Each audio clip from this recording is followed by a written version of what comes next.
So, welcome to the first session of last day of faculty development program. Today we have amongst us Dr. Sanjeev Kumar Varshney. I, Professor Darshan, on behalf of organizing committee, welcome you, sir. Before inviting sir, I would like to give a brief introduction of him. Dr. Sanjeev Kumar Varshney is a Dehradun-based science facilitator and promoter.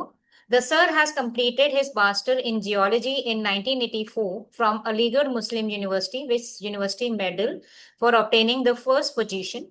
The sir did his research at University of Delhi on Himalayan river systems, sedimentation, diagenetic and tectonic modification. He was also awarded Dr. D.N. Wadia Research Fellowship in 1986 for his research on Himalayan geology. He has been conferred Doctor of Science by Amity University, Rajasthan.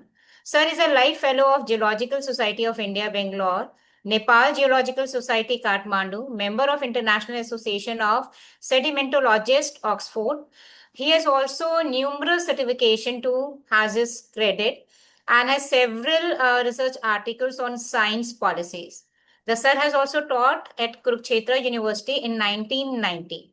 The sir is on board of IC Impacts, a program to promote India-Canada scientific cooperation. He is the editor to the Journal on Science Diplomacy Review and also a member of editorial board of Journal Proceedings of Indian National Science Academy published by Springo. He has more than 34 years of experience promoting research and conducting scientific groups across the nation.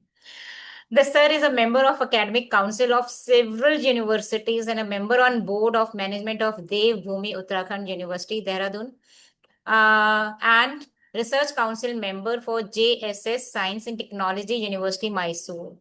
The sir joined DST in 1990 and has been the head of the International Scientific Cooperation in the Ministry and the Department of Science and Technology, Government of India till 2024. The sir has been the Indian co-chair governing body of Binational Indo-German Science and Technology Center and Binational US-India Science and Technology Endowment Fund Board of Directors of a private limited company, Global Innovation and Technology Alliance, GITA. He has been a member governing council of the International Advanced Research Center of Powder Metallurgy, R&D lab of DST, Government of India, and the US Indian Education Foundation during 2018 to 22. The sir has been the member board of research studies in the Department of Geology in Aligarh Muslim University, has represented India to the International Center for Science and Technology Information, Moscow during 2012 to 23. I think it's better to invite sir because there's so much to know about sir.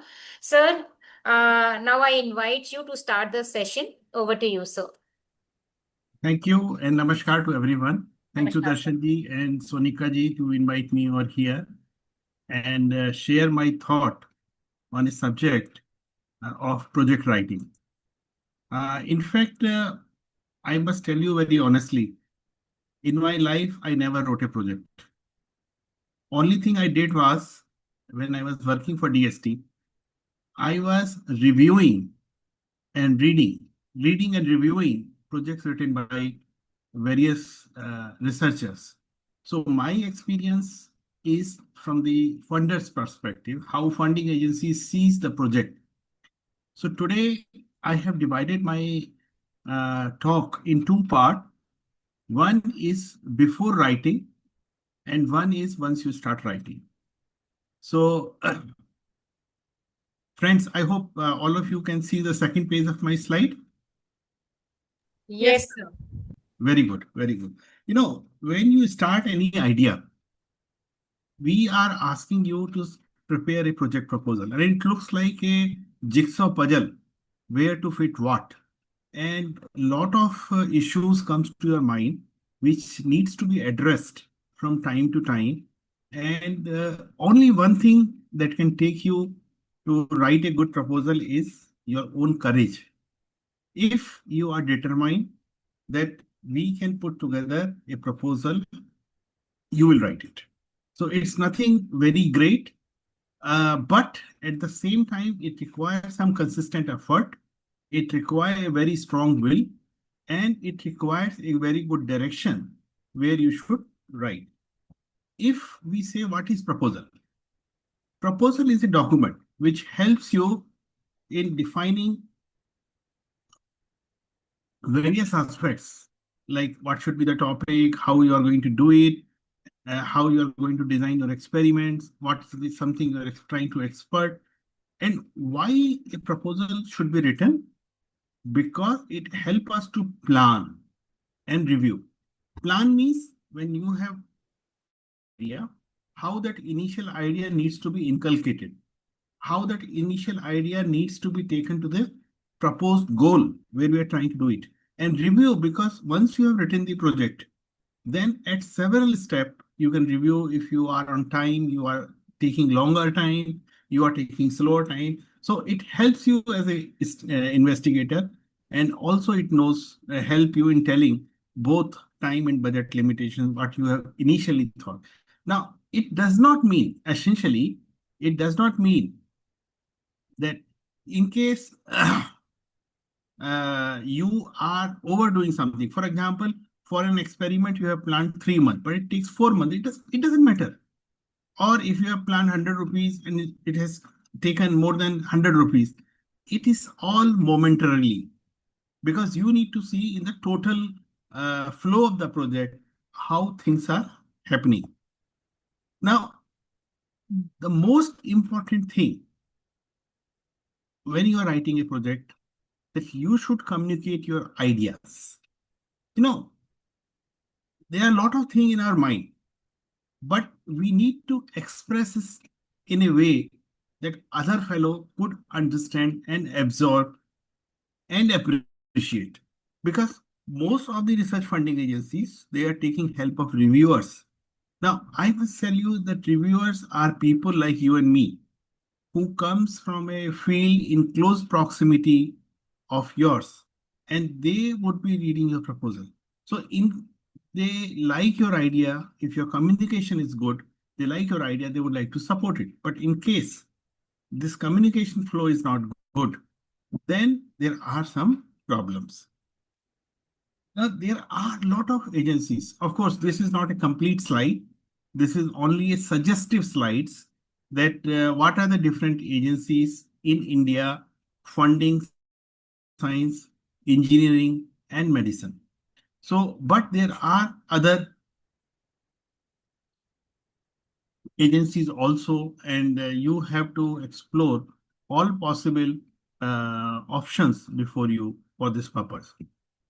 And then it's not only Indian agencies, but also international agencies. So you will find very often calls made by foreign agencies, and you could respond to those calls.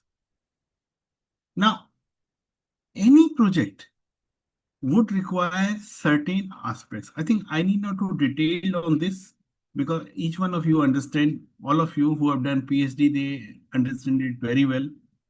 And those who have not, the idea is very simple, how you could structure your thought in a written process. So you need to define in the short form, you need to say why you are doing it, what are the gap areas you have studied, objectives, methodology. So all those things you need to write.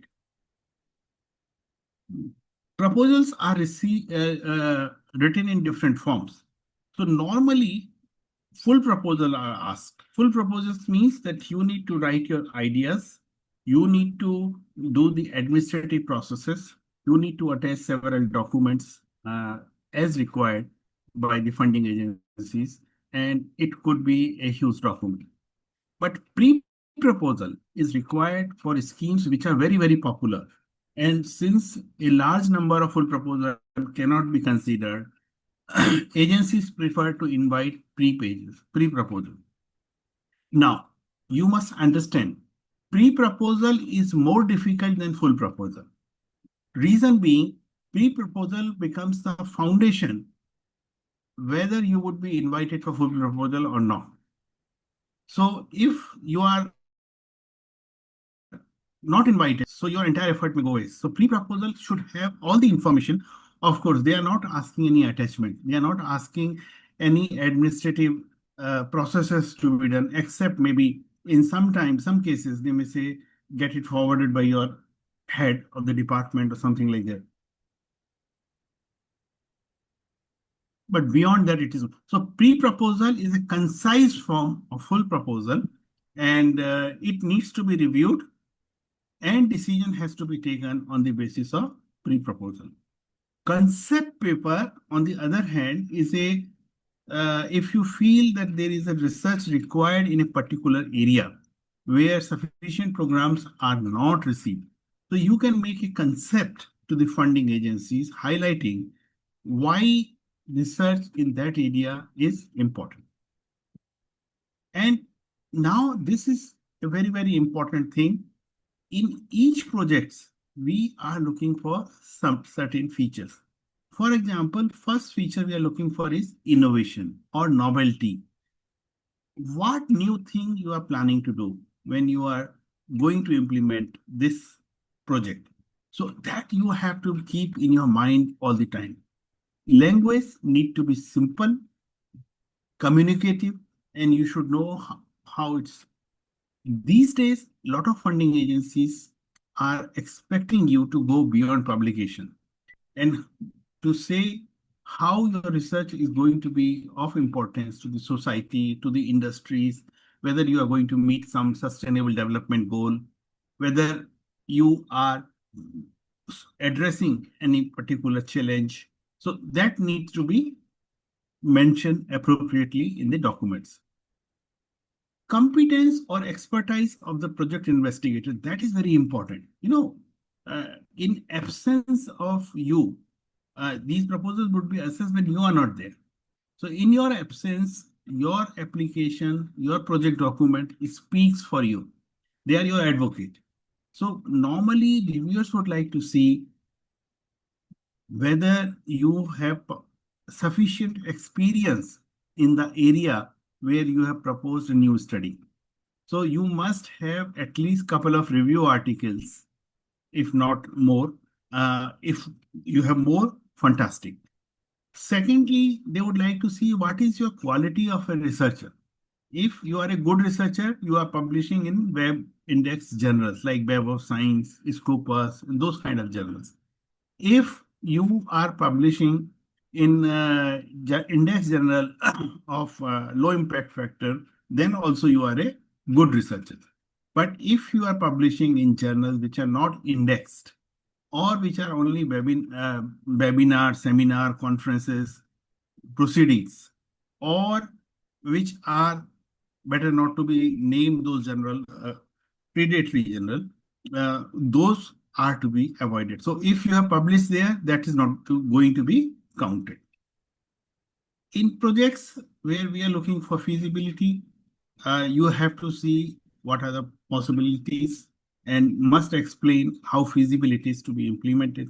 Time schedule, enthusiasm are your personal issues. You need to know how efficiently you can deliver a particular goal in a promised time schedule.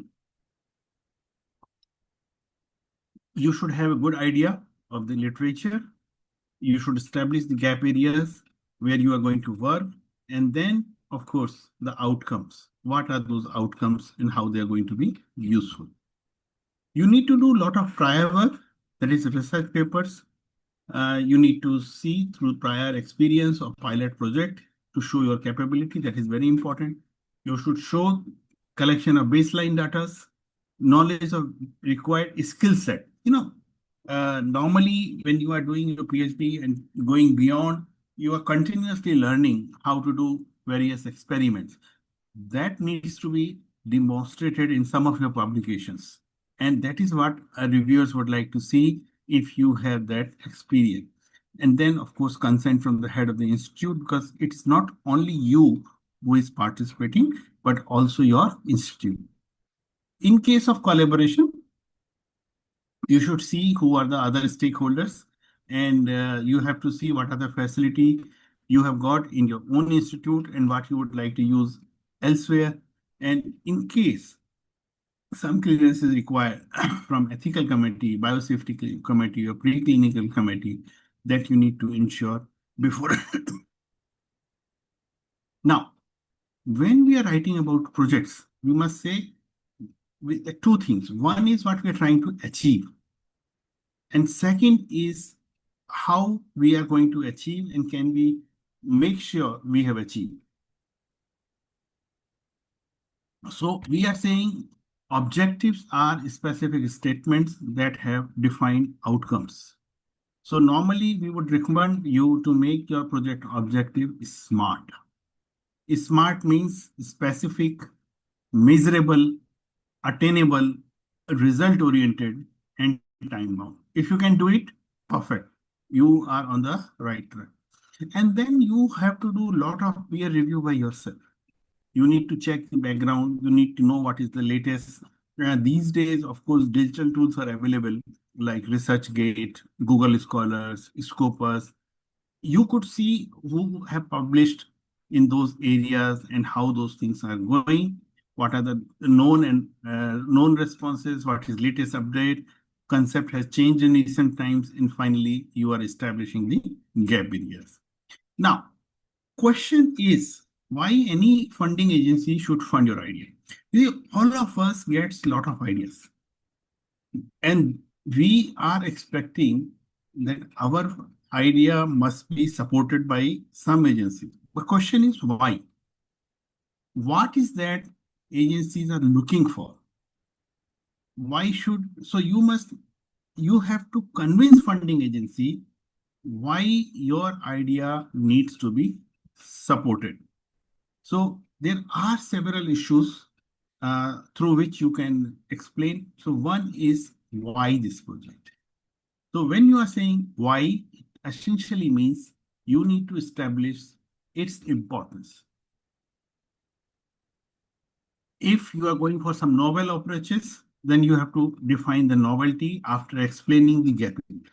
If you are going to address a given solutions, for example, this picture which is shown about vector-borne diseases in Africa.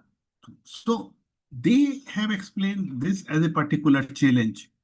And then not only they are going to develop the vaccine, but they are also going to take the outcome to the stakeholders, which is society. So we need to explain why this project is important and how it is going to help in improving our knowledge, in addressing some solutions, and how we are going to take it beyond publications. So this essentially means that we need to identify a problem, and not only a problem or the question, but how we are going to implement it. And are we in a position to convert the idea to a workable model? So this is something very important. And as I said earlier, communication is the key. So you must communicate your ideas to other researchers. And then the second point is how we are going to connect it with society. Who will be the possible partners? Now, this is something very important, and I would seek your attention. Most of us have grown vertically in a particular subject. Some of you are from zoology, some of you are from botany, some of you are from chemistry, mathematics, physics, and our thought process are exactly in one direction. So we think only from our perspective, but it is very much possible that another researcher from different background may have interest in the same question. So we need to think how we could collaborate. We should look for what are the difficulties or challenges that may come in implementation of the project. Whatever you are planning, please think in a way that whatever you have committed must be delivered. So that is very, very important. So when we are talking about innovation, we need to see there are different definitions of innovations. So what I feel is what is desirable to the users, what is possible with technology, and what could compete in the market. If we could do something like that, you could write a good project. Of course, when you are writing project, you need to be very, very clear why you are writing.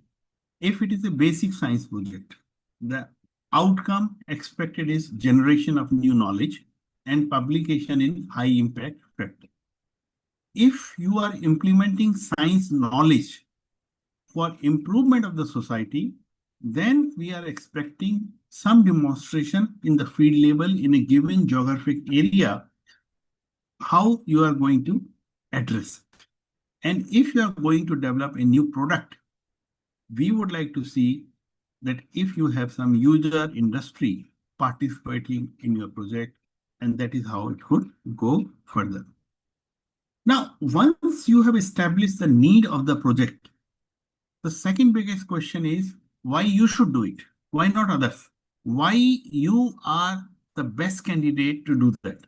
So you have to explain why do you deserve. You need to say that you have required experience in the given field.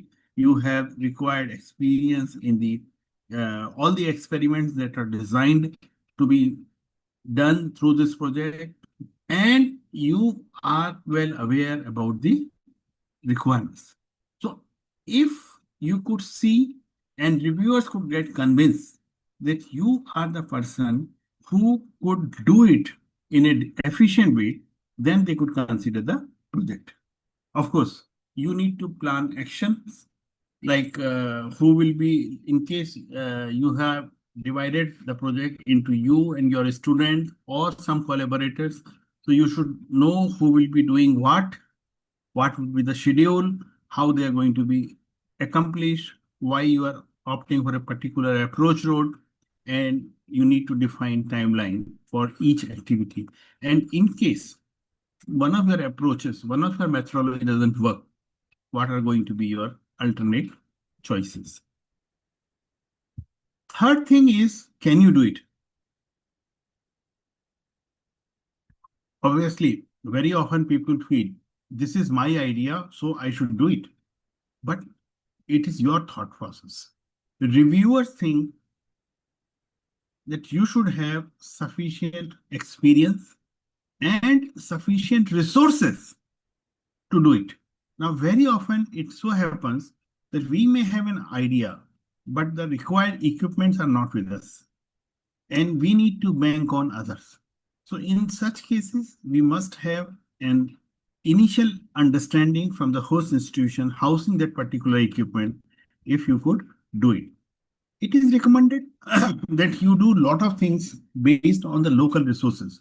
For example, the challenges being faced in your area, how you can solve it through your science, how you can make best use of local resources, traditional skills, implementation through field groups, interface with technical institutions, and then sustainable model for scientific development and programs. Fourth parameter is professional approach. This is very, very important. When you are explaining why you are going to do it, you need to convince the reviewer that you are a thorough professional in this area. Just 1 minute. You are a thorough professional in this area, and you are fully aware about various stakeholders. You are fully familiar how project has to be approached, how it is going to sustain, how it is going to impact, and what are the risks, and how you are going to manage those things. So you have to show professional approaches in the, and then remember, each scheme is different. For example, Department of Science and Technology, where I work, Department of Biotechnology, Indian Council for Medical Research, or any funding agency, they are running several schemes. You have to make sure which scheme you are participating. Now, for that, you have to see what is your research idea. Does it meet the requirement of the scheme which has been offered? And then you need to see how you are going to take it forward.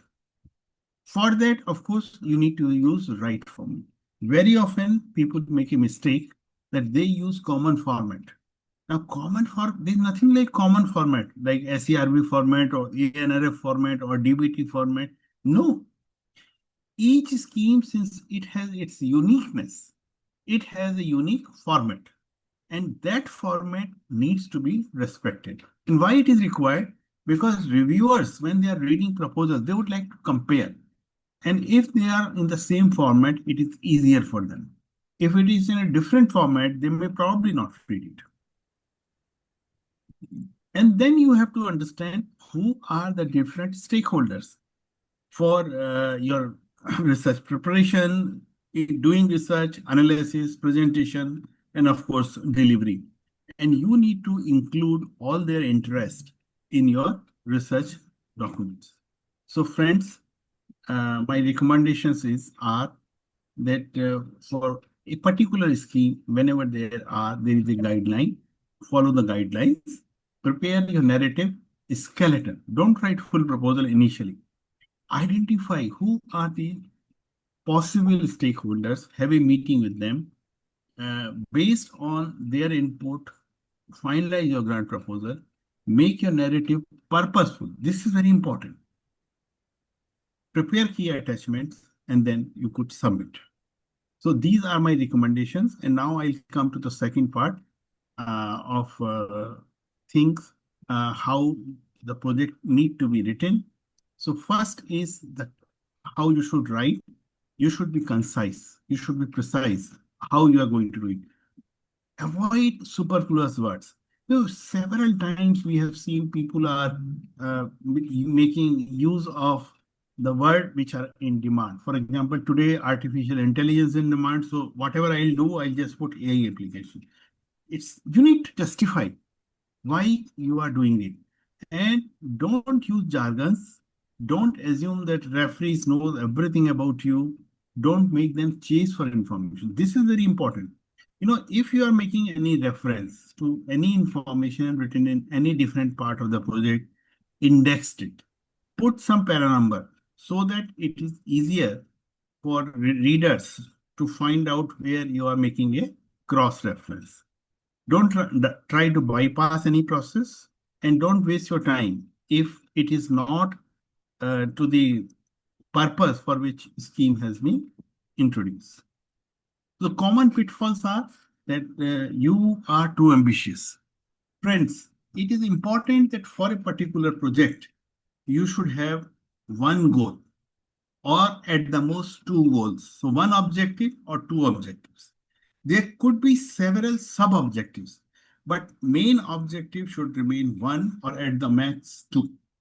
Otherwise, people feel that you are trying to achieve too many things in a restricted time, and they feel it is undoable. Don't use generalities. Don't assume that reviewers knows your capabilities. Several times, because we feel we have made our name in a particular area, so it is responsibility of the reviewers to know who we are. It's not correct. Of course, these days, lot of reviews, your profile is being checked on several research social media like Google Scholar, Scopus. People would like to know more about you, even if you have not mentioned. For example, several times they would be asking the right best 5 papers, but reviewers would like to see what are your other publications. So they would see your profile in online platforms and then find out who are you. But as a rule, you should put best information about yourself, your capabilities in the project document. Don't put any hidden costs. And one of the common mistake what we are seeing, and in fact, in my career of more than 30 years in DST, I saw most of the proposal comes in the last week and maximum the last day. Please don't do that. The reason is, if you have submitted it on the last day, you have no option to revise it or resubmit. So take your time. And also these days, because most of the submission are online, so broadband gets choked, and it is really difficult. Very often people find it that they are unable to submit it on the last hour. You should be ambitious but realistic. So you should submit proposal based on your proven abilities. Like if you are working in science communication, submitting a proposal in molecular biology is unrealistic. It does not mean that you cannot migrate. You can migrate. But if you are migrating, then you show some preliminary work or proof of concept. Or enter into a collaboration with a fellow who is well established in the new field. Remember one thing, content is the king. So whatever you have written in the project document, that shows how much serious you are. So you need to be focused. You need to show how your project is related to the grant giver's goal.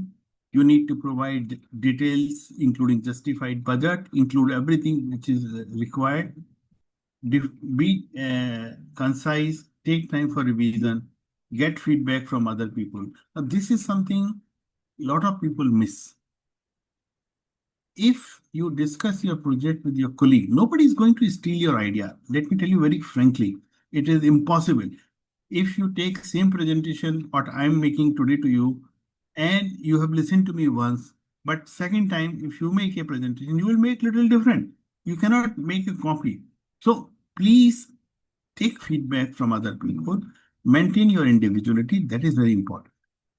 Methodology, no one is looking for complete methodology, but people are looking that you should define several steps. You should show how you are going to achieve the objectives. So that outline is in case you are going for some surveys, so prepare the preliminary questionnaire. And if you are going for training or workshop, then you should know who are going to be the target beneficiary and what you would like to make a statement on in these things. Take a look at the budget. Now, it's not, budget is very important. Normally, reviewers are mostly looking at the science and budget comes in the last. Sometimes when they like your science, they may like to discuss budget.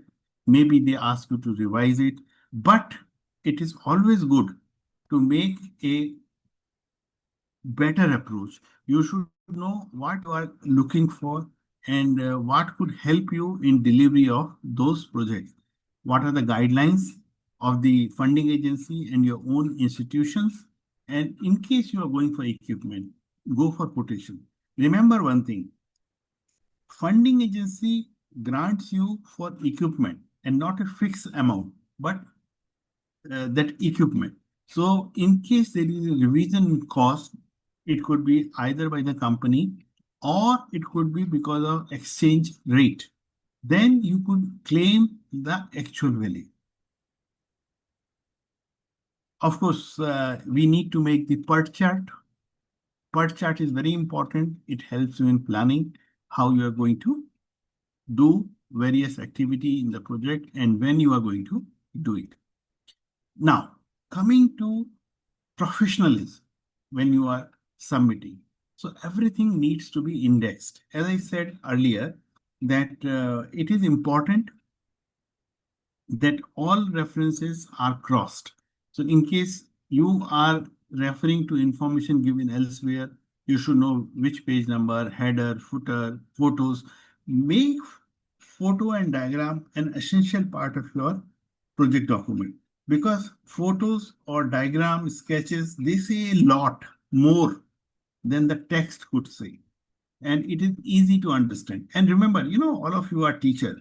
If you are reading a 4-page answer of a particular question, probably you are not reading all 4 pages. You are reading just lines in between. But if there is a picture which is trying to summarize, then you would definitely look at that picture. So even the reviewers do the same. So please try to make sure your proposal looks professional. We need to be very specific. What are going to be the deliverable?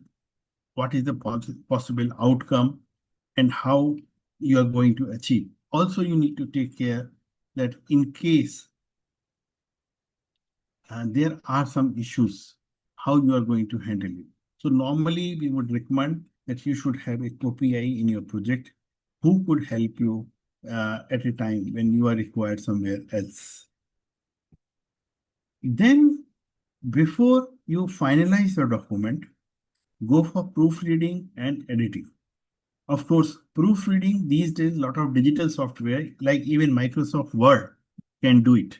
But editing is something which puts focus on your style, clarity, logic, and organization of thought.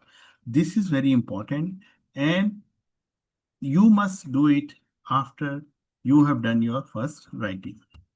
Do the SWOT analysis. Now, you should know what are the strengths and weaknesses of your proposal, what are the new opportunities and threat, how you could do it. So this is something very important you must do essentially before finalizing the project.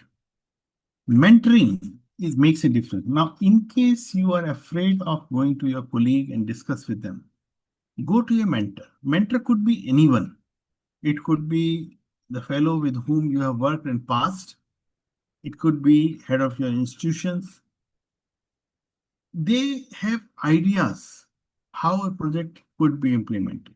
So depending upon their experience, they could help you that what portion needs to be further elaborated, what portion needs to be cut down, and what are the points you might be missing, which may be important. So mentoring makes a difference, please remember. So then once you have written the proposal, you need to make sure that you are submitting it on time, required documents are there, and you have copied. These days when we are putting application on the portal, we are submitting information on their portal, and you do not have a hard copy of the proposal yourself until you print out before submission. So please make sure that you are keeping a copy, because that is something you are required to defend whenever this project discussions comes. So eventually you need to submit the proposal. Of course, these days, a lot of online mode are there, although some are still asking for email or physical copy, but mostly these days proposals are being submitted online. Now, once proposal have been submitted, I would like you to take to the other side how these are being decided. So first stage is referring.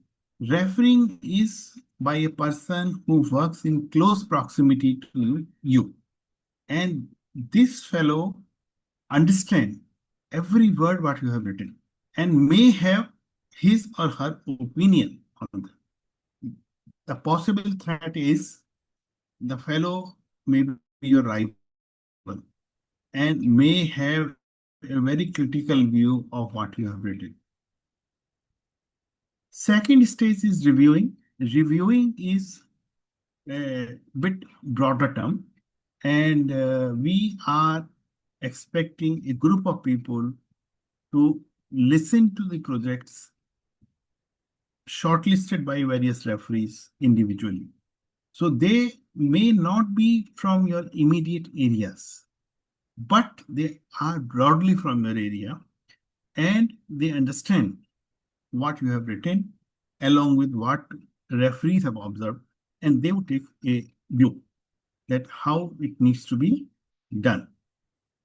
Here, most important factor is your body language, your personal enthusiasm, and also how do you respond to the questions being raised during the review discussions. Third stage is administrative processing.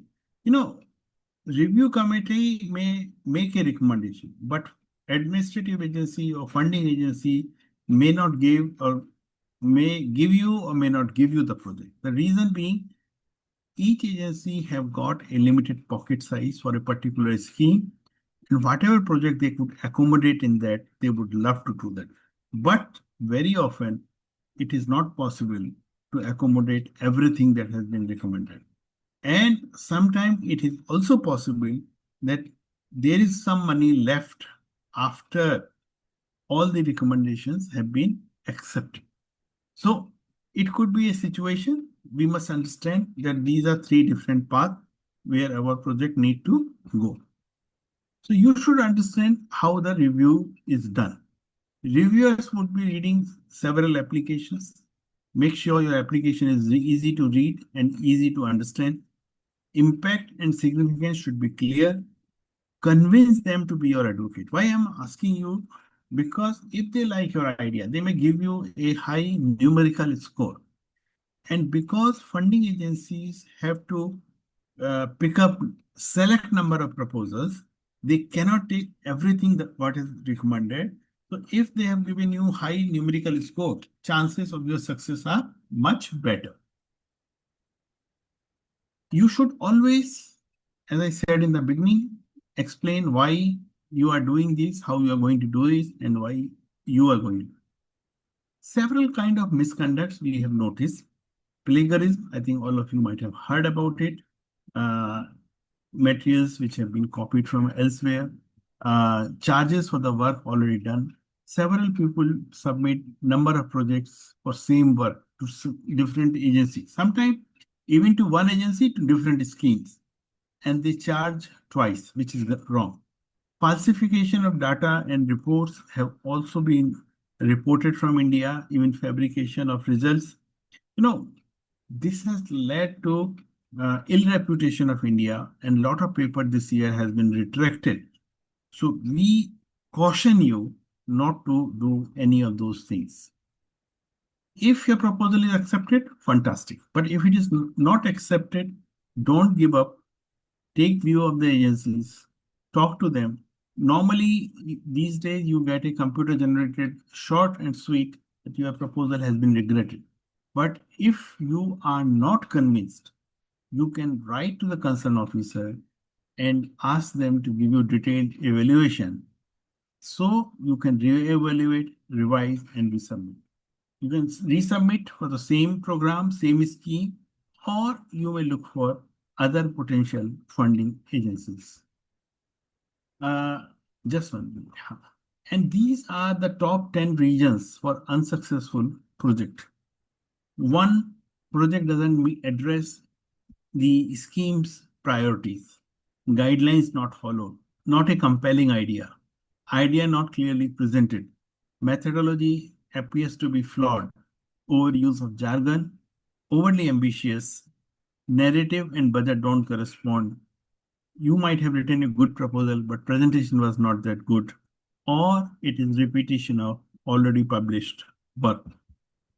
So reviewer may have several concerns, like your objectives are not well defined. It requires that you should make sure that importance and relevance of your problem is highlighted, and you are very clear how your project would actually be implemented. Specific aims do not test hypothesis. So you must always remain focused that when you are defining the objectives or aims, then you are talking about various objectives which you had initially picked up. Very often, this is good only from a scientific perspective. If you are a scientist, then people are looking for scientific relevance. But if you are from social sciences, humanities, or some other field, then this is not for you. Normally, reviewers here would like to see how you are going to make your statements scientifically relevant, what are the strong associations, or you are proposing certain manipulations in a particular things.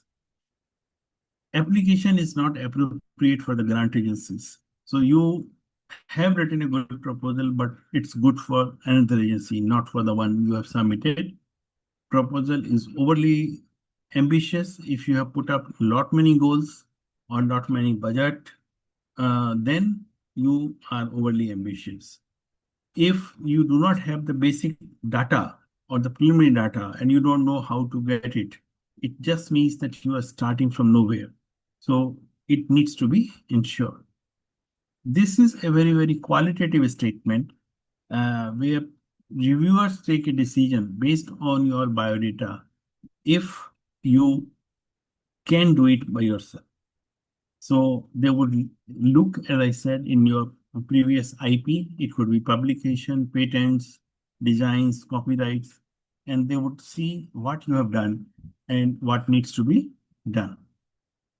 If you have missed key publications, these days in the digital era, it is impossible that you miss out something. So please run through some social media, Google Scholar, Scopus, ResearchGate to identify that which are the key publications in the proposed area where you are going to work. This is not good for you, but if you are working for a research institute, for example, Delhi University has got Ambedkar research on biomedical. Now, if those biomedical people submit a proposal on physics, that may not be appropriate. So we need to see what is the mandate given to a particular institutions and whether it is there. So friends, reviewer may or may not appreciate your ideas. So we must appreciate them.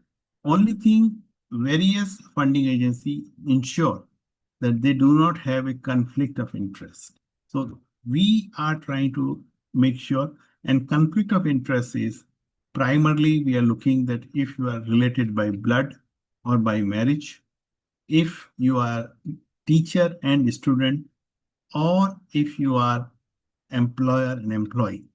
So we try to avoid all those things, but still, and also the co-workers. So reviewers provide assessment of materials you have provided in your application. So it is only an assessment and nothing else. So do not take it personally. So suppose you have given a very good idea, but they have not appreciated. Don't feel that because this reviewer is not in favor of you or something like that. So take it professionally. So you need to see why the fellow has not appreciated your idea. And if you could improve on that, that would really be fantastic. Remember one thing, that all good proposals may not be accepted because of limitation of fund. So we need to be ahead in the race to really make through. Use the comments for improvements, realize the drawback, loopholes, plug them, be self-critical, but never give up. Thank you very much for this patiently listening. And if you have any questions, I would be too happy to take. And you could also follow me on social media, where I keep posting on various research opportunities. Thank you very much. Thank you, sir. Any question from the audience? What I will request, they may raise hand and one of you may invite them one by one. Right, sir. Any questions? Yes, sir. Dr. Shivani, you can ask. Good morning, ma'am. Good morning, sir. Good morning. Thank you so much for giving an elaborate way of do's and don'ts and how to write a good proposal. Sir, I have a question. It is a question, more than a question, it is a case only. For example, if person who are out of research for several years and I want to leave my topic also. It has been 10, 12 years I did my PhD, but I do not want to carry forward with that topic of material science. So what is the way I write the project? Because I won't be having publication in my desired area. I want to switch the fields. So what problems can I face or how to pursue with it? Well, I would like to answer it in two parts. For females, we have realized that they have to go out of science for variety of reasons. For example, they get married, they raise family, they take care of someone who is ill at home, or maybe one of their kids is preparing for examination. So we do realize that there are possibilities when you are not doing actually science. So there are programs to bring such ladies back into the science. So these are Wise Kiran, Women in Science and Engineering, Wise Kiran by Department of Science and Technology. If you are a biology fellow, then BioCare by Department of Biotechnology, and Aspire by CSLY. Now for all others, including ladies, if there is a substantial gap when you are not doing research and you would like to come back, there are two ways. One is that you start reading about a particular subject, write some reviews. that will help you in understanding and giving confidence to the reviewers that yes, you understand the subject. The second thing is you join a group which is already working in that area. So you draw on the strength of the group where you are now attached. So that makes referee convinced why you are interested in this particular area. Thank you so much, sir, for the clear answer. Thank you so much. Any other question?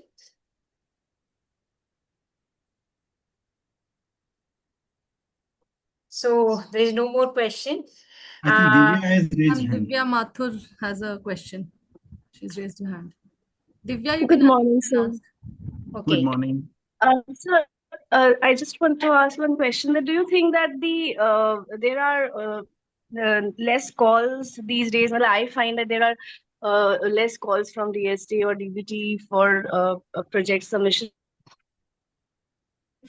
But now the grants are getting pretty competitive, and should the government increase more grants or maybe numbers so that more people can get some grants for doing the research? And this is a very interesting question. Of course, last year there was less number of calls because SERV was getting restructured into ANRF. That was the primary reason, but nothing else. All other agencies continued at the normal pace, but SERB, since it has gone, and ANRF, since it was coming, so there was some gap. But if you see current canvas of ANRF, lot of calls are currently on. Coming to the second part of your question, in our country, research in educational institution could be viewed from two perspectives. All educational institutions are under control of Ministry of Education. So, for example, if you are from Delhi University, being Central University, you get fund from central government through Department of Higher Education. In some other cases, like State University, they get it from UGC. So primarily, education is providing funds, but the research funds are normally coming from Science Department or from Indian Council of Social Science Research, and a part of it from UGC and AICT. Now, if you see India's growth in last 10 years or last 20 years, since we introduced the private university bill, and there is a tremendous growth both in government sectors, like new IITs have come, new ISAs have come, new triple IITs have come, new AIMS have come, and also in private sector, where now there are n number of universities. So suddenly the researcher base has increased manifold. Research funding proportionally have not increased. So as a result, what has happened? Success rate of the various scheme has dropped down. So currently, when we are talking about some of the popular schemes of ANRF, for example, early career researchers, advanced research grants, success rate currently is less than 10%. There are schemes which are not that popular. Their success rate is 20 to 25%. Now, obviously, there is strong need to address this issue, and research fundings needs to be increased to encourage everyone who has got a good idea to take forward. But that's a job government needs to be done, and we need to just make some representations of the government highlighting why more research funding is required. I hope I have answered your question. Yes, sir. Thank you, sir. Any other questions? No. Sir, I can't see any hand now. So On behalf of organizing committee, I would like to propose my vote of thanks to Dr. S.K.Varshney for giving every minute detail on how to write a research proposal. Sir, I remember I myself applied for a project, but due to some flaws, I could not get it. Now I understood what were the problems in that. So there are many things which we should do before and while writing the project, like thorough literature survey, and then come to the problem. And the project should be simple, society and the market oriented. That is what I have learned in today's session. Technical writing, taking feedback from your expert, and implementation of all those feedback, that is crucial to get the project. So outcome in the form of publication justify the decision of selectors and open up more opportunities for us. I hope after your talk, everyone will be motivated to implement their idea on paper in the form of project. Thank you so much, sir. We will be Thank you. having My pleasure. you once again, maybe in some time, after some time. Thank Yes. you, sir. Thank you so much. It is always a pleasure to talk to a Delhi University College, a place where I spent my 5 years. And I always cherish my time in Delhi University. So thank you very much. Thank you. Namaskar, sir. Namaskar. Doctor Sonika, ma'am yes बताइए कब बुलाना है next उसके लिए time अभी 11 बज रहे हैं मैम अब शेड्यूल टाइम पे ही आएंगे 11:30 या 11:45 11:45 है बट 11:30 आ जाए 35 बिकॉज सब लेट ज्वाइन करते हैं फिर लेट वो ठीक होता है है I please request everyone please join the session next session at 11:30 so meanwhile you can leave thank you Thank you.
Okay, so very warm good morning to one and all present today.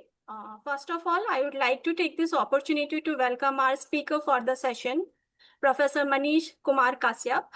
Sir, on behalf of Daulat College and Malviya Mission Teacher Training Center, SGTB Khalsa College, we welcome you, sir.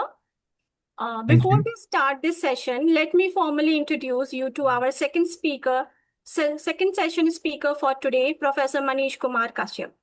Presently, sir is Professor of Physics at School of Physical Sciences, Jawaharlal Nehru University, New Delhi. Prior to this, he has worked as Associate Professor of Physics and Assistant Professor at Department of Physics, Kurukshetra University.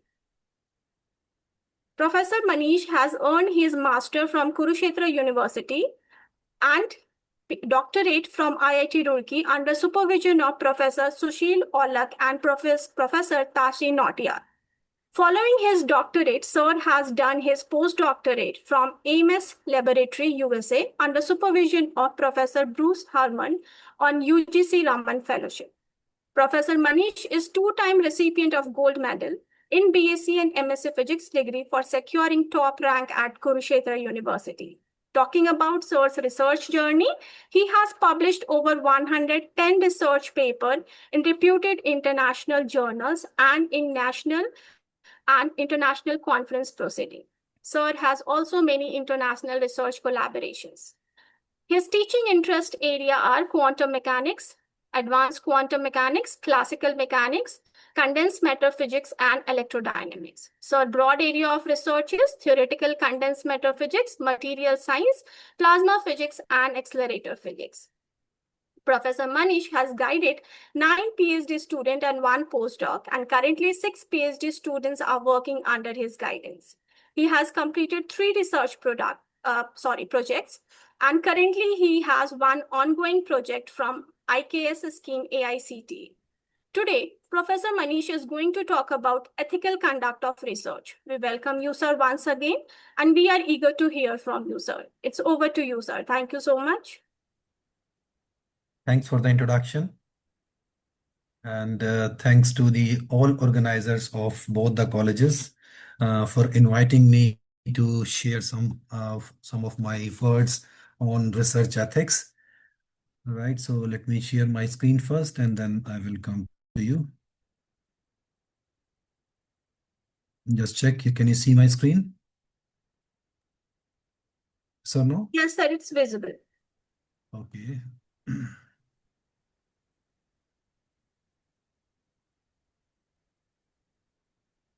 All right.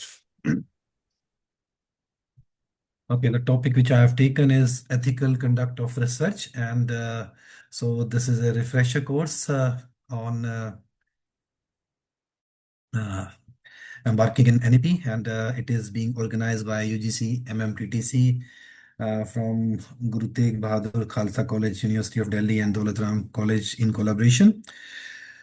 Okay, so this is very important topic because all of the audience who are listening me are faculty, and we are from college, we are from university, any particular department. So some words or some rules which we have to follow while we are doing the research or while we are guiding our PhD students. So we have to take care of that. So in this presentation, so I will give the introduction about the concept and then ethical guidelines, ethical principle, research misconduct, and issue of unauthorized collaborations, and conclusion. Okay, so there is a very beautiful line written on the entrance of University of South Africa, and it is a statement from the Nelson Mandela. So what is it? So destroying any nation does not require the use of any atomic bomb or the use of any long-range missile. So it only requires the lowering the quality of education and allowing the cheating in the examination by the students. And don't think that cheating is being done only at the UG and the PG levels. It might be possible at the research level. So if this type of the cheating is there, so this means we are not doing good. And the collapse of education is nothing but the collapse of nation. So first of all, how this research work is different from the UG or PG work, so it should be clear in our mind. So whenever we are in UG or PG level study, so what we are doing, so we are going from known to unknown. So this means we have some known formulas, fact findings, and based on that, so we try to explain some unknown things. And it may be any basic laws, facts, explaining any unknown phenomenon. But if we are in PhD or we are doing research, so this means it is nothing but the opposite one. We are going from unknown to known. So this means we have to start a unknown problem, right? So we will start any unknown problem. Maybe we are from physics, chemistry, mathematics, or any social science subject. So you'll start from any unknown problem, right? And you will be the first person in the world who will make this unknown problem to as the known to the world. Okay, so how much is the novelty or new thing is there in your research? It totally depends upon what type of research you are doing. So this means you will be first researcher in the world who will be recognized by the research work, whatever has been done by you. Okay, so this means you are making unknown thing to known. So that's why I'm saying it is going from unknown to known. Okay. Well, if I talk about the research ethics, so research ethics are nothing but some set of principles and the guidelines, so which can shape and guide in a way to design our research and how it is to be conducted, managed, and used and disseminated. And under these principles, what you can say that we have a word research is there, right? So research means it is nothing but the diagnostic or explorative investigation of social issues of interest. Fine. So if we are science stream person, so that may be any discovery, and if it is social science research, so it may be any topic which is related to the welfare of the society, or it may be any work conducted as a part of monitoring. So these four words are important: monitoring, evaluation, accountability, and learning. So you can just remember this one by acronym, that is MEAL. So monitoring, evaluation, accountability, and learning. So these are the main cross checks, you can say that, which we have to take care whenever we are doing any particular research. And in the word of Jeff Coffer, you can say that ethics is nothing but it is a disciplined studies or morality. And the morality asks the questions, what should one behave, what should one's behavior is.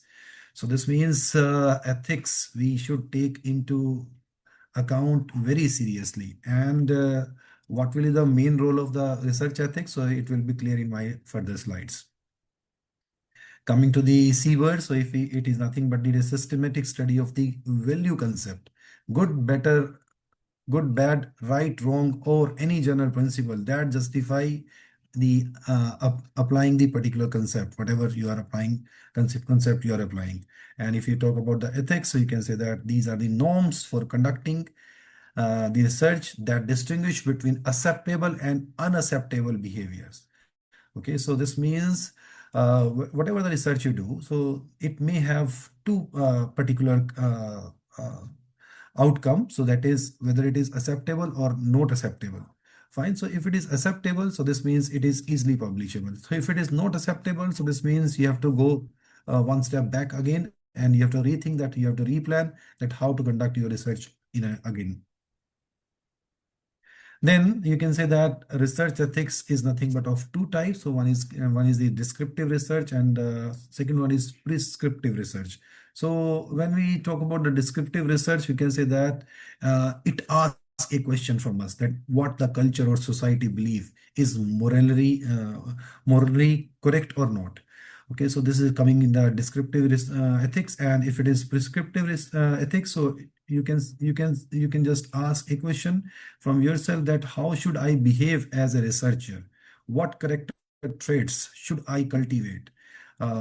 Whenever I am doing research, when I am faithful or not, so I am doing my work seriously or not. So whatever the research I am producing, so it is new up to how much percent, whether it is 1%, whether it is 100%, or it is 0.0001%. So it totally depends upon the quality of the research work, whatever you will do. And you should aware that some rule and regulations are there which you should follow. So So these are also important whenever you are doing research. So why it is so much important? Whatever the topic you have chosen, why it is so much important? Why I'm going for this? Why I will spend 4 or 5 years if I am a PhD student and if I am a teacher? So definitely you have grown an expertise in particular area. So why you have planned to go for that particular area for your lifelong? Means for the lifelong you will do this particular research. This means what? So you should know that what is the importance of your research, and you will have many questions to answer, and you need to find a framework from which uh, to answer these questions. That how you can give the answers to the questions related to your research, and these are again given by these two type are also again given by the Jeff Coffey. So if we talk about the importance of the research ethics, so you can say that it is nothing but it is used for the promotion of the aims of the research. Definitely, whenever you are going for a particular research, you will have some aims and objective, and these are nothing but main factors that decide that what type of work you will do, and as an output, what will you have after completing your research work. And it is definitely we should have here knowledge, truth, and avoidance error, and we should avoid these errors as well. And uh, the research ethics promote the value essential for the collaborative work. Definitely, if we plan to do the research work by our own and no need to involve anyone else, so then it may be a very slow research. But whenever you are doing a collaborative research, so this research work can be multiplied. Okay, so suppose you are adding the number 2 plus 2 plus 2, so it will go to 100 after a long time. But if you are going to multiply 2 into 2 into 2, so you will reach very early to the 100. And in this way, so means you can divide the work.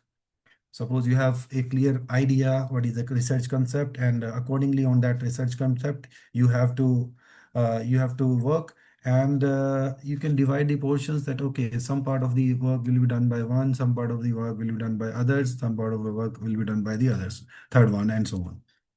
And so the research ethics helps to build the public support for the research, definitely. And as more peoples are likely to fund the research project if they trust the quality and the integrity of the research. Definitely, whenever you are doing the research, you need some money.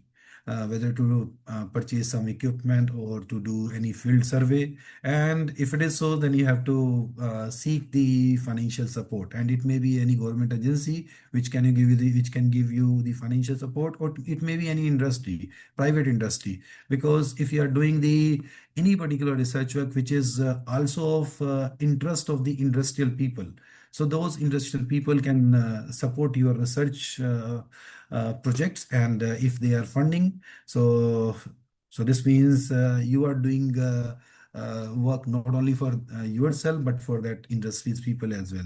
And definitely at that time the quality and the time management is also important. Fine. So this means whatever trust has been um, taken by the other person on you. So this means you should do the very good research in that case, and try to give the as good as the outcome, so that it can be ready to deliver at the industrial level as well. Suppose you are doing for the industry.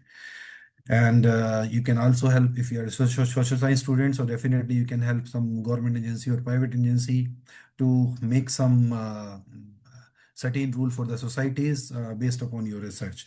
And it also promotes the moral and the social value, definitely. So if we are doing our studies only for ourselves, so this means it is just self work. But if you are working for your society, means you are doing the research work for the society, so it will benefit the complete society. And in this way, you are taking into account the social responsibility, and you are taking care of the human rights, and uh, animal welfare, and etc. Okay, so if we go for the ethical guidelines, so you can say that when somewhere subjected to committed research misconduct, then the proper procedure is to first launch an inquiry. And if this inquiry reveals a potential research misconduct situation, then what can be the possible outcome? So you can say that, so if you are going to conduct a research on a full scale investigation, and finally, if the institution use the information collected by uh, uh, by your research during the full cycle of investigation to make the decisions, then you can say that two things can happen. So it is nothing but the concerning the presence of the misconduct or its severity, and what appropriate action should be taken if needed. So this means if research conduct is not in according to the proper procedure. So this means and you are doing the research for any particular company or for any institution, so you may be subjected to uh, uh, research misconduct, and some inquiry can be pending on you. So be careful about that. So if you are doing any particular work, so do it very much faithfully. So when we say that we have to do our work faithfully, so this means at that point, so some ethical principle comes into account. So some of the ethical principles are like honesty, objectivity, integrity, and carefulness. So when we talk about the honesty, so this means we have to report our data, results, methods, procedures, and publication status with proper honesty. You should not manipulate your results. And if you are going to manipulate research, definitely you may have beautiful plots. Suppose you are making a plot, and in the plot some datas are not fitting as per your expectation. And if you are going to fabricate that particular data, definitely you will have the very good plot. But that is not your actual research. Okay, so it may be another reason that why you are not having the desired result. It may be the fault of the experimental apparatus, or it may be the reason that you have not done, you have not prepared the sample, or you have not conducted the survey in a proper manner. And at that time, if you are talking about the honesty, so do not fabricate, falsify, or misrepresent the data, because your data will give you the publication, or maybe the patent, but that research publication or patent will be read by many researchers who are coming in future to do the similar type of the research. And if you have done some mistakes, and suppose in the future, so if they also believe on your research, so they will also do the wrong research. So better to be honest and do not misrepresent our data. So objectivity, so try to avoid the biasness in the experimental design, data analysis, data interpretation, peer review, and professional decisions, grant writing, expert testimony, and any aspect of the research. So this means whatever I have given these particular checks to you. So in each and everything, so your objectivity should be very much clear, and you should not be biased about the experimental design. Suppose one particular experimental design is required to conduct your research, and you are doing by some other methods, and you are saying that, okay, so I have done by the first method, not by the second method, but you have actually done by the second method, and you are writing that you have done by the first method, and first method is not accessible to you, or you are not expert in that one. So this means you should be very much clear. So whatever you have done, only represent that one, not any false statement you should give. So integrity, so definitely you should keep the promises and the agreement, act with the sincerity, strive for the consistency of your thoughts and actions. And if you're clear about your thoughts and actions, so definitely you will achieve a very good target. And so suppose you have done the promise that you will do this research, suppose, for example, 3 months, Okay, so if you are not going to do it in 3 months, so you can just ask for the some additional time. Otherwise, suppose you are not keeping your promises and agreements, so this means the people will not believe on you and will not come forward for the collaborations. Okay, so if we talk about the carefulness, so definitely, as I said that there may be certain chances of doing some errors whenever we are conducting a particular research. So we should avoid these careless errors and negligence, and carefully and critically we should examine our own work and work of uh, our peers. Okay, and keep good record of the research. So we should be open to each and everyone whenever we are doing our research. So openness is also one of the ethical principle. We should be sharing the data. Suppose some researcher want to reproduce your work, we should share our data so that they can also justify that whatever the work you have done, that is correct. And this is also comes under the ethical principle, and the results, idea, tools, resources, whatever you can share with them. And if they are going to cross check your result, definitely your work is being authenticated. And so means not only you but some other person have also done the similar type of the work and authenticate the same. So it is no harm to share the data and the result until and unless it is published. If it is not published, don't share. But if it is published and it has come on the online platform, so you can share the data. So be open to face criticism, definitely. So suppose you have done some research and uh, in the future, so what happens? So some other researchers come forward and say that, okay, so you have done some mistakes. So then don't say that, okay, no, I am the only right. No, you cannot be right. So try to justify, try to face the criticism that whatever the work you had done, so it is done by the each with very careful manner. But still, if you are saying that, okay, so some problem is there in my research, so let me cross verify again. And if in the cross verification it is found that it is coming out to be something wrong in that, so definitely there is always a possibility that you can add some correction in your research papers. And many research publishers provides that how you can correct your data in the future also. Okay, and to have the new idea, definitely if you have the new idea, so if you have the less time, uh, you cannot suppose work on that in a particular time. Suppose you have fixed a time, okay, 6 months I cannot do work on my new idea, then you can definitely go for the uh, sharing your idea with others. And if others are willing to work with you, so definitely with the joint collaboration, so definitely so you can achieve your target with whatever the stipulated time you have uh, put for your research. And it should be the respect of the intellectual property. There are many owner patent, copyright, other forms of the intellectual property. Don't use unpublished data, methods, or results without permissions. Give credit where credit is due. Never plagiarize. Okay, so plagiarism is a crime, you know it.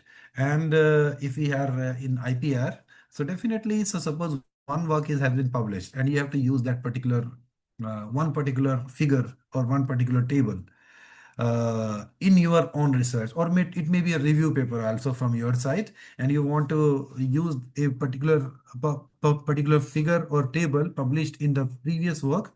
And so you want to use it in your new review work or uh, any novel work. So in that you can take into account that particular previous published figure or table.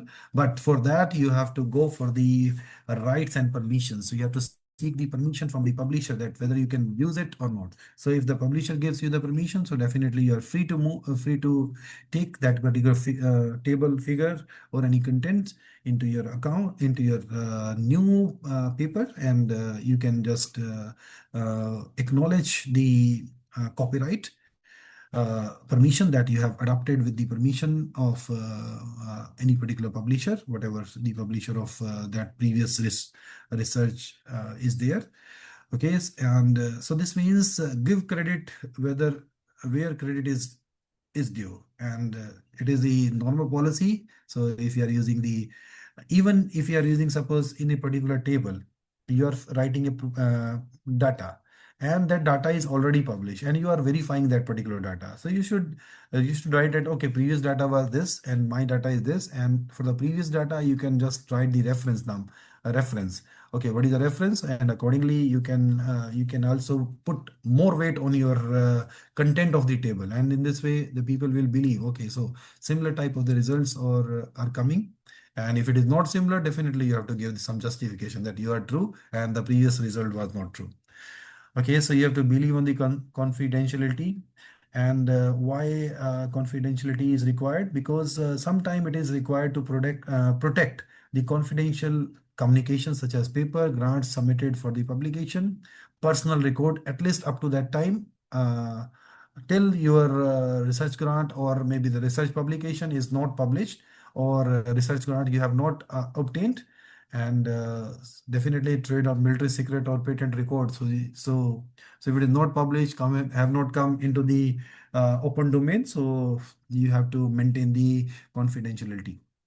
Okay, so it should be a responsible publication. So try to publish your research paper in order to advance research and the scholarship, not to advance just your own career. Fine, so don't work only for you, but try to work for the people who are with you, and avoid wastefulness or duplicative publications. And because if you are doing a research and after the end of the publication, whenever you got the publication, nobody is reading your publication, and it is not so much worth. So what is the use of research? So this means that is the wasteful research you should avoid. And suppose you have published one particular paper, and you try to duplicate the same thing or similar type of thing in the other papers with the same similar type of writing right from the beginning. So that is called a duplicative publication, and we should avoid the duplicative publication also. Okay, so definitely, so we should have responsible mentoring. So we are the teachers, we are the researchers, and we have to help our students or research scholars to publish some papers, to do very good research. So we should help to educate, mentor, and advise students, and we should promote their welfare and allow them to make their own decision. Don't think that, okay, so you are always right and your student cannot be right. Your student may also be right. Fine, because he is reading the particular research topic. So maybe you are involved in 10 or 15 students, maybe from BSc, maybe from MSc, maybe from PhD. But suppose one particular topic you have given to a student. So that student is devoting his 4 or 5 years to only on that topic. And he might have read some of the new advances in that particular field, and based upon that, so he is making some comment. So try to accept if his comments or whatever the finding is there, so it is correct. And even if it is not as per your expectation, or if you are thinking that, okay, the research will go in the left direction now after doing the research by your students, so it has gone in the right directions, and so right direction cannot be right. So don't think that way. It can be right. So try to at that point. So whenever you are not having the result as per your expectation, but student thinks that, okay, so these results are good. So have an argument with the students, and try to have a common understanding that, okay, so who is right, the mentor or the students? And definitely with the discussion, many things becomes clear, and in this way the paper can be published in very good journals. And legality, so definitely these are also very much issue. So you should know and obey the relevant laws and institutions and government policies that okay, so if you are not obeying the research ethics, so what how you can face the penalty.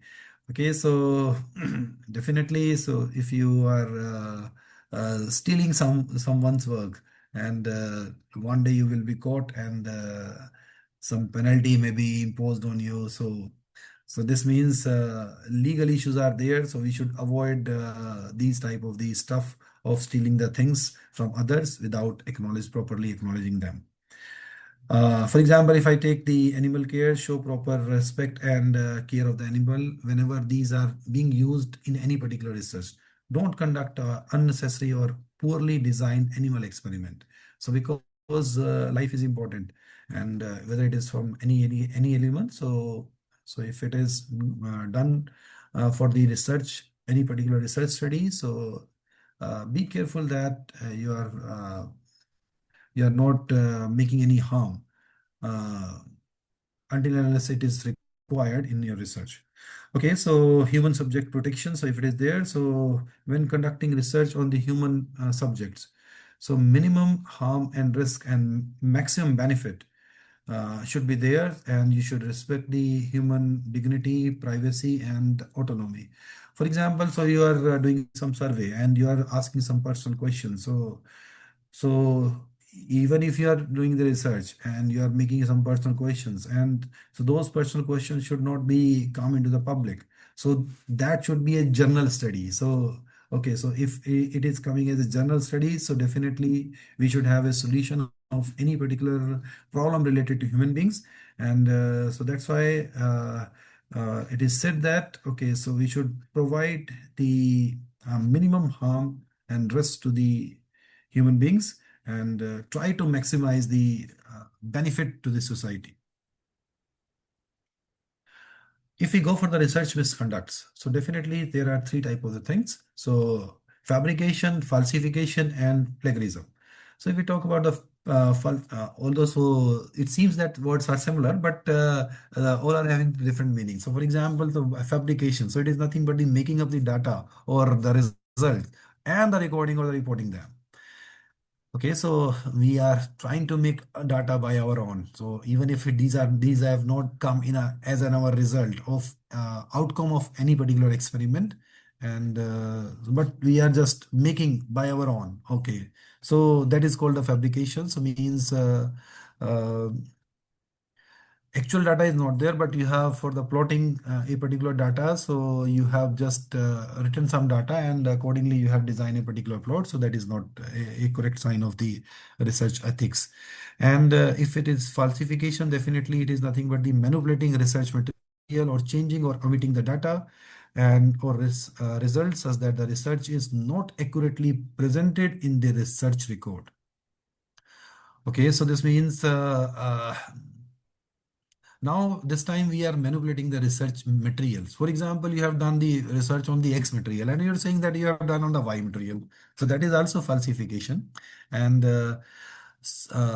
you have obtained some data and you try to omit some of the data so that plot comes as per your expectation. So that is also called falsification. So means this time you are not fabricating, means you are not changing the data, you are omitting the data, and you are doing for one material, and but you are claiming that it is for the other material. So that is called a falsification. So that type of the practice should not be done in a particular research if it is done in a good manner for the society, and definitely for any particular research organization. Okay, so and finally the plagiarism. So everyone knows that. So appropriation of the someone's personal ideas. If you are stealing that processes, results, or you can say words without giving appropriate credit. So this means all these comes in the category of the plagiarism, and we should avoid these ones. And definitely, so whatever I have written, falsification, fabrication, or plagiarism, so it can happen. So what we see that, so there was a one study by Fanelli in 2009. So what he has found that, okay, there are some type of the researchers, 2% researcher are there. So they admit that admitted to falsify or fabricating the data. And that in his study, so what he has seen that, okay, 34% reported engaging in another form of questionable practice. 14% said that, okay, so they have reported that having witnessed colleagues manipulating data.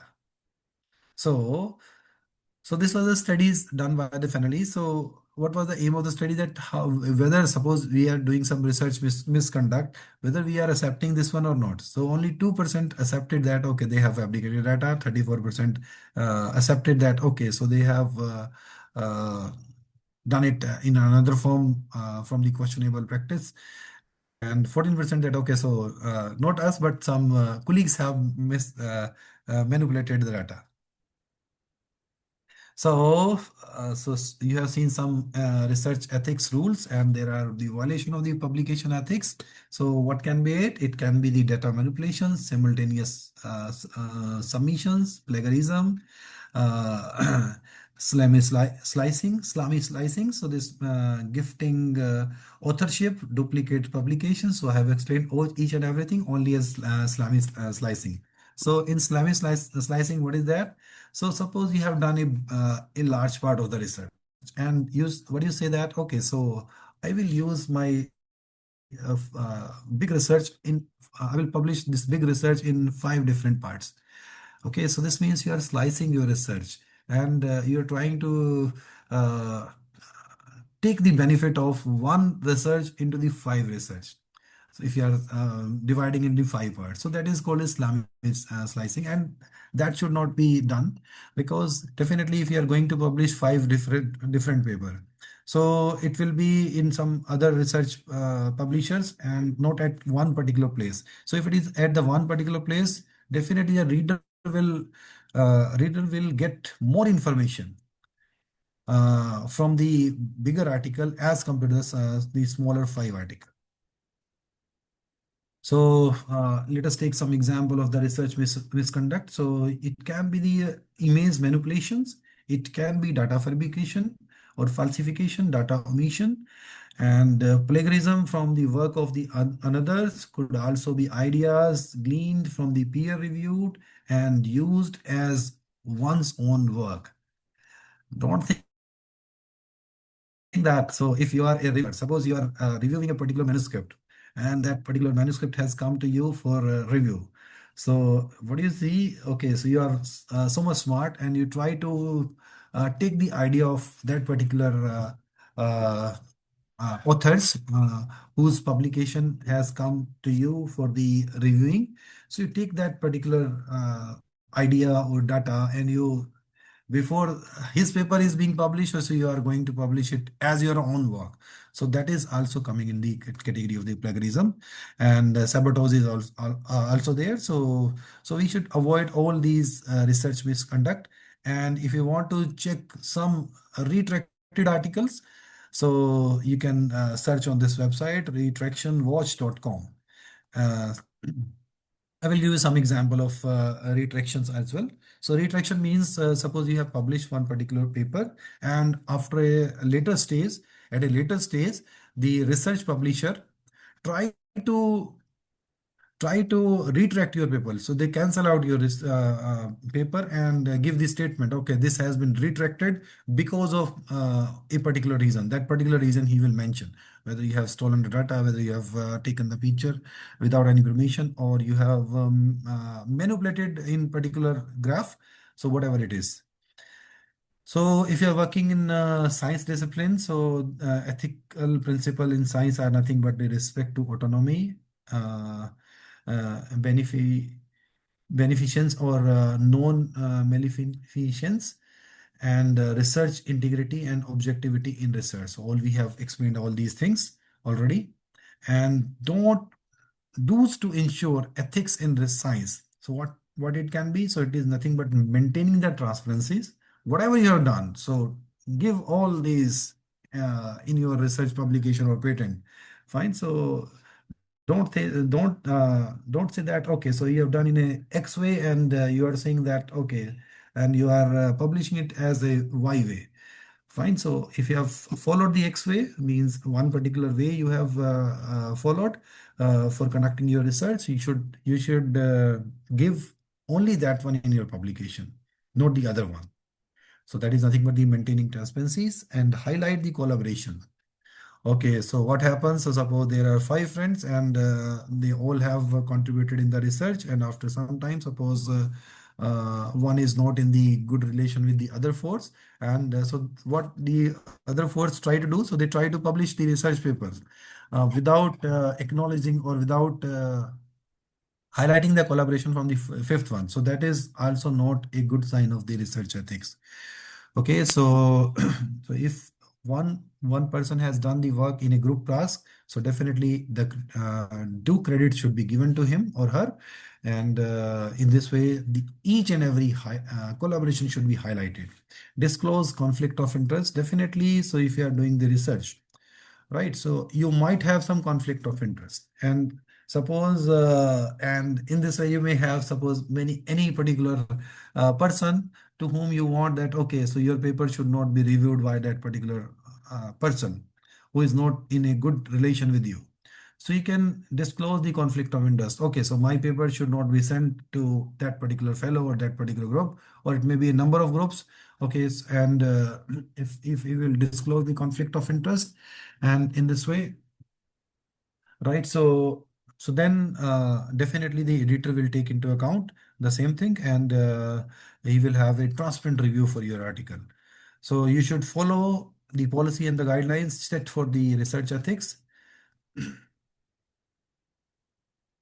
And what are the don'ts, the work which we should not do for ensuring the research ethics in science? So don't manipulate research or research result. Don't plagiarize past research. Don't stun contradictory evidences.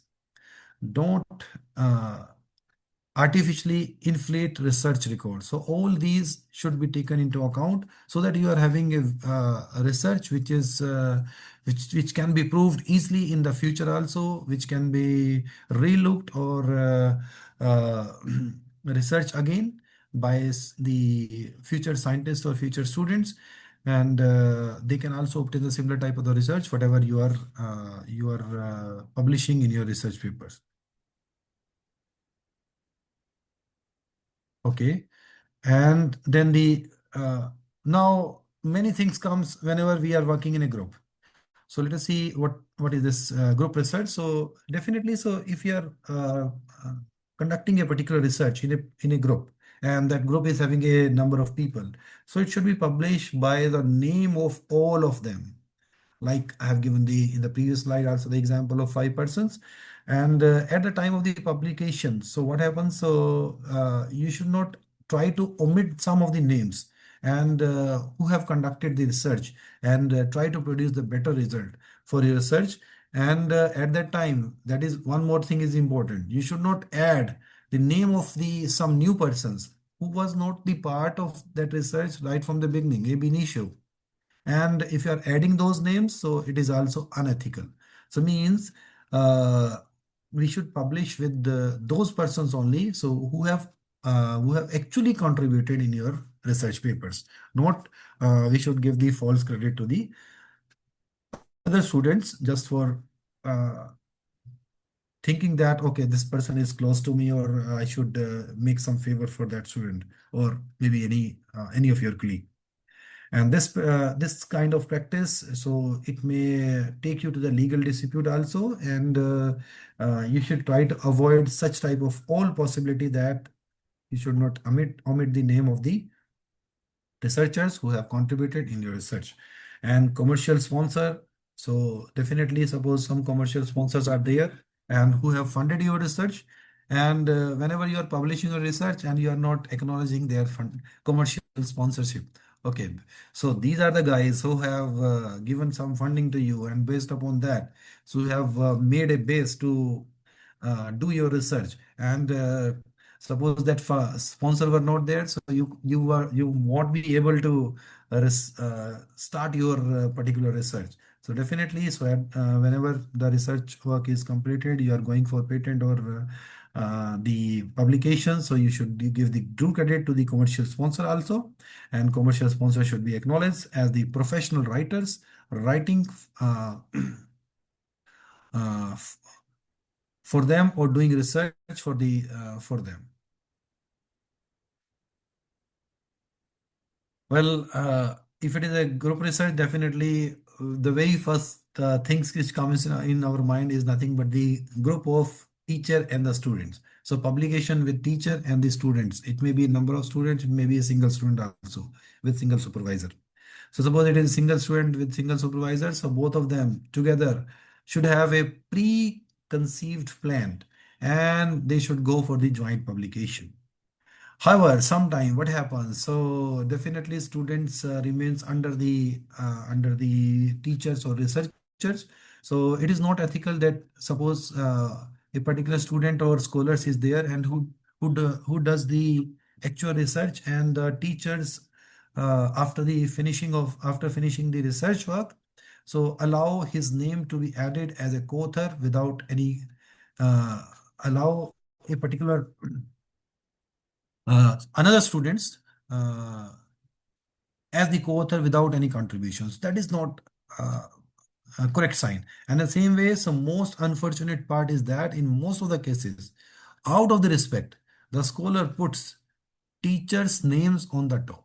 Means first author is teacher, and the others and the students is as the second author. Or sometime it is possible that a student is not there in the paper. So it seems that okay, so this the teacher has done the work.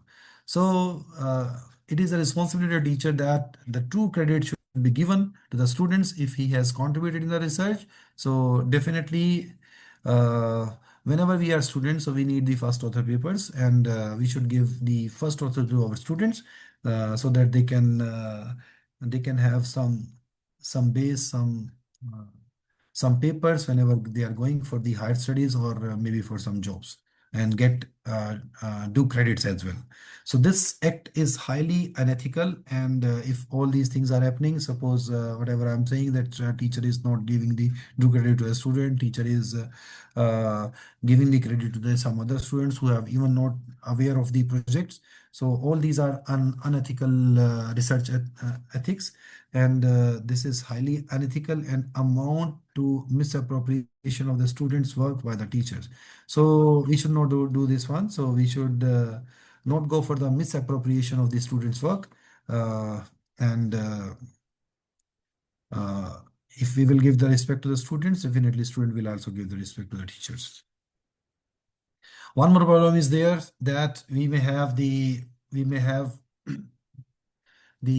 duplicate publication. So what is this duplicate publication? So if researcher publishes his paper in more than one journal, for example, one work is there, and the student try to publish this same work into more than one journal. So that is called the duplicate publication, or practicing of duplicate publication is unethical, as it is deemed to be a breach of public ethics. And if we go with the suppose, so whenever it has been seen, definitely once a particular thing happens, and after that the rule comes into the picture. Okay, so what should be the solution? What should be the rule, so that whatever wrong has been done, suppose the duplicate publication has been done, how we can capture, how we can discontinue this particular practice.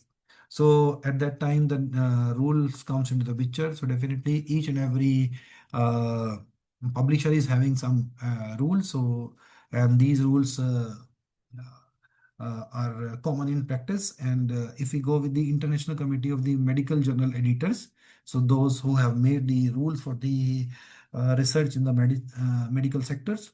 So one of the major reason of calling duplicate publication as unethical, why we are saying that, okay, so duplicate publication is unethical. So according to them, so you can say that it is unethical is that it may result into inadvertent double counting or inappropriate weighting weighting of the results of single studies, which distort the available evidences.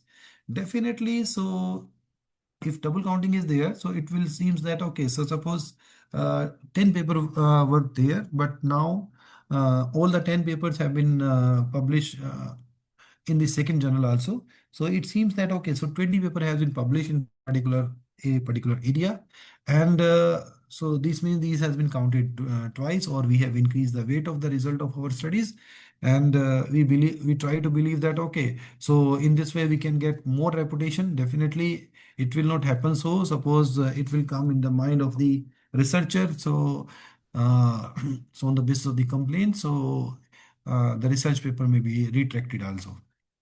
Okay, so this means we should avoid the duplicate publications, and it should be in our mind that okay, so if one work has been published, we should not publish it the same work in some other journal. Don't submit the work for publication in multiple places. And sometimes what happens, so students try to be smart, and they have their research paper in their hand, and they try to just okay just changing the title or small things in the abstract or the conclusion. So they try to publish the similar results, similar compound, similar composition in two journals. So this is also a duplicate publication. So we should not submit our research work in such a manner at the multiple places. Okay, so now how to prevent then plagiarism? How do we know that, okay, so in our research publication, the plagiarism is there. So plagiarism means that use of the proper work of the other person without acknowledging his work or giving him any credit. And these days, very high-fi uh, plagiarism check softwares are there, which are available at the editor end. So you try to check first. Okay, so suppose in a particular publication, a amount of the plagiarism is there or not, means previously published results have been mentioned in that one or not. So if it is mentioned without any acknowledgement, without any referencing, so then it is a big problem. Okay, so sometimes the researcher paraphrase the work of the others and use it as some their own works without the acknowledgement. That's what I was trying to explain. And what is the reason for doing so? So you can say that the reason for doing so is that if they acknowledge the work of the others, the people may get that their work are completely based on the number of on the work of the others without any intellectual input for them. So that comes in our mind. Okay, so suppose one work has been published, and I try to do the similar type of the research. Okay, and suppose after 5 years, 7 or 10 years, right? So I think that okay, how he has published, and the similar line I can also publish. Just I can change the name of the starting compound. Otherwise, I will keep all the things similar. So that is also not done in the actual practice. Because it will be caught in the plagiarism. So if it is caught in the plagiarism, so you can never be able to publish that particular paper. So that's why it is said that it is completely an unethical practice and amount of the academic misconduct. Now, so as we are technologically driven society these days, and technology is moving very fast, so internet has binded our mind in such a way that okay, we try to ask a very simple question from the AI platform at the AI platforms, and try to take their results by their own, and try to do some paraphrasing. We try to write a particular paper in which English writing is very strong, right? So that should not be done, because these days AI systems is in the hand of each and every students, and AI system to automatically produce a work that is similar in nature to the original work. So you can just see that. So what I give the command to suppose ChatGPT is there, and I try to give the command, okay, So here, try to explain one particular concept, why it is happening. So definitely ChatGPT will give you the answer, but that answer will be based on the journal statements or journal evidence which has been stored in the database of the online platform, that is AI platform. So, but that cannot be right always. So this means if it is right, so if it is right, so then it should be proved at the experimental lab, or maybe in the dry lab. Dry lab means computer simulations. So these days, whatever the results you are having from the experiment, so the similar results you can obtain from the computer simulation also, whether the concept is related to physics, chemistry, or biology, whatever it is. And if you can have such type of the facilities, so definitely you should be very careful that how you have to use these facilities carefully without, and the AI uses should be avoided even for writing the literature work. The institution are also required to adopt the stringent rules to prohibit the use of AI, like AI tools like ChatGPT and some other are there by the researcher in order to conducting the research works. So definitely, if I am saying that, okay, so suppose one crime is, in fact, some publication crime is being happened, suppose, and the government thinks that, okay, now there is a need, and we should have some policies, maybe from some publisher also. So some policies there. So in the same way, UGC, that is nothing but University Grant of Commissions, and they also try to organize. They try to organize some of the awareness about how to do the research work in a better manner, to have proper research ethics, and based upon that, so we have the regulations in 2018 which were notified on 23 July 2018, and it is for the promotion of high academic integrity and the prevention of the plagiarism in higher education institution. And the institution are strongly required to raise the standard of the research and publication in India. And these regulations should have should have come from much before and better, but we can say that better late than never.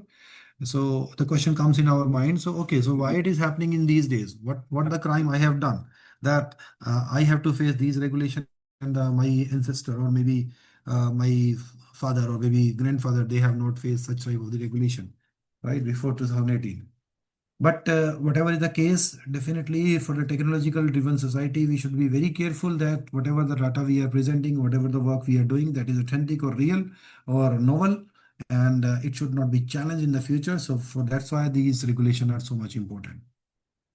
Now see some of the cases that these articles were published in a very high reputed journal, and after some time, so these have been retracted, and if it is retracted, so this means you cannot use it as your personal benefit, and you have to drop that particular paper. So one is this in Journal of Gynecologic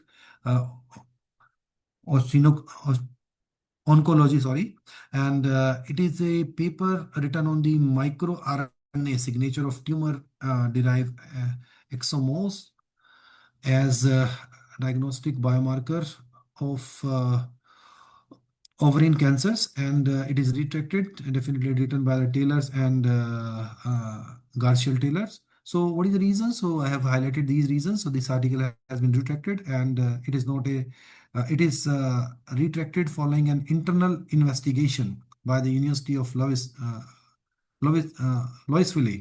and the investigation of the Officer of the Research Integrity, which found evidence of falsification, fabrication, and plagiarism of data. Okay, so this means if inquiry is pending on you, and if this inquiry is being completed, and you are found faulty, and your paper will be retracted in this way.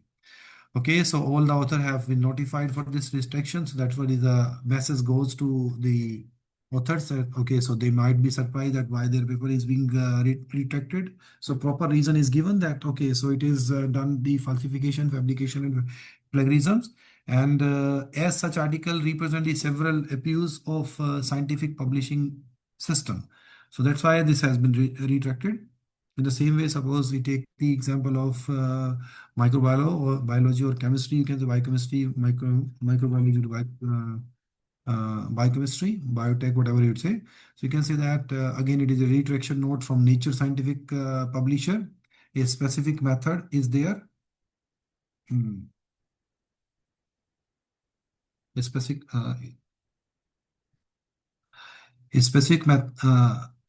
specific method is there by which this retraction is being done, that inquiry is being conducted. So author wish to at this time what happens? So see what is written. Author wish to retract this article. So means author is retract. And what is there? So there are two figures, that is figure 2.2C and the supplementary figure 4, which show the sign of the exclusive manipulation, including splicing, duplication, and use of the eraser tool. And data cannot be verified from the record. So that's why this has been retracted. In the same way, suppose you are going for the retraction of the this paper related to the 5G technology. So what happens? So it has been retracted by the request of the editors. And in this, what has been observed, that editor-in-chief has retracted this article as it shows the evidence of substantial manipulation of the peer review. So if this type of the manipulation is there, definitely it can be retracted also. So 3 example I have given that. Okay, so why to face such type of the circumstances? So we should be faithful. We should follow the all research ethics in a positive manner, and so that no one can challenge in future to us, and we should not be facing any particular inquiry. And what are then right and responsibility of the researcher? What are the right and responsibility of the researcher? You can say that, okay, so we should have qualification and the competency to conduct a particular research, definitely. So suppose even we are not clear about in our minds of what to do, so then definitely, so we will do something wrong, or we will take the help of other persons or previously published papers to explain our particular research, and it should not be done. Definitely the previous published paper should be read, and it should be read in order to have an understanding that how the particular results are being explained and what is required, and so that you can also do the similar type of the research. And research should improve the knowledge on the subject, definitely. As I said in my first slides, that research is nothing but going from known to unknown. Sorry, unknown to known. So if you are making a particular things known to each and everyone, so this means that should be very much authentic, and it should be used for the enhancement of the knowledge in a particular subject. No secret research bring to the public domain. Fine. So until unless it is medical secret, it is a secret of related to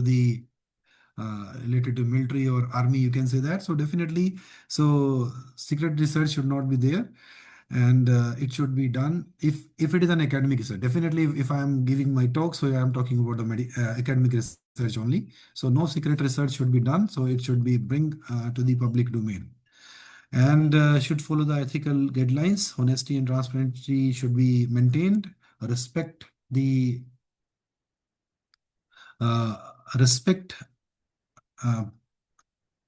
protections and promotion of the right of the participant should be there. And unethical studies, if it is there, then it should be quit. And right to publication should be maintained, and peer review should be done in a very good manner.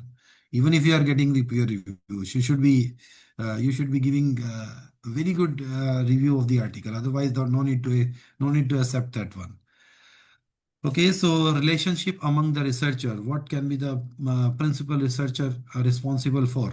And if it is definitely a teamwork, so what should be there?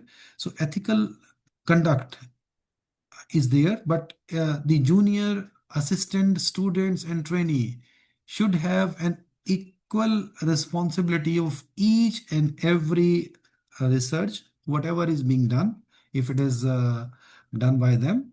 And we should have the training to the juniors and the assistants. So when I'm saying principal researcher, this means I am talking about the mentor. Fine. So who are going to under which some students work. So ethical conduct we should follow in our group. So we should give the equal responsibility to the junior students, associate, whatever it is, assistant, trainees. And if some students are coming to you, they are very juniors, and they are just coming to you to get the exposure of your research. So you should train those juniors and assistant, and no discrimination should be there on any type of the discrimination should not be there.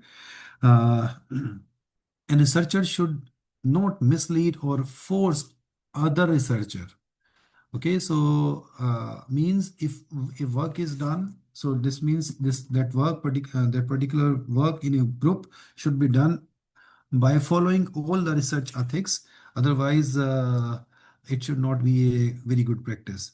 Cooperative, responsive, honest, and respectful about the interest, opinion, capability, and the work of the other researcher should be there. So if we are not having the cooperative behavior with our peers in the group, so definitely we will not achieve the target in a stipulated time, or we will be fighting with each other at one moment or another. So we should be responsive, honest, and respectful for the interest for the common interest of the group. And definitely, if you are working in a group, so don't think that you are making your career. You are making the career of the entire group, right? So means you are enhancing the base of your complete group, not for yourself only. Okay, so this means working with another is also a particular act, and we should perform this act very carefully. Now coming to the institution, so what should be the right and responsibility of the institution? So if we talk about the institution, so respect autonomy of the researcher, definitely, and support the ethical guidelines. Should have institutional ethical committee. Fine. So there may be some cases in the institutions where if fight is there, okay, so who is ethically right? So for that, we should have institutional ethical committee, and definitely for each and every institution we have such type of the committee. Ethical research board, sometimes it is called, and observance of ethical guidelines for research should be established by the institution. So ethical research committee or ethical research board, or sometimes it is called institutional ethics committee. So what is its function? To resolve the ethical dilemmas. So if suppose some fight is there, so that should be resolved at the institutional level, so that it is not going to the outside, or it is not going to the court. And within the family or within the research family, you can say that within the institution, so that is being resolved. To safeguard the dignity, right, safety, and well-being of the actual and potential participant. And you know that in a particular institution, suppose some participants, some researchers are there who are potentially very much active, and they can go a step beyond where they are standing. So definitely we should safeguard their dignity and the rights so that they can progress in their career. Taking care of the principle of ethics, definitely to support the research in the ethical issues, it should be there, and to examine the compliance with regularity requirement, applicable guidelines and laws. So that should be in compliance. And ethical clearance, irrespective of irrespective of funding agency, should be there. So if you are not having the ethical clearance, and you should not publish for the paper. For example, I said that, okay, for each and every institution, we have the ethical research board. So in the same way, so I am from JNU, so we have the institutional ethical review boards, and this boards for research on the human subjects was constituted while the resolution number 5.3 in 2008. So it has to review all the research proposals submitted by the faculty members and also by the research scholars, PhD or MPhil students involving human participation. And the tenure of the chairperson member secretary is fixed, that is 5 years, while for other members, so on the panel, so it is for the 3 years from the date of the appointment. So this board is consisting of the following members. One will have the chairman, and second will be scientists from the medical practice, scientists from the basic sciences, scientists from the basic sciences, second and third from the external from the institution. For example, they will be from outside JNU, and social scientist, philosopher or a social activist, that will be external from outside JNU. One will be from internal JNU also. Advisor, mentor, or member of the ethical review board of the institutional like ICMR, AIMS, or ICGB, etc. And legal advisor, external, legal advisor, internal, lay persons, one or two, or it may be a member secretary from JNU. So this is the ethical board, you can say that. Now coming to collaboration. So what we should take into account whenever we are doing the collaboration. So collaboration is the working with the another or receiving assistance from someone. It may be a classmate, it may be a friend, it may be a parent, it may be the person who is connected with your group, maybe personally, maybe electronically, to complete a coursework for the grade, or if it is research, then you can say that it is the to complete a particular task of a research. Sometimes collaboration may be permitted, sometimes it is not permitted. When we say that it is permitted, so you can say the collaboration can include jointly doing the problem. So means one particular problem is there. So on that one, so each and every collaborators will work on that particular problem. Okay, so it may be the case that, okay, one particular person start the problem, it do some partial work, and then second one take from that stage, do the second part, and so on. And in this way, complete task is being done. Or it may be in the parallel mode also, if it is possible in the parallel mode. And then at the end, for example, 4 collaborators are there, so all the work of the 4 collaborators can be clubbed and produced in the paper in the form of the research paper. Working in a group or on a lab assignment, having another person help to rewrite a paper, sharing resources, sources for completing a task, debugging another computer's program. Okay, so these are all some of the signs where we should have the collaboration. And so if it is a collaboration, so it comes in our mind that why we are not making the collaboration of 100 people. So one will work and 99 will also work. So if I will publish 1 paper, 99 will also publish 99 paper. And this way I can have 100 publication. But definitely these are not the authorized ones. So, okay, so if we have a task which has to be completed as a research activity, so that should be divided into some parts, maybe 4 part, 5 part, whatever it is. And so if it is in this way, so you can say that a number of collaborators should be limited, and we should prohibit at one particular step, whether we are increasing it by 2, 3, 4, 5, whatever it is. So unauthorized collaboration misrepresent. So what happens? Suppose I am a researcher and my 3 or 4 students are working, and with them. So suppose I am just trying to ask, okay, so add the 4 or 5 friend of mine also in this publication. So definitely the work will be published, but as the 4 or 5 of my friends are not having any role in that paper, so it is not the authorized publication for them. It is unauthorized collaborations. And so means we are trying to represent the work of an individual as the joint work.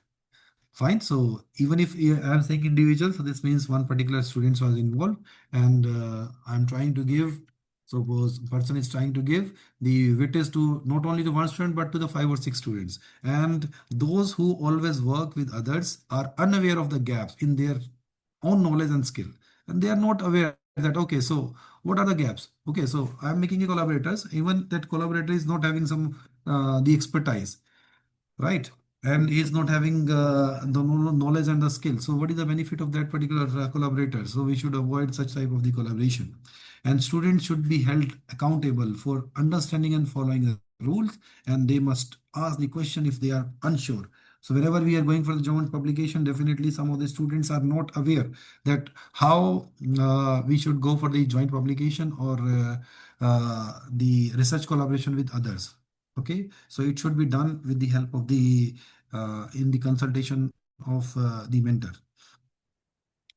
Well, when we are talking about the unauthorized collaboration, so this means unauthorized collaboration can be defined as cooperating, collaborating, and otherwise giving or receiving assistance in complete academic activity without the instructor permission.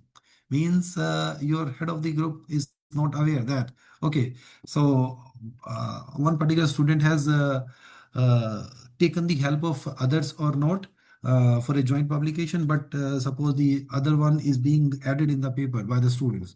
So that is not done. And at that time, the instructor should come into picture. Even the student should take the permission of the instructor. Okay, sir. So this particular student will help in this particular design of my paper or this particular part of my paper. Only then it is a authorized publication. Otherwise, if you are just adding their name without even they are not aware whatever you have published, but they are having their name in their in that paper. So this means that is unauthorized collaborations. You can say that. And Concordia Academic Code of Conduct says that unauthorized collaboration is an offense, right? So this means we should avoid this unauthorized collaboration. So unauthorized collaboration is a type of dishonest practice, you can say that, and it is happening whenever the students work together on any assignment or research practice, and it has been designed as a task for individual, but the that individual have taken the help of another without the permission of the mentor. So in that case, you can say that individual answers are required to explain in front of the mentor. And unauthorized collaboration may involve, what are those? So working with others and telling and asking them for the information to develop the approach to fulfill the requirement of the assessment or assessment or any research activities, and working on and writing up the answers to the assignment so that the work submitted is very similar. Means the other fellows are there, so who have done the similar type of the assignment or research practice, and you are just asking, okay, so do my work also. And in this way, it seems that, okay, similar type of work is there, but as without permission, the students are doing the work, so it is unethical practice or unauthorized collaboration. And suppose you are going to share your results or answer to any assignment by either making it be available to others or receiving it from others without the knowledge of this mentor. So again, it is unauthorized collaborations. So in all these examples, you can say that the thought and opinion, whatever is been presented in the for the assessment, are those of two or more students, as opposed to those of individual. Means we have given the task to one person, but that person has taken the help of suppose two or more students. Okay, so means it is not the assessment of individual, but we are saying that, okay, as a mentor, we are just taking it as, okay, so this is the assessment of the individual, but it is not an assessment of the individual, it is an assessment of a group of the people. Okay, still some example of unauthorized collaboration, you can say that, but these are not limited. So these are some of the examples. So working on the research assignment with this with the another student without the permission of the professor, as we have explained, completing an academic assignment with the help of another student, and taking full credits. Okay, so I'm taking the student is taking the full credit, but not acknowledging the other one and not taking the permission of others. Okay, so just he is the friend of the first one, so that's why he is helping. But if first one is taking the full credits, even if it is unauthorized collaboration. So Suppose you are borrowing the friend's investigation or assignment to see that how those friends are constructing it or structuring it. So on the same way, so suppose the person is trying to construct the similar type of the research, so then it is also an authorized collaboration. So working with a group, study group to complete the individual assignment and without the knowledge of the mentor. Getting someone else to write your paper. Okay, so you are not habitual of writing the paper. Your writing skill is poor, and you are taking the help of any other students and who is good and who is just trying to help you. But definitely, our knowledge is ours. Others' knowledge is others. So whatever you are writing the paper is nothing but your knowledge, which has come on a paper. So if it is coming on the paper, so this means whatever is on the paper, that is in your mind. So if you are not aware of your research and any other students is writing the paper for you, definitely it is not in your mind. So whatever is being written in the research paper, that is not the thought of your mind. So if it is not your thought of the mind, so how you will justify that one in the future? So this is also unauthorized collaboration. Showing another students your results, essay, assignment before it is due. So you can say that it is also coming in the misconduct or unauthorized collaboration. Using word track changes in a friend's essay, fine, or friend's assignment or friend's research paper to rewrite the sentence. Okay, so I will explain the same graph, similar type of the graph as my friend has explained. So whatever I will do, I will try to do, I will just try to copy a particular stanza from the explanation of the my friend, suppose published papers, and I will try to reframe or rewrite the sentence and try to explain the similar idea in the similar way. So that is also not the unauthorized. That is also unauthorized collaboration. So you should prevent unauthorized collaboration. At that time, the mentor play a very important role. He should explain what type of collaboration it should be there, how it should happen, when and why student may work together in the class or in a group, and its clear rules should be set, and give the example of acceptable or unacceptable joint work, and try to explain that why you are adopting the course rules, or why you are making the research rule for permitting or limiting the collaborations. So if these things will be clear to you, so your student will not go for the false collaboration, unauthorized collaboration. He will be faithful to your group and try to do as per the your requirement. Okay, so now if we just try to check what are the ground rules, so you can say that under the code of the academic conduct, so some works which has been submitted for the grade or research assignments, so student these rules should be there, so that students owns originals independent work unless the instructors permit the collaborations, use of the resources or outside assistant can be recognized easily. And for this, so these 5 points are there. So if working with the others and receiving the assistance is allowed, any help or collaboration must be given full credit and cited. Fine. And definitely it should be with the due permission of the mentor. Student must comply with the course rule and may only work together or receive help to the extent allowed by the instructor clearly. And to ensure about the limits, student must seek the instructor permission for working with one another, even if this instructors permits the collaboration. So it is never ethical to copy someone's work or let copy them your work. Okay, and if your instructor asks whether you worked with anyone on an assignment, always tell them the truth. Don't hide any fact. And if so, these are the code of the academic conduct which should be followed by the mentor as well as the students.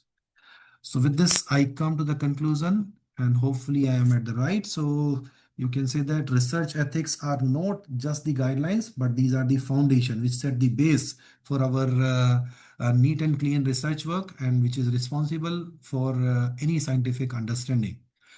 and meaningful as well.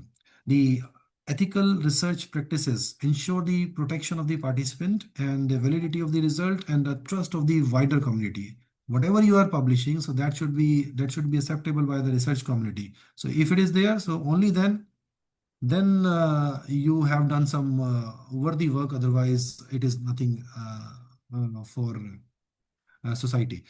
Okay, so awareness of the good publication practice should be generated among the novice authors. Novice means new authors, to prevent the unethical practices, so that they are not doing any unauthorized collaborations, any false crime, any plagiarism in the publication of the scientific research. So that should be taken care by the mentor. So by committing to the integrity, transparency, and respect to all involved, we should contribute to the advancement of the science in a way that benefit the society as a whole.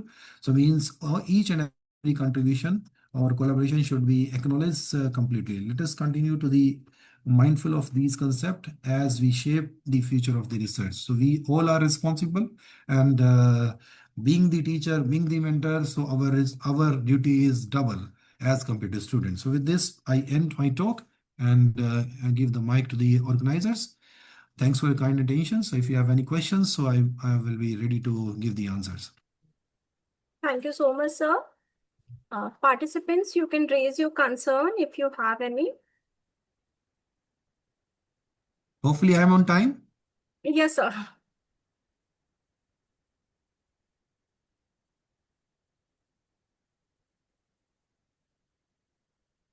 You can also write your question. Participants, you can raise your concern.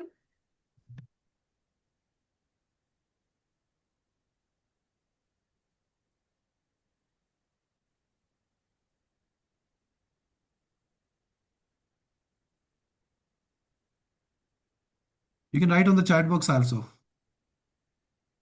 Participants, you can write your queries in chat box also if you are not able to unmute yourself, or if you have any connectivity issue.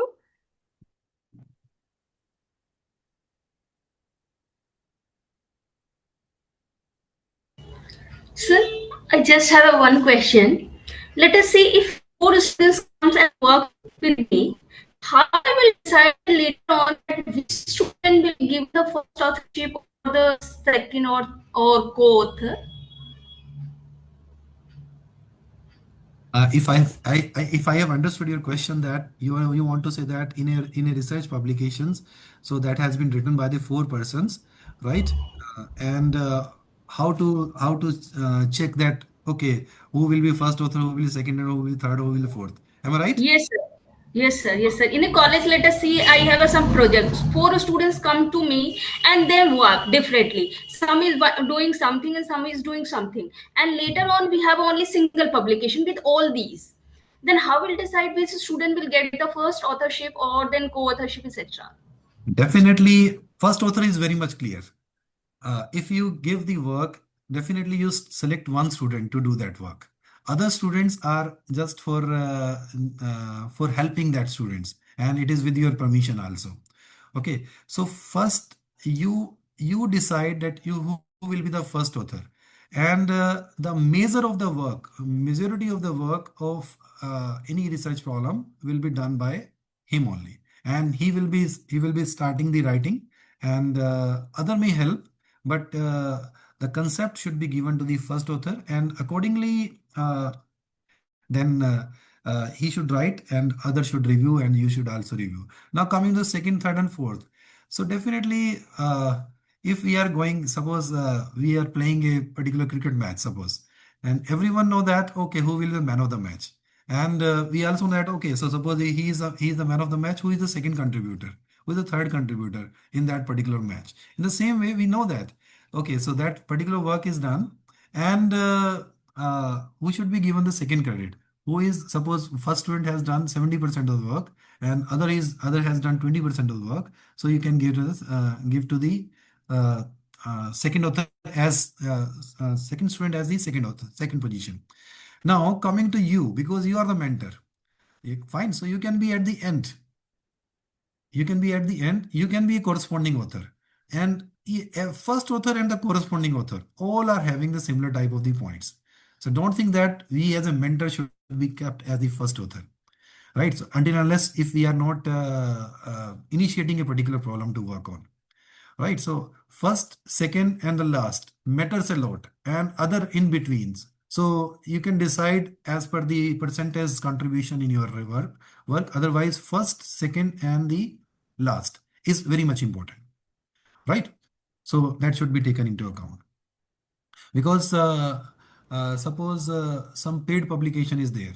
So it is said that, okay, so the person who is there at the first and the second one, or at the last one, or sometime it is said that okay, it should be corresponding authors. So only those persons can, for those person, some of the institution pays. Suppose I am in a particular university, maybe in abroad, and I am your collaborator. Okay, and I am the responsible who will be paying for your research publication, right? So I can be at second position, I can be in a last position, I can be a corresponding authors and contributing in your papers in such a way, and your students can be a first author in that one. Any other question? So, sir, if there is a payment, so how this payment will be decided? It will be equally distributed to all the students, that all the students have to pay something. Why student will pay? Then what No, is your let's say role? I don't have a pay, I don't have That money don't, from the institute to pay. listen. If we only have to pay, all students equally have to pay, or the first author or the corresponding author has to pay more. Listen. We should avoid such type of the publication. But why we go for the paid publication? We go for the paid publication because that paper can be accessed by any particular person. He don't know. He don't require any subscription of the journal. Now the question comes that why how we should go for the paid publication. We should collaborate with those person where the institution can fund for the paid publication. If you can find such type of the partner, then you can collaborate with that one. Don't go for your students. Why student will pay for the publication? Otherwise, there are many publications which is unpaid. Fine, so you can go for the subscription based. I'm not saying that student will pay. Definitely, your partner will pay who will be having some funding, maybe from the research project. We are having some research project. Okay, suppose me and you both are involved in two different projects. Okay, so I say that okay, so suppose 100 rupees is to be paid, and I can say that okay, so 50% I can pay, 50% you can pay, and then with a common understanding. So it should be decided at the mentor level, not from the pocket of the student. Definitely. Thank you so much. Thank you. So there is a query in the chat box. He is asking that he is doing some project with the help of UG student. Can he give their name in research papers? Are you checking your paper of your students? If yes, then definitely can I give their name in. Their name means how many names? So one student is there who is working with you in a project. Then how many names you want to give? 2. Yes, you. So what is the problem in that? So he is doing under your mentorship. So both of you are responsible, your student as well as the mentor. Dr. Ranvijay Ram. Yes, sir. Okay. Hello, sir. Yes, you Sir, can. actually, I am doing project work on preparing biodiesel. है ना? ठीक है जी. So, with the UG students, so can I give their name in a research paper, sir? Okay, UG students is helping you in one particular research problem. That's what you're saying. Yes, sir. You can give. See, I am in JNU. Achha. From many colleges of DU, the students come to me. Fine. So Okay. some BSc students are there, so they come to me to do some problem. Okay. Okay. When I give them the first author because I just design the problem for them. Okay. And the students start doing the research, and after the completion of that work, So he may be the first author also, Okay, right? okay. And suppose he has been hired or he has been taken for helping a particular research scholars. So research scholar can be as a first author, and he can be a second author. I can be the last one, the corresponding one. So mentor should be corresponding one, because Okay, okay. the senior should take the responsibility, and the corresponding authors takes the responsibility. That's what is the concern. Definitely, you can give the Oh, name of your okay, PhD sir. students. Thank you, sir. Thanks. Any other query?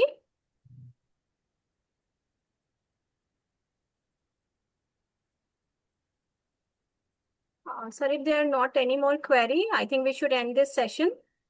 Yes, of course.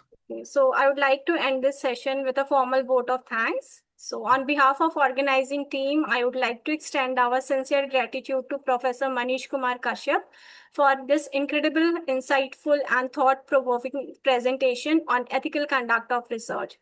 So your presentation not only highlighted the importance of upholding ethical standard, but also provided practical guidance that will undoubtedly empower our participants to make more responsible decision in their work.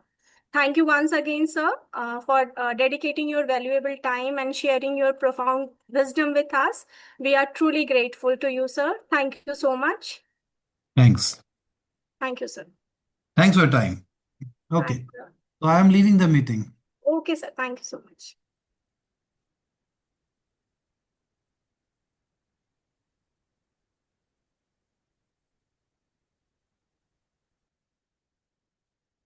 Participants, you are requested to join back at 2 o'clock for third session.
Hello. Yeah, hello, ma'am. The So we'll voice is just start. slightly low. I'll just increase it. And the light at your back is also, glaring into the screen. Change that. Sorry? The light at your back is glaring into the screen. If that can be. Yeah, just a second.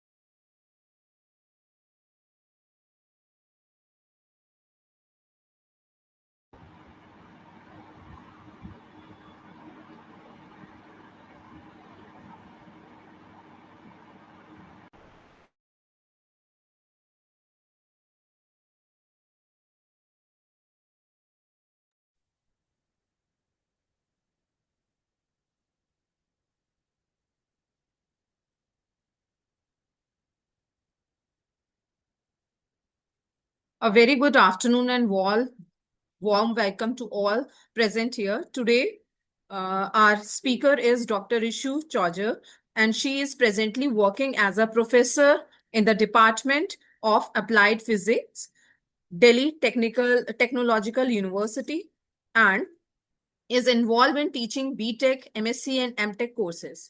In addition, she is holding the charge of Director, Vinod Dham Center of Excellence for Semiconductors and Microelectronics, DTU, and Associate Dean Academic UC. In 2024, she was honored as a Fellow of National Academy of Science, India, becoming the youngest recipient of the prestigious award.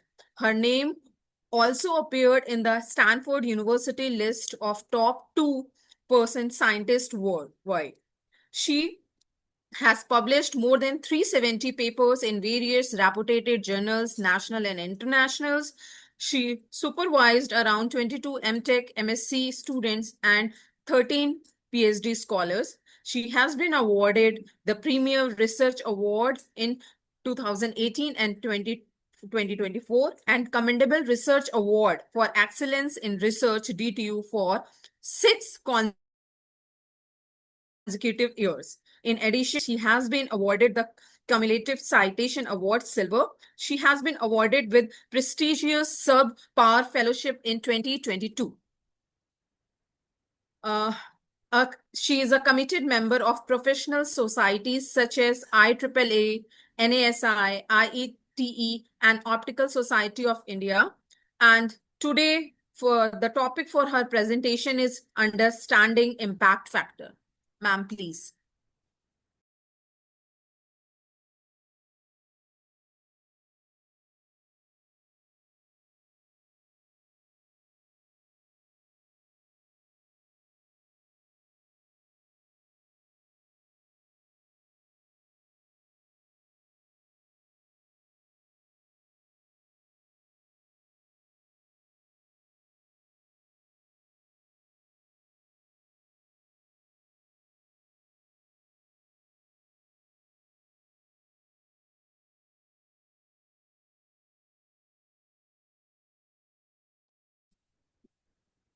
Ma'am, you can share your screen. Am I audible, ma'am? Ma'am, you are muted. You are muted, ma'am. Yeah, it's audible, ma'am.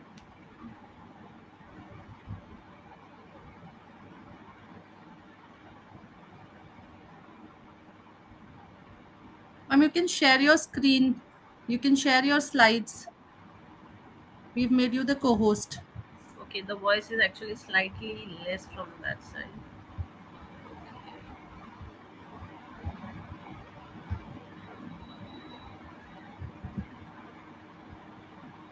Is the screen visible?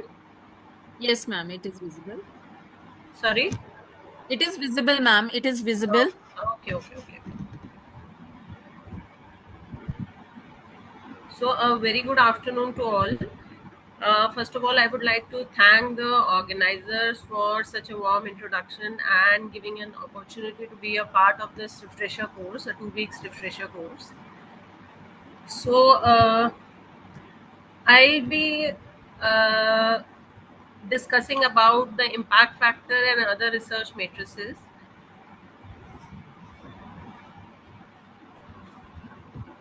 So we'll be discussing or we'll be having a detailed overview of how academic performance and research influence.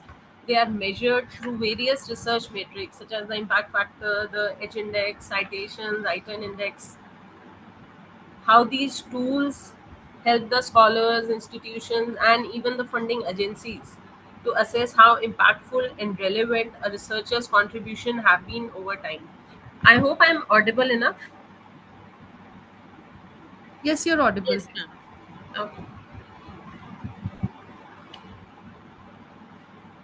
And so by the end, we'll be able to understand how these different research matrices are calculated, interpreted, and how they are used in the academic community. So starting off with the various research matrix. So research impact matrix, they quantify how widely a researcher's work is recognized and used within the academic community.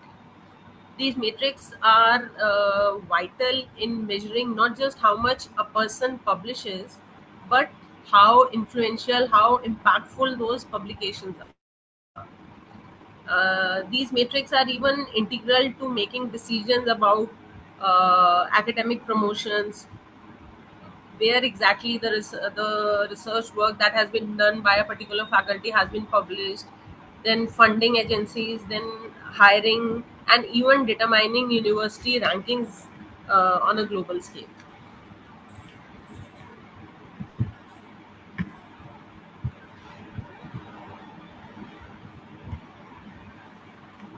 Then starting off with the first research matrix, which is the impact factor. Now, why is the impact factor required? What is the need of an impact factor, and who gives the impact factor? Where this impact factor comes from? So, impact factor. But before starting off with an impact factor, let us discuss briefly of what a journal is. So, a journal, as you all know, is a scholarly publication containing articles written by researchers, professors, and other experts in this area. And every journal focus on a specific discipline or a field of study. So there are journals specific to electronics discipline, there will be journals specific to biomedical, to botany discipline. So we have journals dedicated to a specific uh, field of expertise. Now the journals are meant for an academic or technical audience. Unlike the newspapers and magazines, they are not intended for general readers. So as an electronics engineer, I'll be more focused towards an electronics journal. As a biomedical engineer, I'll be more focused towards a biomedical journal. Now, journals are published on a regular basis, but it can be monthly, it can be quarterly, bi-monthly, biannually, annually, and accordingly they are numbered. Now, in a journal, each copy is an issue, and a set of issues makes a volume. So usually whenever you find volumes within the citation of a journal, it defines how it is actually published. It's monthly or bi-monthly or annually. So accordingly the volumes are defined. So like newspapers and magazines, even journals are referred to as the periodicals or the serials. Now, the commonly used criteria for selecting the right journal. So let's say, being an electronics engineer, I want to publish, I would be doing research in the electronics domain. So accordingly, I need to identify in which specific journal I'll be able to publish my work. So based on, one must understand, one must explore the scope of the journals, the publisher reputation. Publisher reputation is an important aspect because you must have heard of Elsevier, Springer, IEEE. So these are reputed publishers which everyone is aware of. But there are journals which are published by local communities. For that matter, I can have a journal in the electronics domain coming out from, let's say, Chandni Chowk or coming out from Rohini. But it's not a well recognized journal. So a publisher reputation makes an important impact while selecting the journal or while publishing your work. Then we have the journal impact factor. So higher the impact factor of a journal, better it is, better its visibility in the scientific, in the academic community, and the type of articles a journal publishes. So it can be a communication, a full paper, a review, a perspective, mini review. So it can be any of these. There are journals which are dedicated to only reviews. There are journals which don't publish reviews. So depending on the research that we have done, accordingly we need to identify a right journal where we would be sending our work for review and ultimately for publishing it. Now coming on to the journal impact factor. So impact factor is nothing but a metric that reflects the average number of citations to articles published in a specific journal over a 2-year period. So it's a measure of a journal's relative importance or prestige within its field, with higher impact factors generally indicating greater visibility and the influence. So essentially, these impact factors, it gauges how frequently articles in a journal are cited by other researchers, providing an indication of the journal's impact and reach in the academic community. So for example, let's say the journal XYZ has a 2025 impact factor, and another thing, impact factor is released every year. So it's an annual impact factor. It can increase, it can decrease depending on the citations within that specific journal. So let's say a journal XYZ has 2025 impact factor of 2.0. So this means that on average, the articles published in the previous 2 years, that is 23 and 24, they was quoted in 2025 an average of 2 times. So this is theoretically what an impact factor is.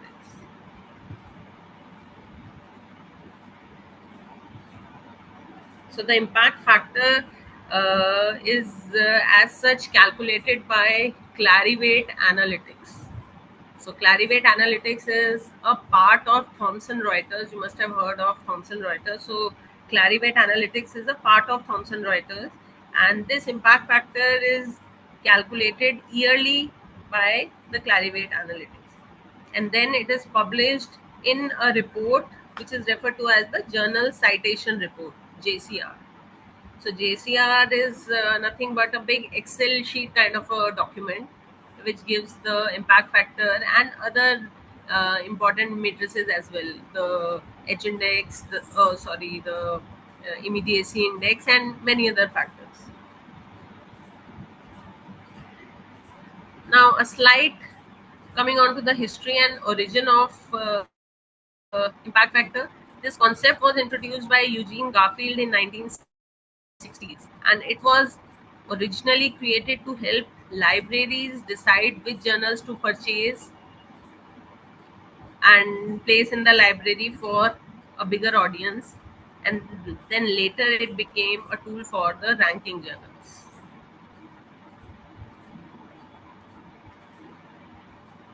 So now a small discussion on how the impact factors are calculated. So impact factor is for a given year is the total number of citations received in that specific year to articles published in the previous 2 years divided by the total number of citable items published in the previous 2 years.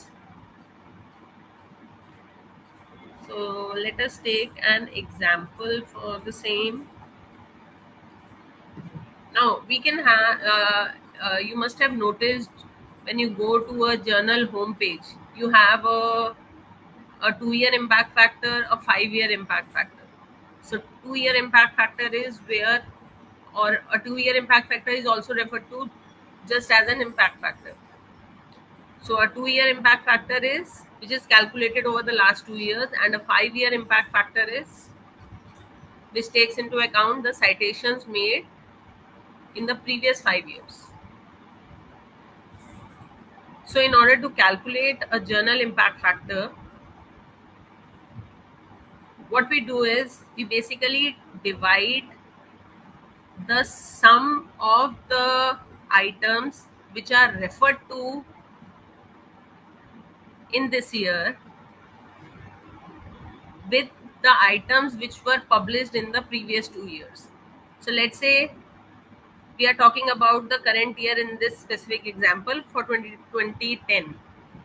So the items which are published in 2009 and 2008 and referred to in 2010 is 9. So 9 articles published in 2009 have been referred in 2010, and 57 articles published in 2008 have been referred in 2010. So we'll add these two numbers. So it's 66, 57 plus 9, and divided by the total number of items published in the previous 2 years. So the number of items published in 2009 is 26, and the number of items published in 2008 is 17. So that sums up to 43. So the impact factor for the last 2 years becomes 66 by 43, which is 1.535. So this is the impact factor for this specific journal. So on the similar lines, we have a 5-year journal impact factor. So here again, the items published in 2009 and referred in 2010 is 9, published in 2008 and referred in 2010 is 57, and so on for the previous 5 years. So we'll just add up these. That comes out to be 396, and ratio to the number of items published in the previous 5 years. So this gives the impact factor of a journal, depending on if you want to obtain a simple impact factor or a 5-year impact factor.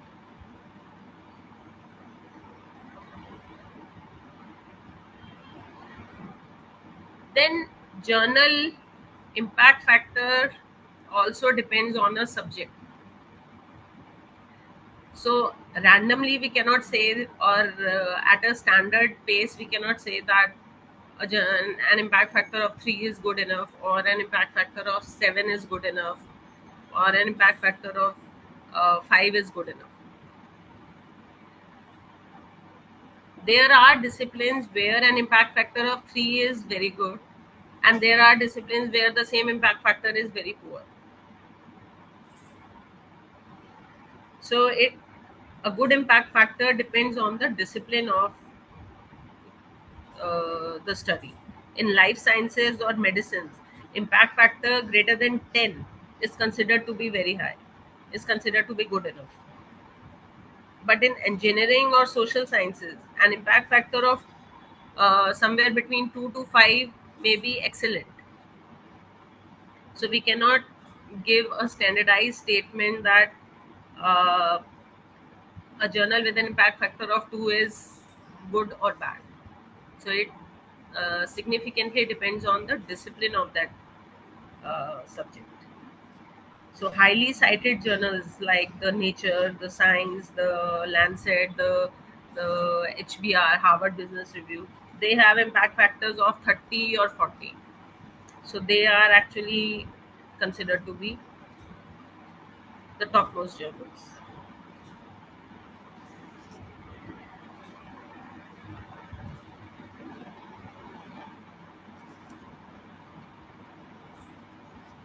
this is fields such as medicines and biology. This is just a impact factor data that fields with in the area of medicine, biology, they have higher citation rates and correspondingly higher impact factors as compared to mathematics or social sciences or engineering technology. And so one should not compare the standard of research papers of different disciplines with their impact factor. And the reason why medicines, biology, they have higher impact factor is because they are referred higher in a increased manner. They are used by the medical practitioners, by the hospitals, by the doctors, and also their relevance becomes much higher as compared to a mathematics journal or a social science journal.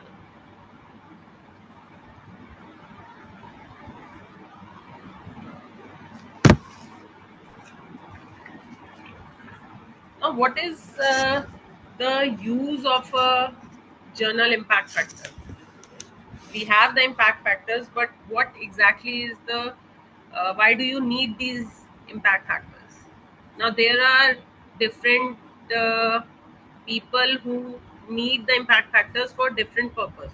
For that matter, librarians can support selection or removal of journals from their collections in the library, and then determine how long to keep each journal in the collection before archiving it. So this is their relevance of an impact factor. Then coming on to let's say the publishers or the editors, so they can determine journals influence in the marketplace, in the academic scientific community, and review their own editorial functions. Then we as authors, we as researchers can identify the most appropriate, influential, impactful journals in which to publish, as well as to confirm the status of journal in which they have published. So we have journals such as the SCI journal, Science Citation Index journal, Social Science Citation Index journal. So these journals are referred to as good journals. There are various predatory, various fake journals which are also available on the websites, and they flash a good impact factor of let's say 7 or let's say 10, but they are nowhere in in this SCI list of publishers. So that is just to attract authors, researchers for an early publication with a good impact factor. Then for professors and students, this impact factor can discover where to find the current reading list in their respective fields. So that is basically the use of impact factors to different communities.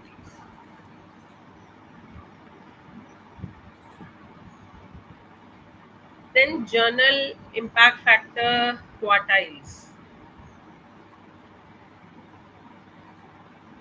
So quartiles,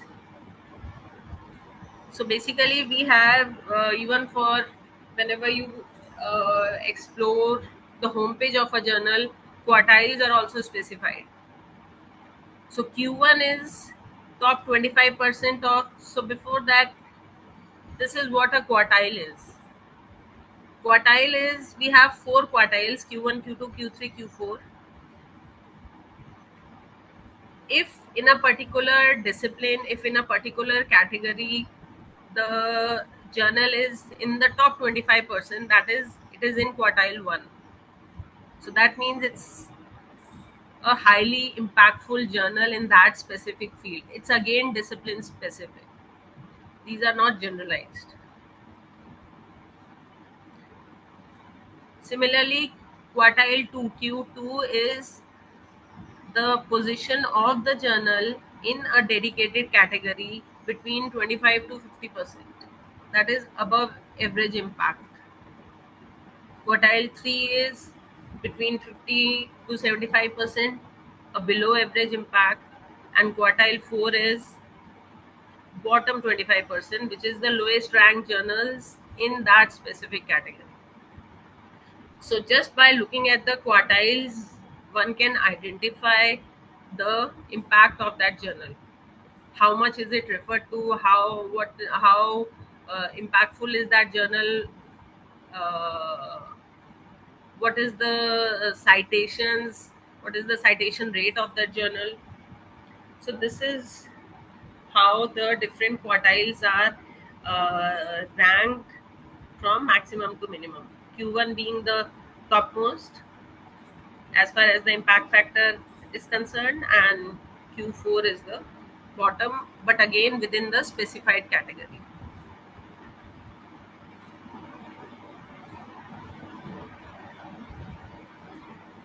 So this is just an example. So let's say there are 100 journals in a category environmental science. So journals ranked 1 to 25 by impact factor it lies in quartile 1. Journals ranked between 26 to 50 by impact factor is lying in quartile 2, in quartile 3 and 4 accordingly. So a journal ranked 10 would be in quartile 1, while one ranked 80th would be in quartile 4 for the category environmental science.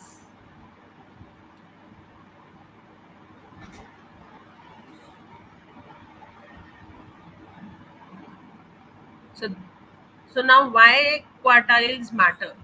So again, different stakeholders have different requirement, different points they need to take care of.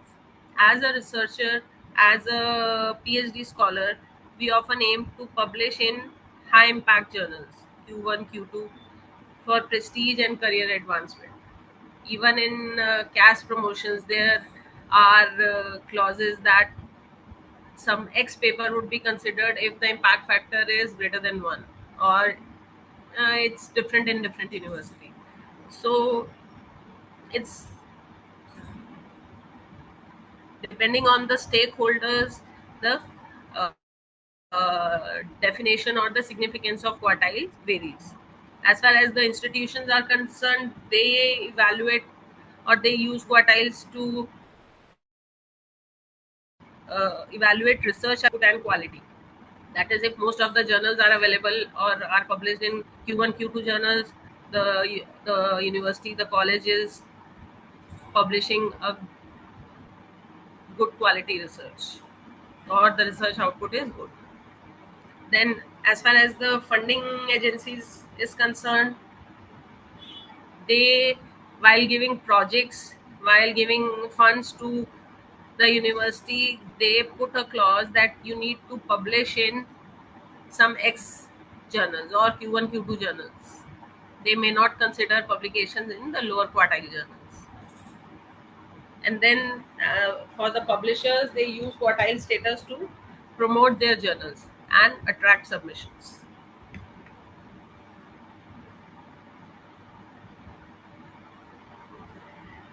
Now, next is some of the key points related to the journal impact factor. So journal impact factor cannot be calculated for new journals. As we had discussed earlier, as far as the definition of an impact factor is concerned, you need to take into account the previous 2 years citations, and hence it cannot be calculated for newer journals. So impact factor can be calculated after completing a minimum of 3 years of publication. Then impact factor is only a quotient factor, not a quality factor. It only deals with the how much or how many papers have been cited, and nothing to do with the quality of that paper. It can be a lower impact factor paper, but referred to, let's say, multiple times. So it depends on, so impact factor tells us only the it has nothing to do with the quality of a journal or quality of a research. So it's only a measure of the frequency with which the average article in a journal has been cited in a particular year or a period.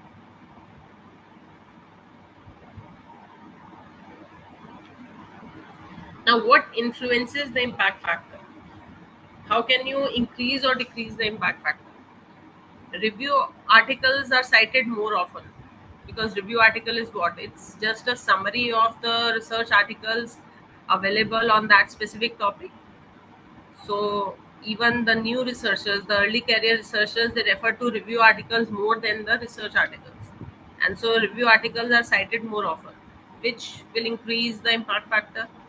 Then case reports are rarely cited. A specific case will be cited by a researcher going for research in the specific domains, but not as a general reader. So if a journal publishes only, let's say, case reports or case studies, its impact factor will be low. A journal publishing review articles will have a higher impact factor. Then rapid publication time. If the publication time is higher, or if the publication time is lower, that can affect the impact factor. Self citations can increase the impact factor. Let's say I publish my work in some X journal, and then in my every research article I am citing most of my research articles. So self citations also helps in increasing the impact factor of a journal. Then bias towards rapidly evolving fields. So for that matter, let's say AI ML is at a higher pace these days. So most of the journals relevant to AI or ML would be referred at a higher pace these days, and hence it will increase the impact factor of the journal.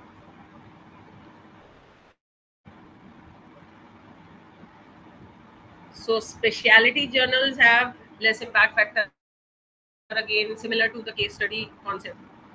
So they'll be referred to only by the domain specific researchers. So implications of the impact factor. So impact factor simply tells us how frequently an average article in a journal has been cited. It tells us about a journal as a whole.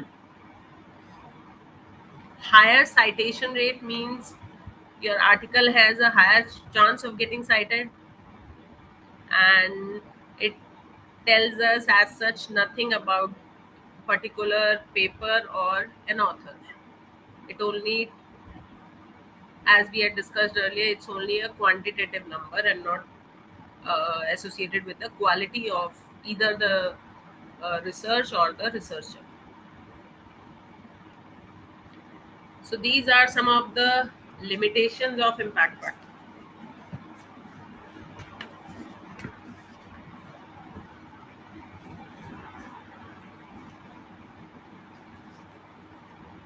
So first is the field dependency.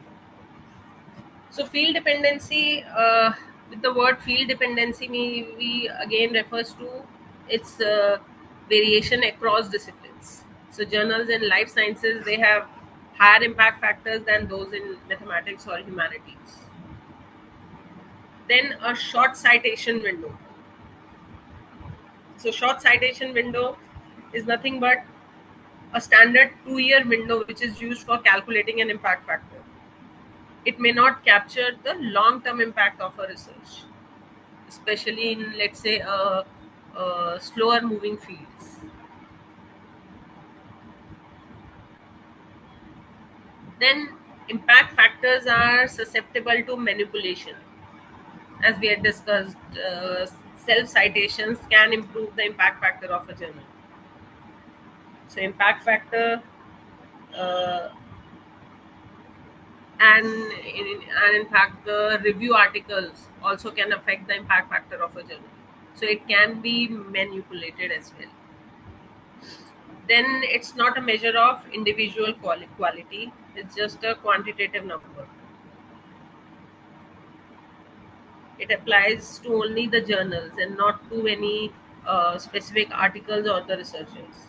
And so a higher impact factor journal publication does not necessarily guarantee a high quality content. Then it ignores the article level matrix. So an article in a high impact factor journal might not receive any citations, while a highly cited article in a low impact factor journal might be overlooked.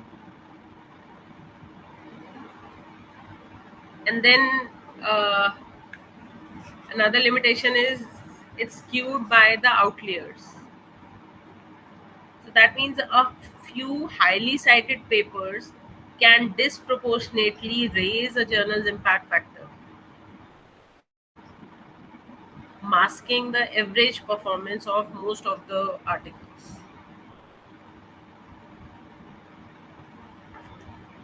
Then we have a language and a regional bias as well. And emphasis on quantity over quality. So these are some of the limitations of impact factor.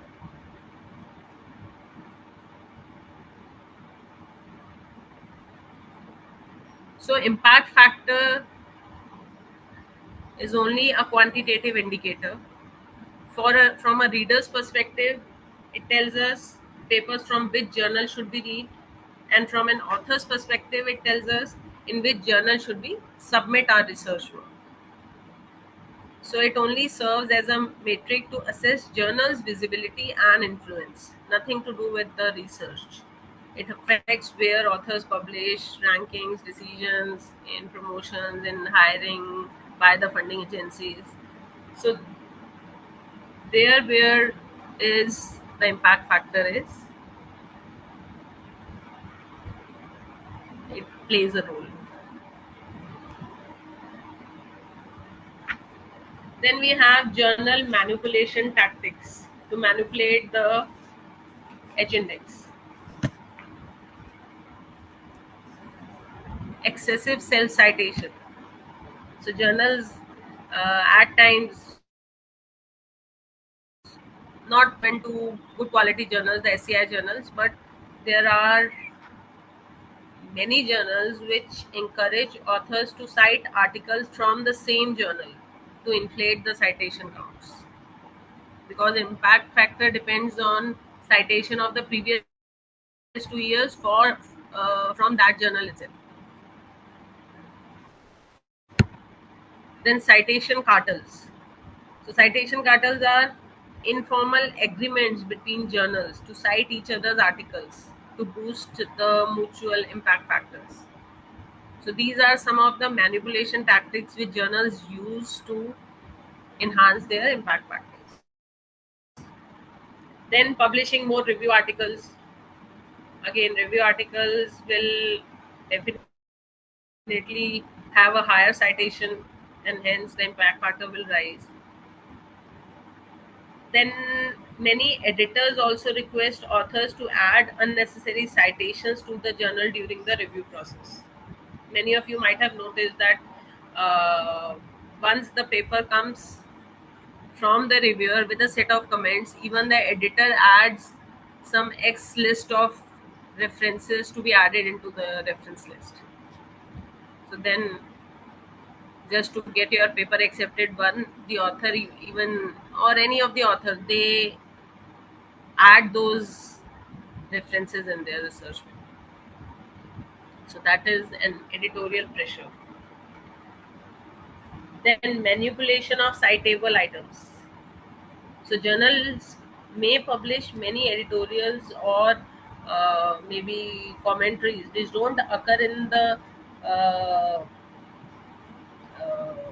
denominator but can still attract citations.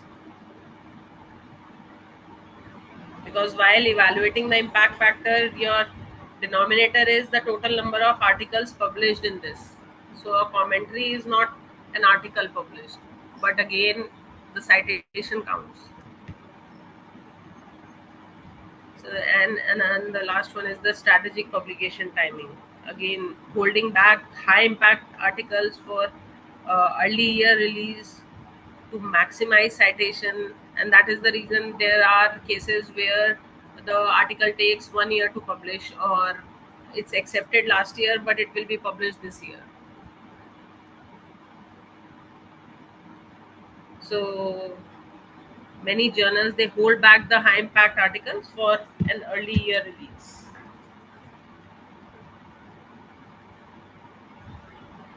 Then coming on to the journal evaluation tools, the journal citation reports. So journal citation and report provides the impact factor for different journals. We have, as we had discussed, Clarivate Analytics. So Clarivate Analytics is a global company now.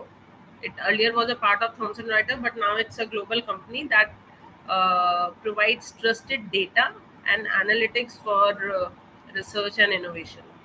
And one of its most important services in maintaining databases that evaluate quality and impact of academic research. So it is known for managing Web of Science, journal citation reports, the impact factors, and other research matrices.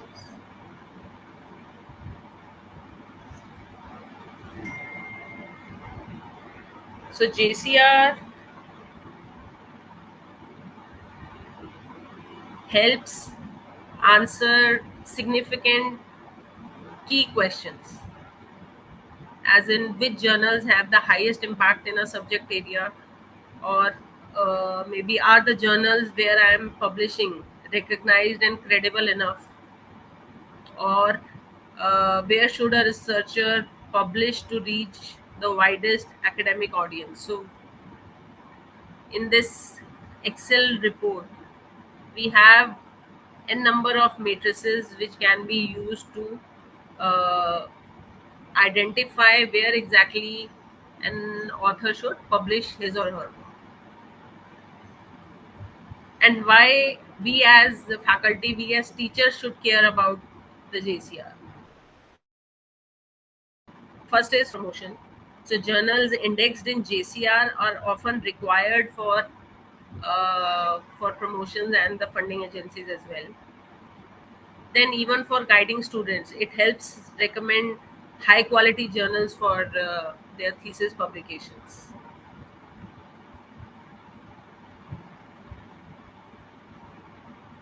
So this is where the JCR is used. It's used by librarians, researchers to discover high impact journals, develop and manage journal collection, compare a custom selection of journals in a specific domain, find related journals, identify review journals.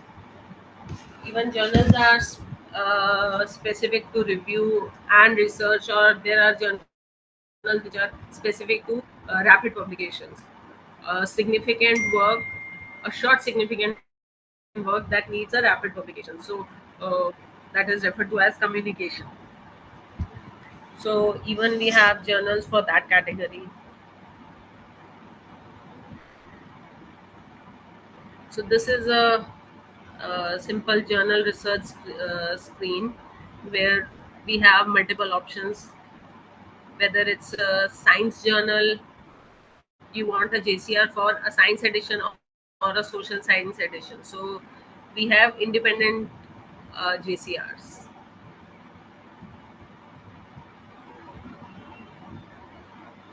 Now, these are the various matrices that is available in JCR.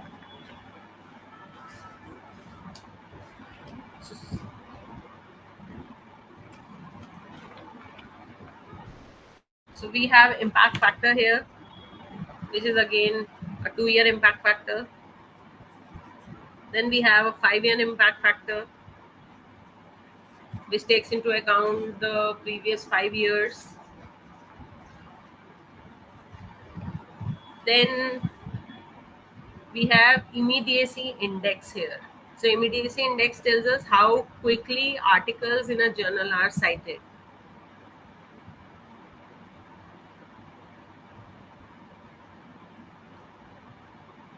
So it's a measure of its significant nature of that specific article as well as the journal. Then we have cited half-life. This is another matrix. So this is nothing but something which tells the number of publication years that account for 50% of the total citations received in the current year to a journal. So that is the so this indicates how long published content continues to be cited.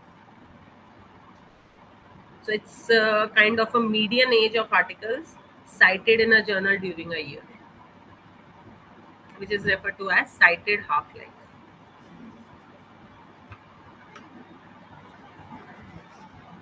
So long half-life means the journal's articles remain influential for many years, and it's common in humanities, mathematics, and foundational sciences. Whereas a short half-life refers to citations that peak quickly and decline. So it's very common in fast-moving fields like we have in medicine, in biomedical region, in AI, ML. So these journals, they have short half-life. So short half-life is normally less than 3 and long half-life is normally greater than 7. So let's say in 2024, a journal receives 10,000 citations in total. So if 50%, that means 5,000 citations came from articles published during the last 6 years. Then the cited half-life is 6.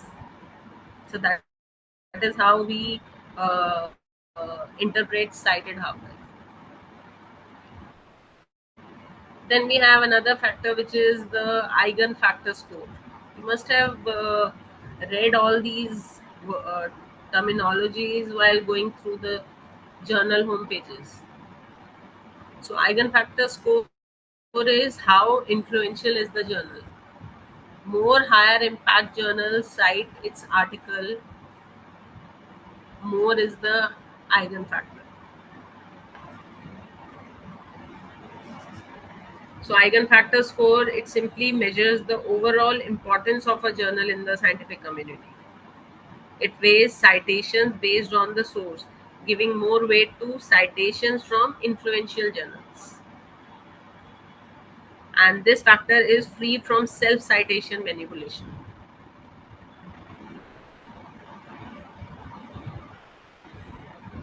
So this is how we can identify which is a best fit journal for an individual. Let's say the purpose is that I'm looking for internationally recognized journals. Then use Web of Science or JCR to find a high quality international journals.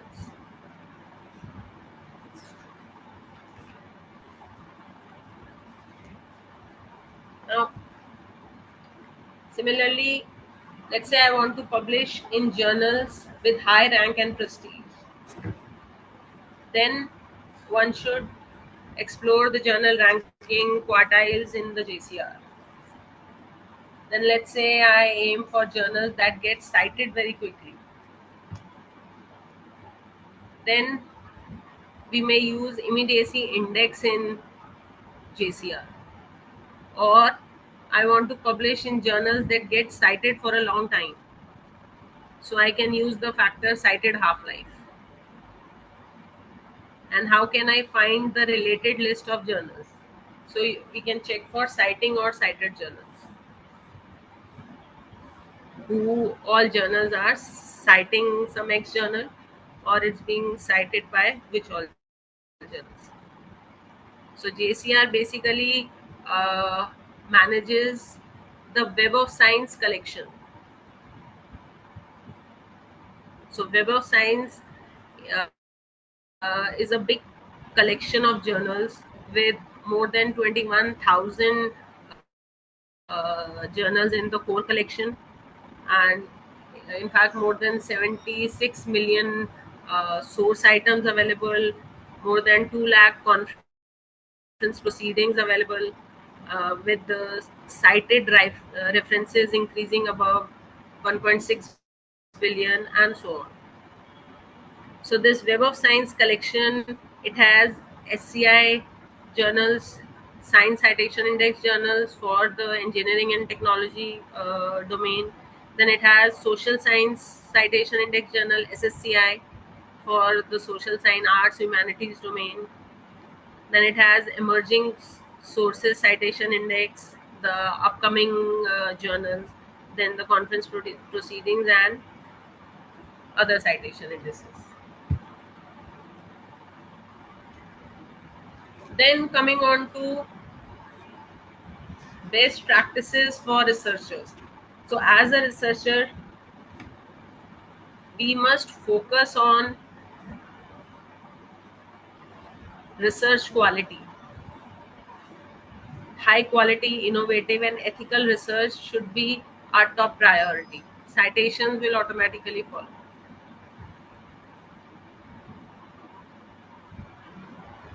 Then diversify matrix. That means use a combination of matrix like H-index and article level citation. H-index will come up in a couple of slides. So using H-index and citations for a balanced evaluation of a journal. Avoid predatory journals. That is the fake journals that claim high impact factor or they promise quick publication for a fee. They'll ask for a fee of, let's say, 10,000, 20,000, and then they'll provide you a rapid publication. So one must avoid predatory journals. Then practice ethical citation. Cite responsibly based on content relevance and not just to increase the citations, increase the self-citations.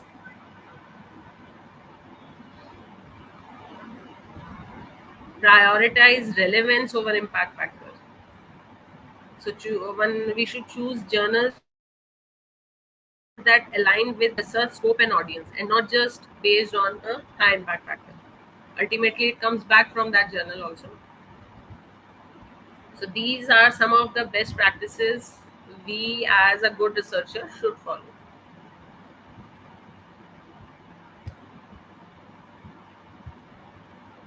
Now coming on to citations. Now citation is a way to tell the readers where you can find information, ideas, quotes, or data that can be included in your research work, in your writing. So a citation occurs when one academic paper references another, acknowledging the previous work that has contributed to their research domain. So it's just an acknowledgement of the original source, allowing other researchers to track down these sources. So we must cite in order to credit the original authors, to support your arguments, because since we are writing a research article, we need to support our research points, our arguments as well. So we must cite previous citations, previous research work available in that domain. And it also helps the readers verify the information. Now, citation data is tracked and compiled by databases such as the Google Scholar, which is available for free on the website. It's also tracked by Scopus, but it's based on a subscription. if let's say your university has taken a subscription, you as a faculty will be able to download the citation data from the Scopus website. And Web of Science is again based on subscription. But Google Scholar is a free citation database.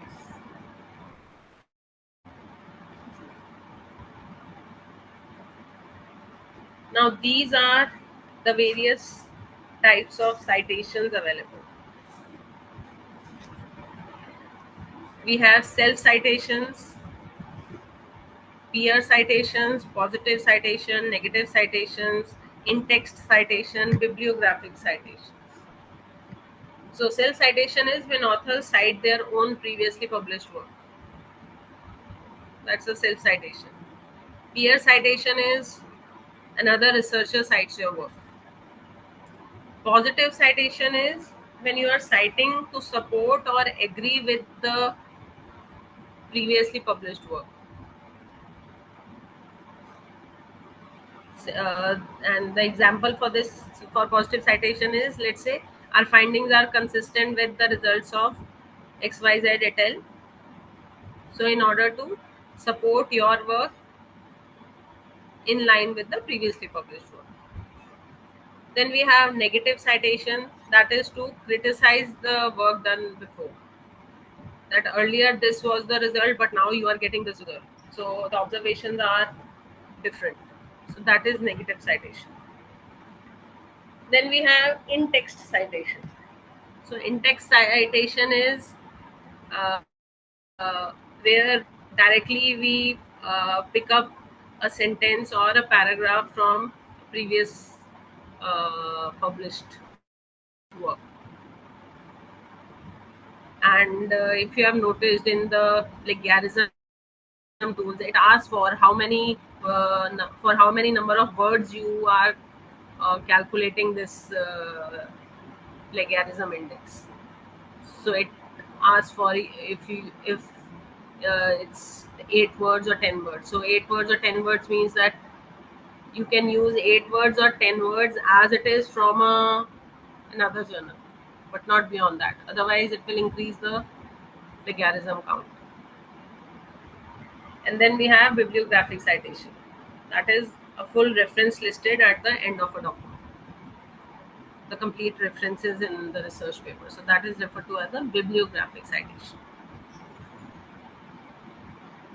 So this is just a brief example. Suppose paper A cites paper B for some background and paper C for this. So this means paper B and C contributed meaningful to paper A research. So citations, they show intellectual linkage and knowledge flow across research timelines. Then there are various styles of citation. Broadly, we have 3 categories.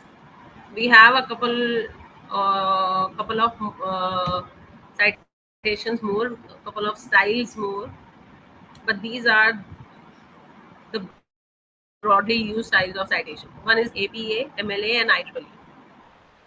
So APA is American Psychological Association, and it is used mostly in social sciences, psychology, sociology, maybe education, and so on.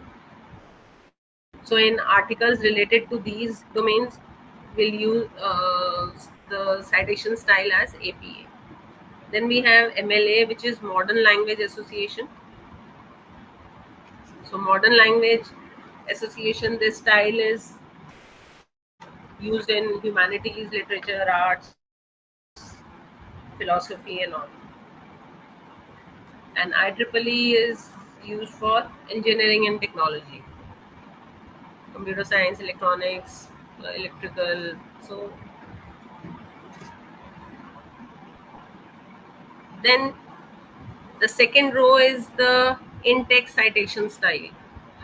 Different styles are referred to in different manner within a document. So in-text citation style for APA is author and the year. So let's say author is Smith and year is 2023. This is how will be referring to within a text. Whereas in MLS style, it would be Smith and 45, the page. Author followed by the page. And as far as IEEE is concerned, we simply mark a number in a square bracket, and this number corresponds to that bibliographic reference at the bottom of your research work. So it's referring to reference 1 and reference 2 and so on. So in APA, the reference list is titled as references. The same is with the IEEE, but in MLA, it's written as works cited. Then the order of references is slightly different. We have alphabetical by author's last name in APA. Similar to APA, we have MLA, but in IEEE, it's numerical citations based on the order of citation. If it's cited first, it will be numbered first, and so on. Then the author format is different.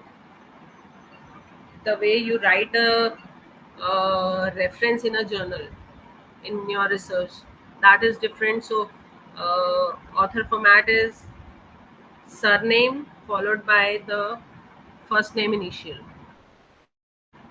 In MLA, it's surname followed by a complete first name. Whereas in IEEE, it's the first initial followed by Smith. So it's J. Smith.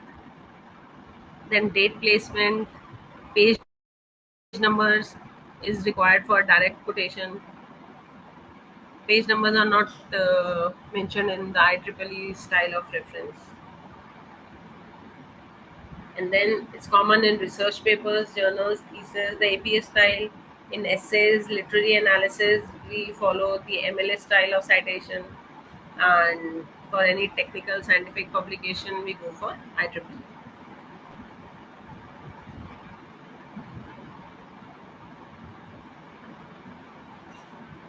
So this is the sample citations. In-text citation with APA style, it's Brown 2022, MLS style, it's Brown 22, and IEEE, it's 1. This 22 is the page number and not the year here. Then a full reference book style example. Let's say you are referring to a book. So then it's Brown D 22, title of the book and publisher. With MLA, the year will come at the last. With IEEE, it's numbered followed by the author's name, the title, and the publisher. And then the referencing style with journal article. So this is how it goes in the 3 styles of citation.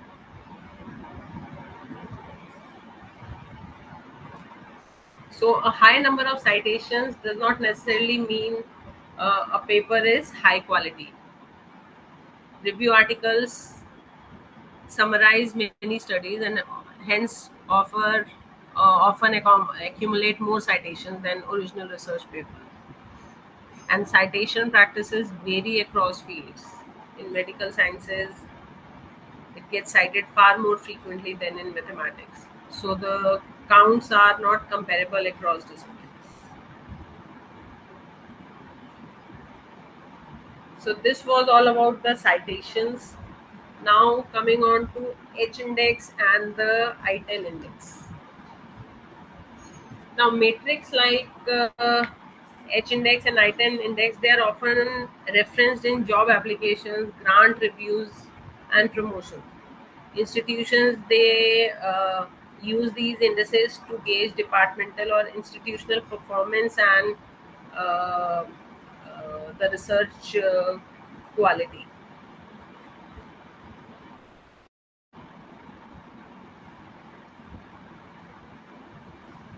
So what exactly is an H-index? H here comes from the name of the surname of the scientist who discovered this, who introduced this. So it was given by George E. Hirsch in 2005, and this H comes from his family name. So H index is simply used to determine the research impact of an individual researcher. Now H index and I-10 index, they are specific to a researcher. How do you measure how good you are as a scientist? So if you have a good H index, if you have a good I-10 index, that means you have published good number of papers, you have and those papers are cited enough. So it weighs and ranks the impact of a researcher and not necessarily the impact of any publication.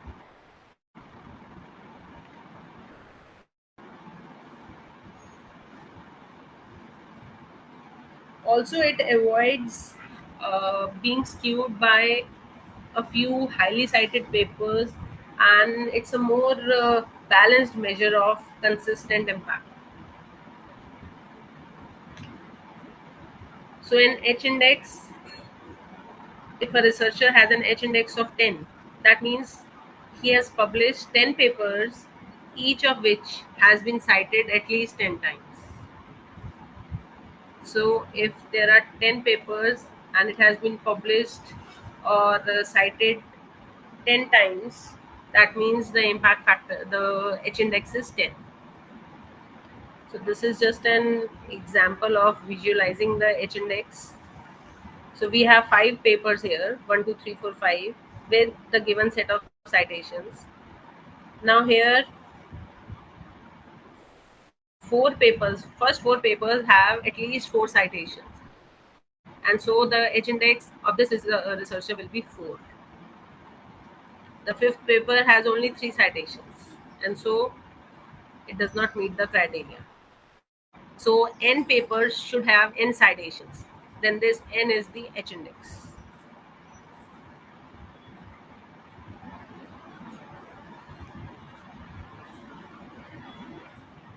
But this H index is significantly important. It combines an assessment of both quantity as well as an idea of quality based on its citations. It helps in increasing the impact of the research work. So metrics are important.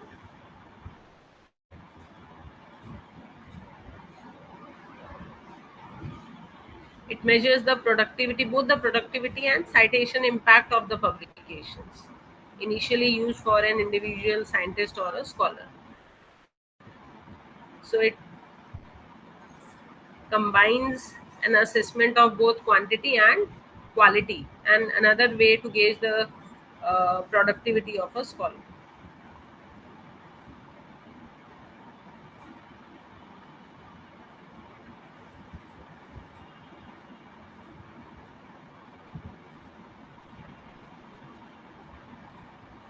So this we have already discussed, that how to calculate the H index. So if N articles have at least N citations, so this N is the H index.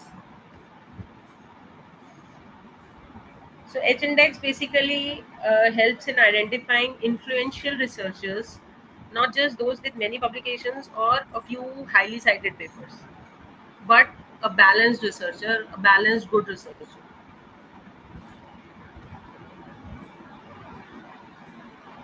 So this is another example. So let's say again we have 5 publications. The number of citations is given against each. So this, in this case, it will be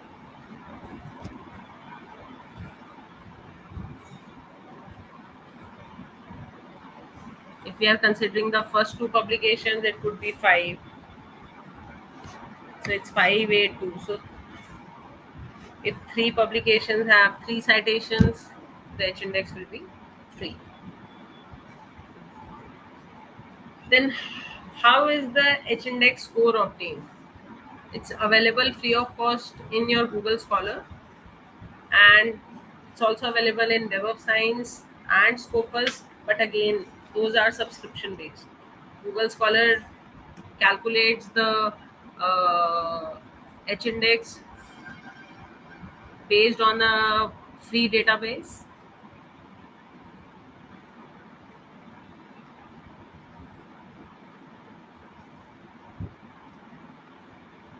So these are few pointers related to H-index. This we have as such already discussed. Now, how can I increase my H-index? What can we do to increase our H-index? The first point is we can work on our writing so that the papers are cited more. Quality and innovation, collaborate. So let's say I collaborate with people from, let's say, Purdue University or McMaster University. So those university people, they might also refer to my work and I might also refer to their work. And so the number of citations will increase and hence ultimately will result in an increase in the H-index. Then choosing the journal carefully, because many journals, they ask to publish or to refer to work published in good journals. Network and the social media. Social media is again related to collaboration. Now these are the relative strengths and weaknesses of H-index. Strengths is, as we had discussed, it gives a more balanced approach. It balances productivity and the impact of a researcher. It resists skew from one hit. That is, if let's say one review article is performing very well, so your H-index will not increase.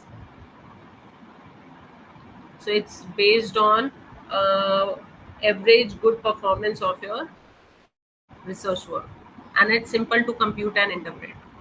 An article having an citation, there is your H-index. So it's simple to obtain. But the weakness is it penalizes the early career researchers. So early career researchers will have just, let's say, initially 5-6 research papers, and even they might not have, every article might not have the same set of citations. So the H-index takes time to increase for the early researchers. It does not reflect recent growth or decline. It's more based on an average profile. Now, let's say if you have stopped working, stopped continuing in research, your H-index will not fall because that number of publications has those many citations which is necessary to define your H-index. And it's more field specific, not cross comparable, again discipline specific. So this is a limitation of the H-index. It ignores very highly cited papers. It does not account for the author's position. That is, a first author or a middle author contributions are treated equally.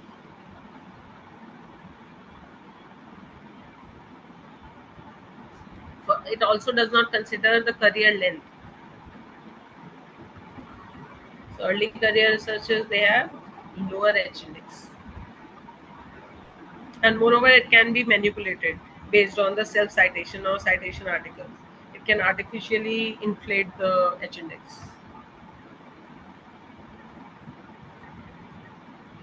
Then coming on to the I-10 index. Now I-10 index is a simple count, much simpler than an H-index, of how many of a researcher's publications have received at least 10 citations.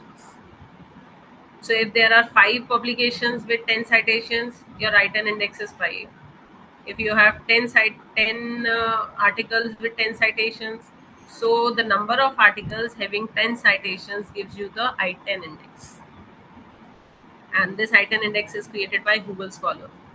It is also displayed in the academic profiles when you search through Google Scholar. It gives the H-index, it gives the I-10 index, and so on. So it's easy to understand and often used in informal evaluations. this is a simple calculation of I-10 index. So here 4 articles have citations of 10 or more, and so the I-10 index is 4.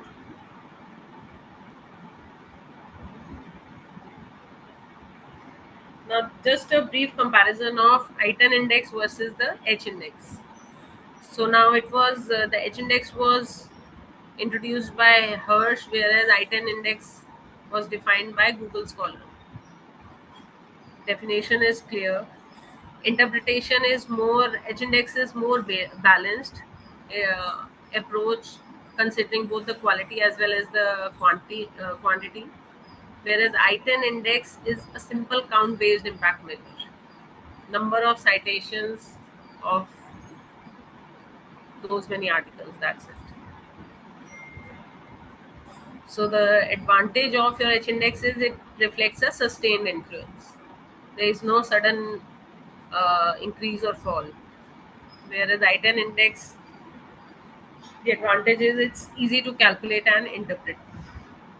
Whereas the limitation of H index is it's biased against early careers, and for I-10 index, it's too simple for deep analysis because it's not giving any specific information, only how many number of articles have 10 citations, that's it.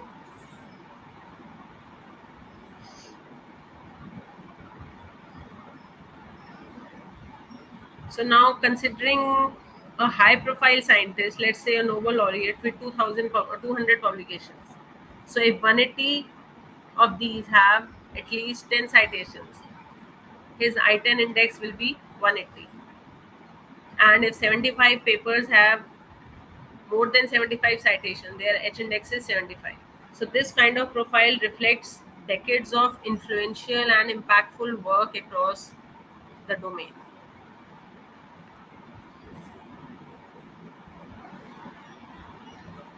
So now this is just a comparison of an early career researcher and a senior researcher. So an early career will have, let's say, some set of 5 papers. Senior researcher will have more than 20 papers. H index of early career would be in the range of 4-5. For senior researcher, it would be around 20. I-10 index again would be much lesser as compared to a senior researcher. The top citation would be much lesser with early career, and citations per paper would also be much lesser.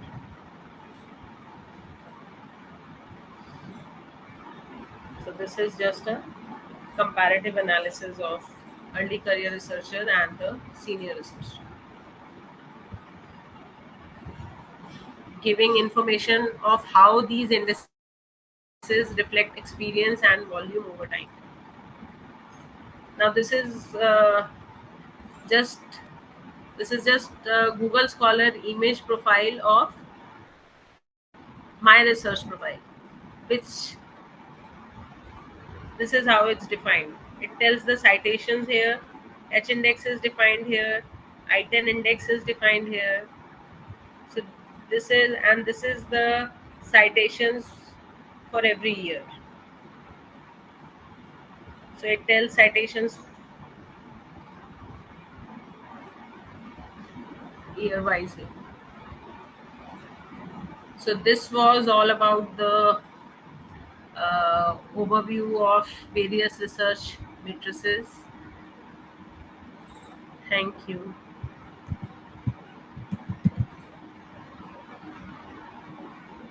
Thank you so much, ma'am. Any question, please? Just a second.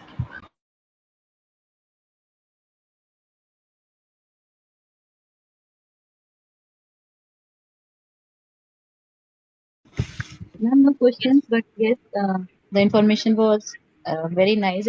It's such a detailed analysis. We never knew how to go through what are the limitations and what are the reflections of having different kind of citations, the H index and all. Thank you so much. And this is our last lecture of the this refresher program. And you made it as good as, मतलब it was in the pace. ऐसा नहीं हुआ कि last में आके हम लोग भी interest खो बैठे. No, it was very nice, ma'am. Thank you for such information. Thanks a lot for those words. I hope I could convey the information, the content to you. Yes, ma'am. Your pace was also very good. So we were at par with your pace. Thank you so much. Okay, thanks a lot. So on the behalf of organizing committee, I, Dr. Jyoti Singh, would like to thank our speaker, Dr. Rishu Chaujar. Thank you, ma'am, for taking the time to share your expertise with us. And I must say your talk was very impactful. And Thanks it a will lot, be ma'am. for It's my pleasure of being a part of this refresher course and the science. I think this was the gathering was of science teachers. Yes, ma'am. Yeah.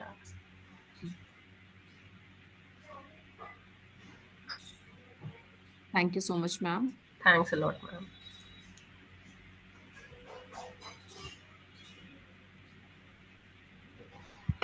Thank you so much, Dr. Rishu. Thanks a lot, You know, ma'am. it's well structured and very good lecture. And even in the chat box, there are comments for you, liking your talk. Thank you so much for spending the time and talking to us. No, it's my pleasure completely. Thank you. Thank you, ma'am.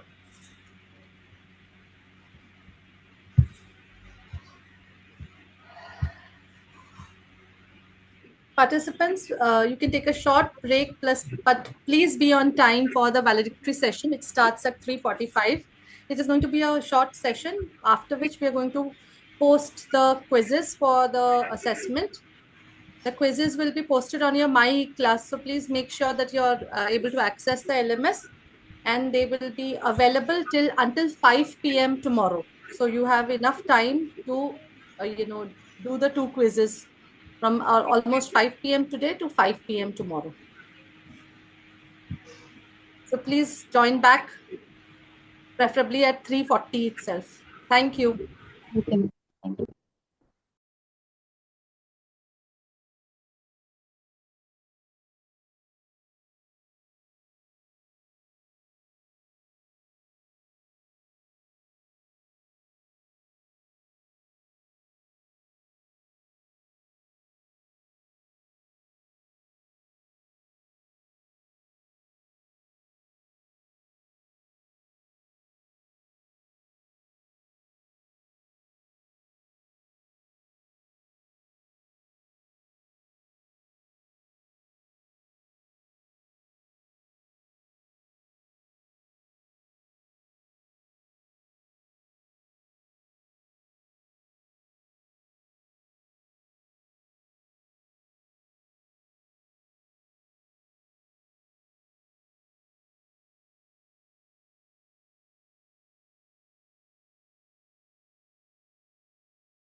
We were just waiting.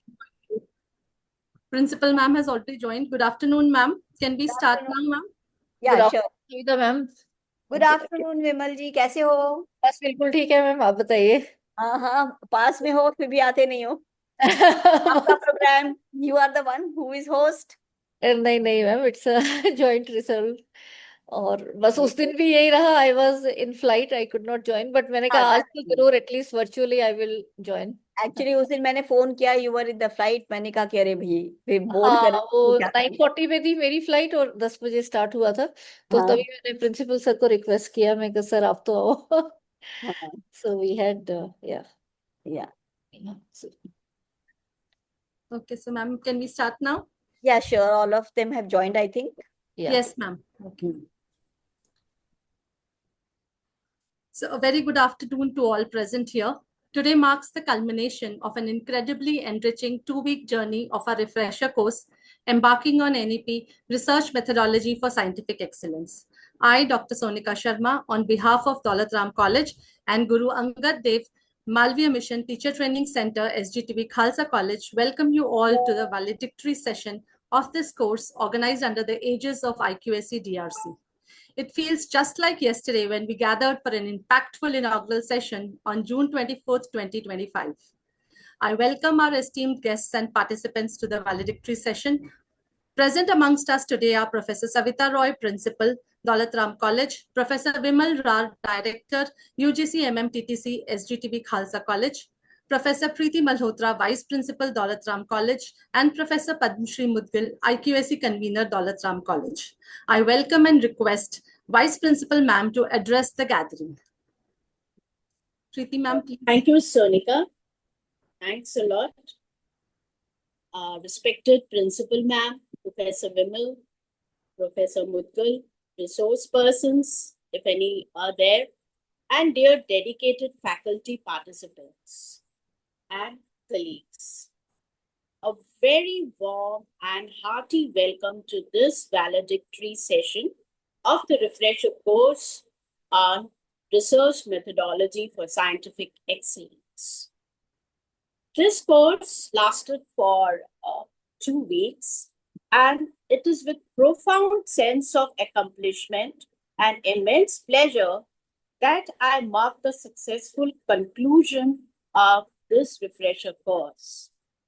We are truly honored to have hosted this academic endeavor, which was attended by many participants, 63 of them, and was aimed at equipping faculty members with advanced knowledge and practical tools essential for understanding and guiding quality research.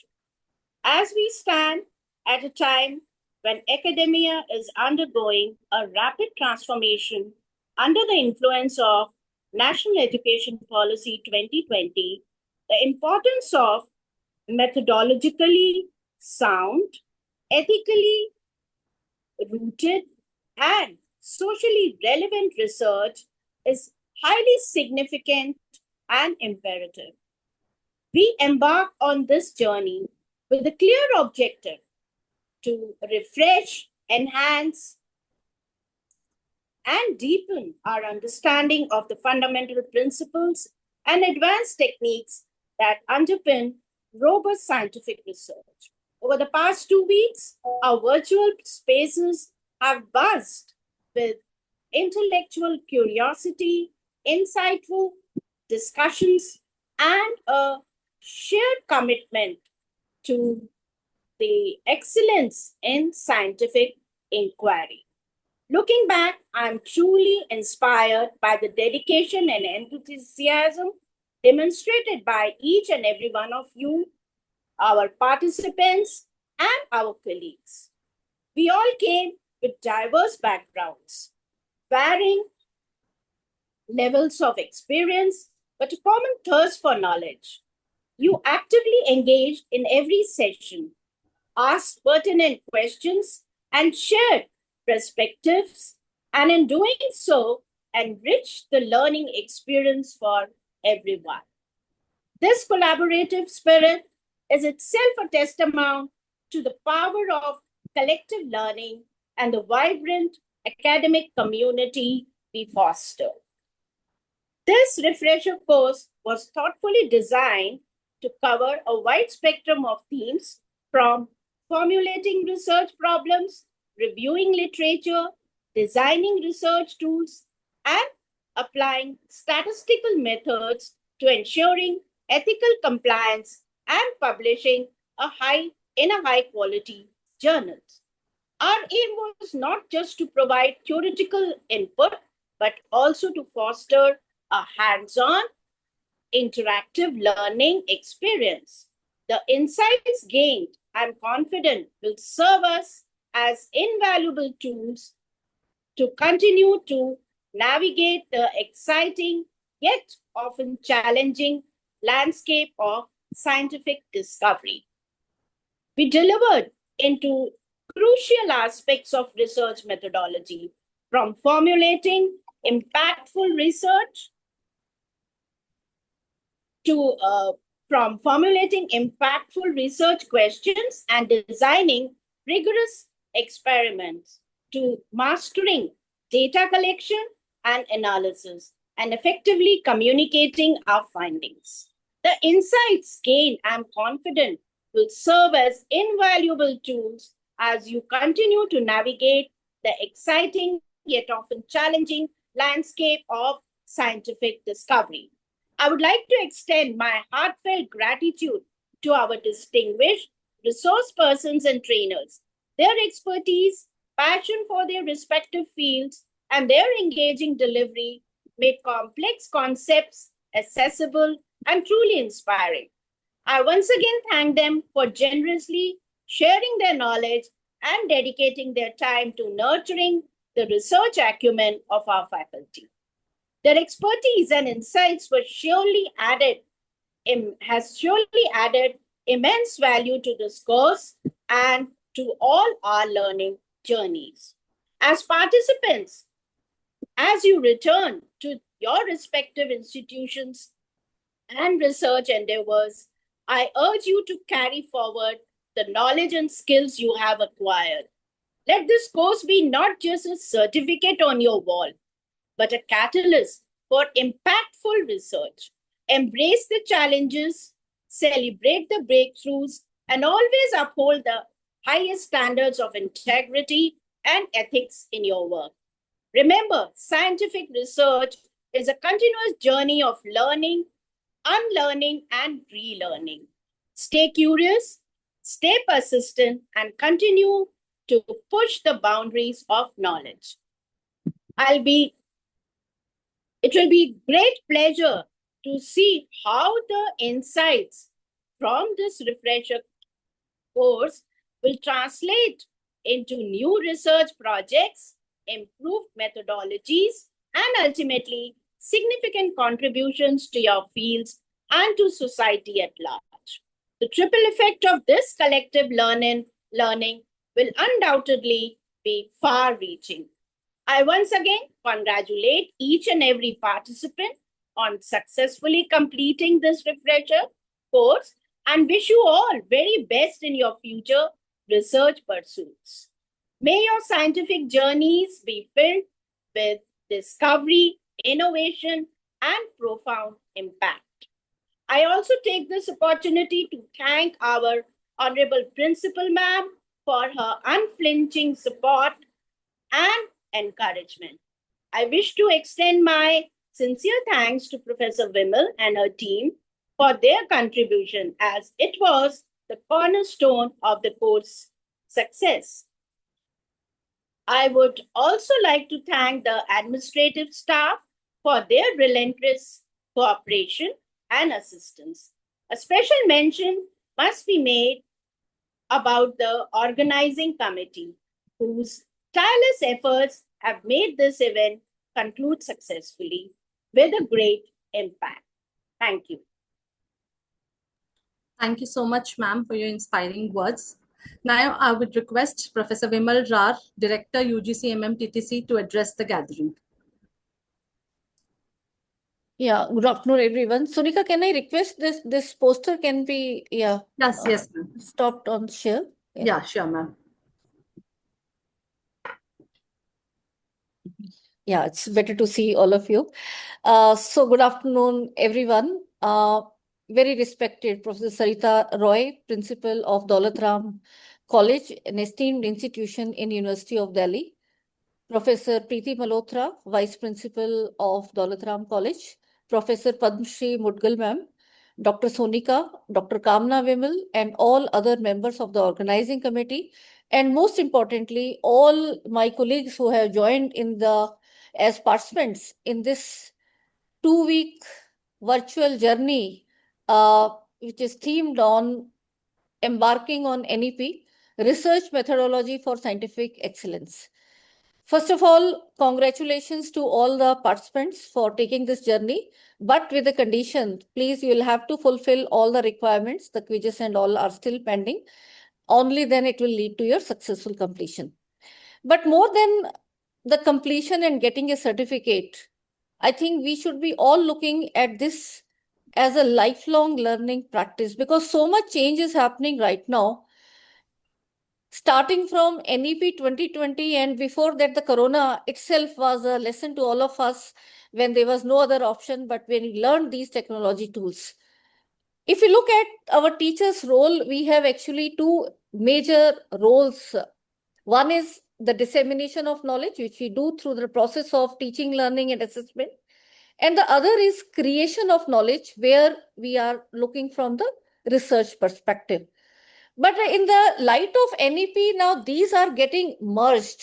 More so when we are having the projects, internship, the community work, all this to be done with our students. And when we are giving them academic projects or the research projects, then we have to be, first of all, understanding ourselves, the proper methodology, and the various tools which can be used. I think in that direction, this particular refresher course is not only a timely one. I will congratulate Daulat Ram team and principal ma'am for this to prepare our fellow colleagues, but also it is going to be helping you in the long run that how we can handle our students.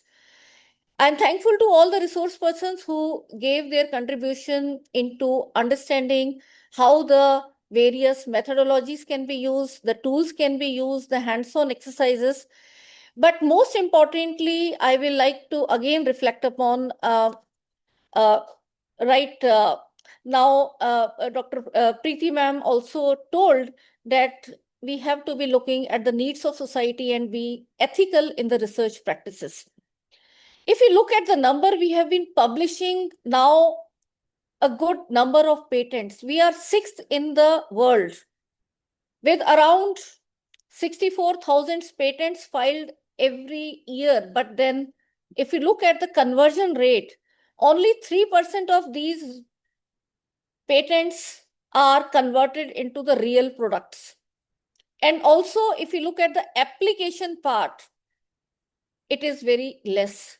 So my humble request is that it should not be just for completing, like we had for the professor requirement 10 papers, we are doing research publication. It should be something which we are trying to address the needs of the society. The same should be reflected in the projects that we are doing with the students.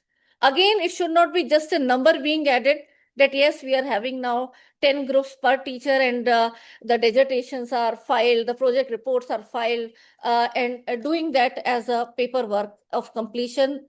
Please, we have to be looking at what all problems we are having and trying to integrate with our theoretical practices and how we can really solve them. So if we can really make effort towards that is one thing.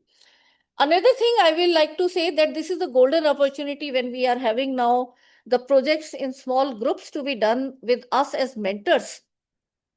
Please do not use the presentation tool as something which will be done at the end of the course. Take the presentation of the students almost every alternate week. Let them work on some area and tell that this is what I have done, so that the confidence we can instill upon in these students regarding the 21st century skill is something much more important. So with these projects, when we are closely mentoring, we will be able to be having a better connect with our students. Somehow in the bigger classrooms, we are losing these connect, and I see this as a golden opportunity. So it will be challenging in the initial years, but I'll request that if we can take these projects. And here, Savita ma'am, I will like to apprise you that myself, I am also working on some areas where these meaningful projects can be as activities also integrated with the system. And just on 11th July, we are starting one FDP, which is on integration of Indian knowledge systems with our curriculum. So it cannot be done otherwise in a proper that we have a full credit paper that will take a long time. But IKS is being put up as important theme. So how right now we are doing it only for the science teachers. So how different areas can be integrated from our Indian knowledge system perspective.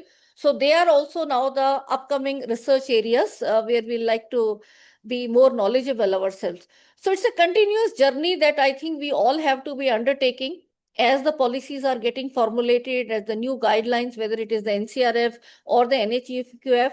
And just 2 days back, I was in Ayodhya, where now the UGC has started actively working on the apprenticeship integrated undergraduate program. So very soon we'll be having that opportunity. So these are the programs where along with the industry, we have to be formulating. So again, if our university is not taking that big step immediately, but as teachers, we have to be prepared towards that front. So in these research projects, if we can also align with the industry requirement, can we look up that what are the problems the industries are having?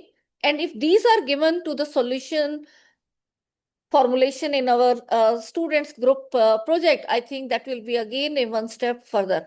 There are many challenges.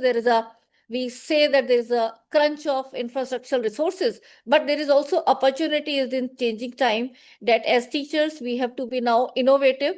And when you are now prepared in this front, then there are so many doors which can open to us as in our institutions. We can have industry alliance. We can tell them that, okay, these are the skill sets which are required for your industry. So let's do it in collaboration. And it can be taken into a further add-on course or other thing. So I think this particular program has taken you into that direction. Also, there is a paper which I think I was interacting with Dr. Kamna Vimal, that many of the sessions have been aligned as per the paper, which is compulsory for our students who will be going into the research in 7th and 8th semester. It has to be offered in any of these. So this is definitely a route, and myself also, there are some areas I will like to learn, and I'll request Dr. Kamna Vimal to be sharing these videos, and those areas even I will like to learn. So with these words, once again, I am thankful to all the resource persons who have contributed to Ministry of Education and University Grants Commission, who has given us this big opportunity to work with our fellow colleagues to identify the areas where they want to be prepared more and to have hand-holding of ours and yours together in this changing time. And I'm so thankful to entire team of Daulat Ram College in the visionary leadership of a very dynamic leader, Professor Savita Rao. And she always comes on with the new programs. I recall with the faculty induction program and various FDPs and refresher courses. Ma'am, we are delighted to have collaboration with you and look forward to more collaborations as well. And from my own team, I am thankful to Sardar Talochan Singh sir, whose blessings from more than a decade now we are getting. And our very dynamic new principal, Professor Gurmohinder Singh. He's I think he has given a push to the center to take it to the greater heights. I'm so thankful to him. And also to our entire mentors, right from Professor Bakshi sir, Professor Ved Prakash sir, and many. And from my own team, thanks to Professor Bibu, Dr. Arun Julka, and others who have given you some sessions. So with these words, thank you so much, and over to you, please. Thank you, ma'am. Thank you so much, ma'am. So this refresher course has been envisioned and conceptualized by our visionary principal, Professor Savita Roy. I request you, ma'am, to please share your thoughts and address the gathering. Thank you, Sonika, and thank you, Vimal. As always, we have been approaching the GAD MMTC Center for the programs, be it a faculty induction program or a skill enhancement courses we had done with you under the NEP, or FDP that we did for the research methodology paper. Now, very rightly pointed, the scene is changing. The paradigm, there is a huge paradigm shift that we as an faculty should know. And we also must appreciate the researches that are happening all across India, which is resulting into publications. And the publications which are now being converted into the solution of ground level problem is meager 3%. So whatever research we do, we should keep in mind that how my work is affecting solve the problem, even if it is a small bit problem of our society. Our research should be aimed at that. We cannot always go on hitting a very complex or high-ended scientific problem. There could be very similar small problem which could be taken up. And the problems are immense. And they are lying all over the country. आप सबको पता है, since many of you are from life sciences, आप सबको पता है, there is a cancer train running. And this cancer train is taking all the cancer patients from Punjab, Bhatinda to Rajasthan. And the solution lies with science. And people like us, faculty, is there in various universities, be it Rajasthan or be it in Punjab. The universities are there. But these problems have to be, instead of running away from the problem, मेरा तो principal यही है, जो चीज मुझे समझ में नहीं आती ना, मैं उसको पकड़ करके पहले समझती हूँ, डर खत्म, उसके बाद आगे काम करते हैं. So this should be the attitude of all those, especially the scientific community today. We should be more problem solver. We should be able to hunt the problem and take a small problem, take it to the conclusion. Now, this FDP was obviously much required FDP because research methodology paper was suddenly introduced, and last semester in Daulat College especially, I made it compulsory that all of us are going to teach research methodology paper, because the idea is, even if you do not intend to carry the research, life itself gives you a lot of opportunity wherever you go, in your job or wherever, in whichever stream. These tool techniques are going to help you, because after all, in the end, it is the analysis of data only. So if you know how to identify the problem, analyze it, and solve it ethically, then you are going to be very, very useful person in the scientific community. To that, and in my mind, I thought this faculty development program should be conducted. लेकिन ये faculty जो अभी join करके बैठी है, they are I think the cream of our university. और इन लोगों को आगे भी, आप लोग को बहुत आगे भी कुछ कुछ जाना भी है, बहुत कुछ करना भी है. अगर करना हो तो कहाँ करोगे? आप सबके सब टीचर हो. We are so blessed. हमारी घर की समस्याएं हमारी गवर्नमेंट ने लेके रखी हुई हैं. सैलरी हमें टाइम पे मिलेगी, बच्चे की एजुकेशन भी हमारी सरकार ने ले रखी है, हेल्थ भी बेनिफिट सरकार ने ले रखी है. देखो हम कितने लकी हैं.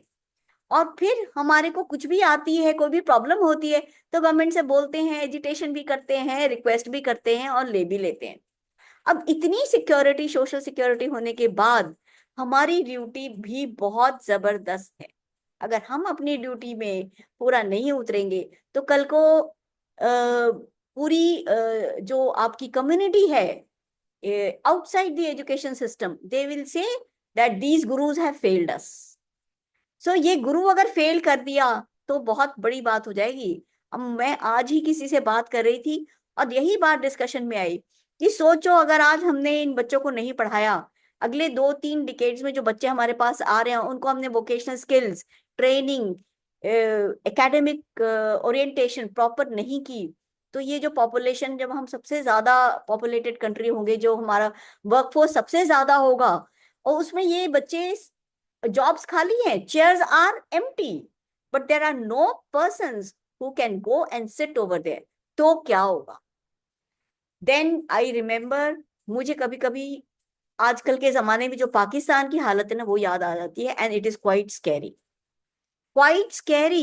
Because if we fail to train our students, if we fail to give them direction, if we fail to give them skill and vocations that are required in future, in coming 2 decades, we will be a disastrous society. And for that, I have been telling my faculty, responsibility lies on you. Responsibility lies on us. Because I am supposed to mentor you, guide you. अगर आप ये कहोगे कि हमें बताया ही नहीं, हमें पता ही नहीं था कि ये होने वाला है, हमें नहीं आइडिया था। तो फिर इसलिए मैं बार बार हर एक जगह जब भी मुझे टाइम मिलता है मैं आप सबको यही समझाती हूँ। और इसको समझाने के पीछे कारण भी है।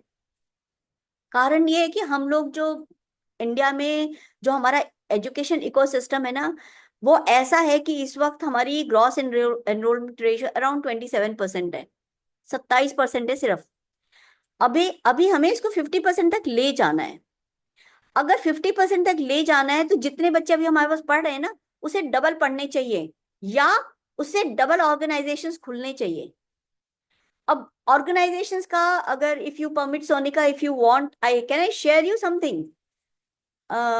I have Yes, got ma'am. some Just data let for me check if you are yeah. the host, then it will be possible for you, ma'am. Just give me a minute.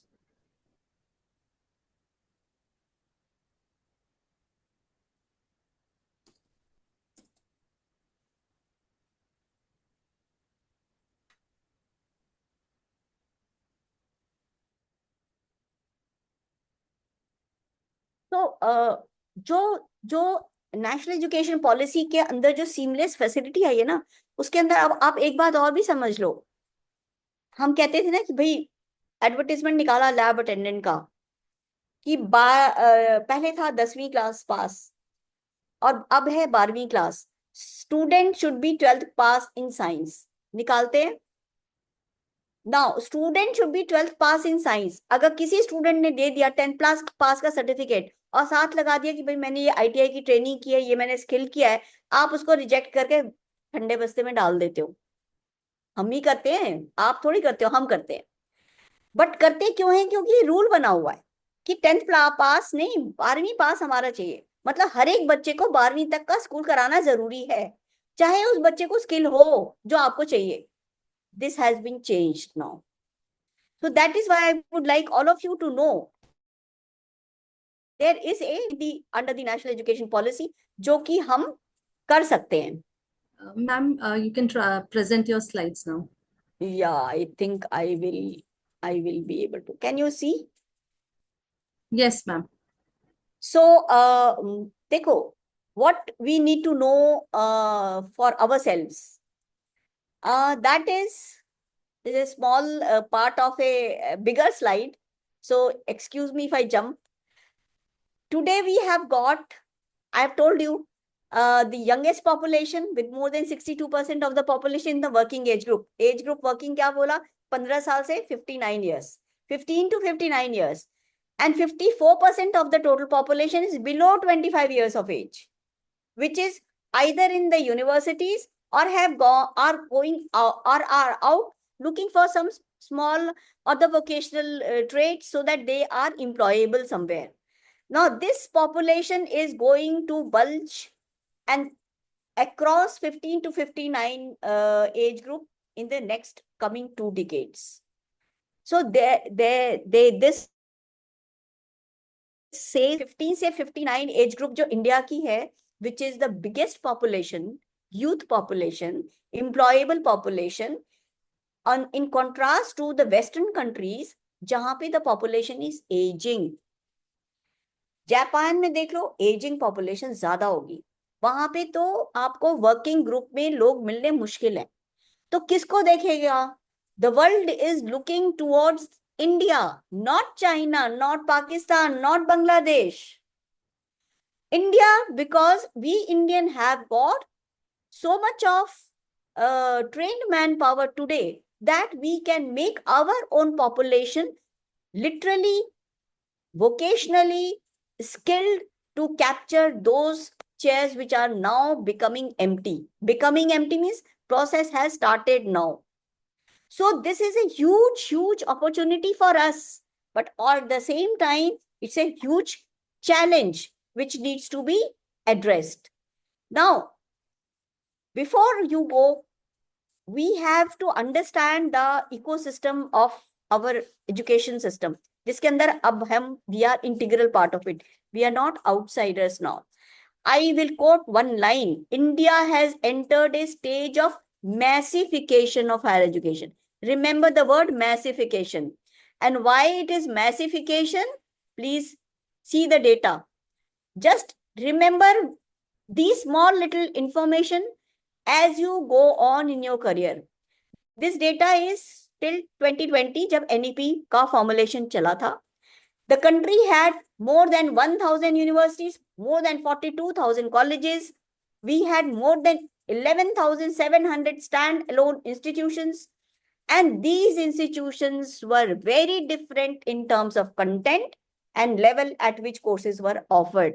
By this, what I mean, second year graduate of Delhi University, the program outcome of second year graduate of Delhi University and program outcome outcome of second year graduate of, say, any university in any other state is not same. And the not only the program output, the level at which you want to make them, if you want to transfer one person from second year to the second year in other university, the knowledge, the course content should be plus minus 20% should be identical. Or the knowledge should be the same, but it is not true. So all these 11,000 standalone institutions also are not similar with the content or the level of knowledge or the courses they are offering. Now, underline level.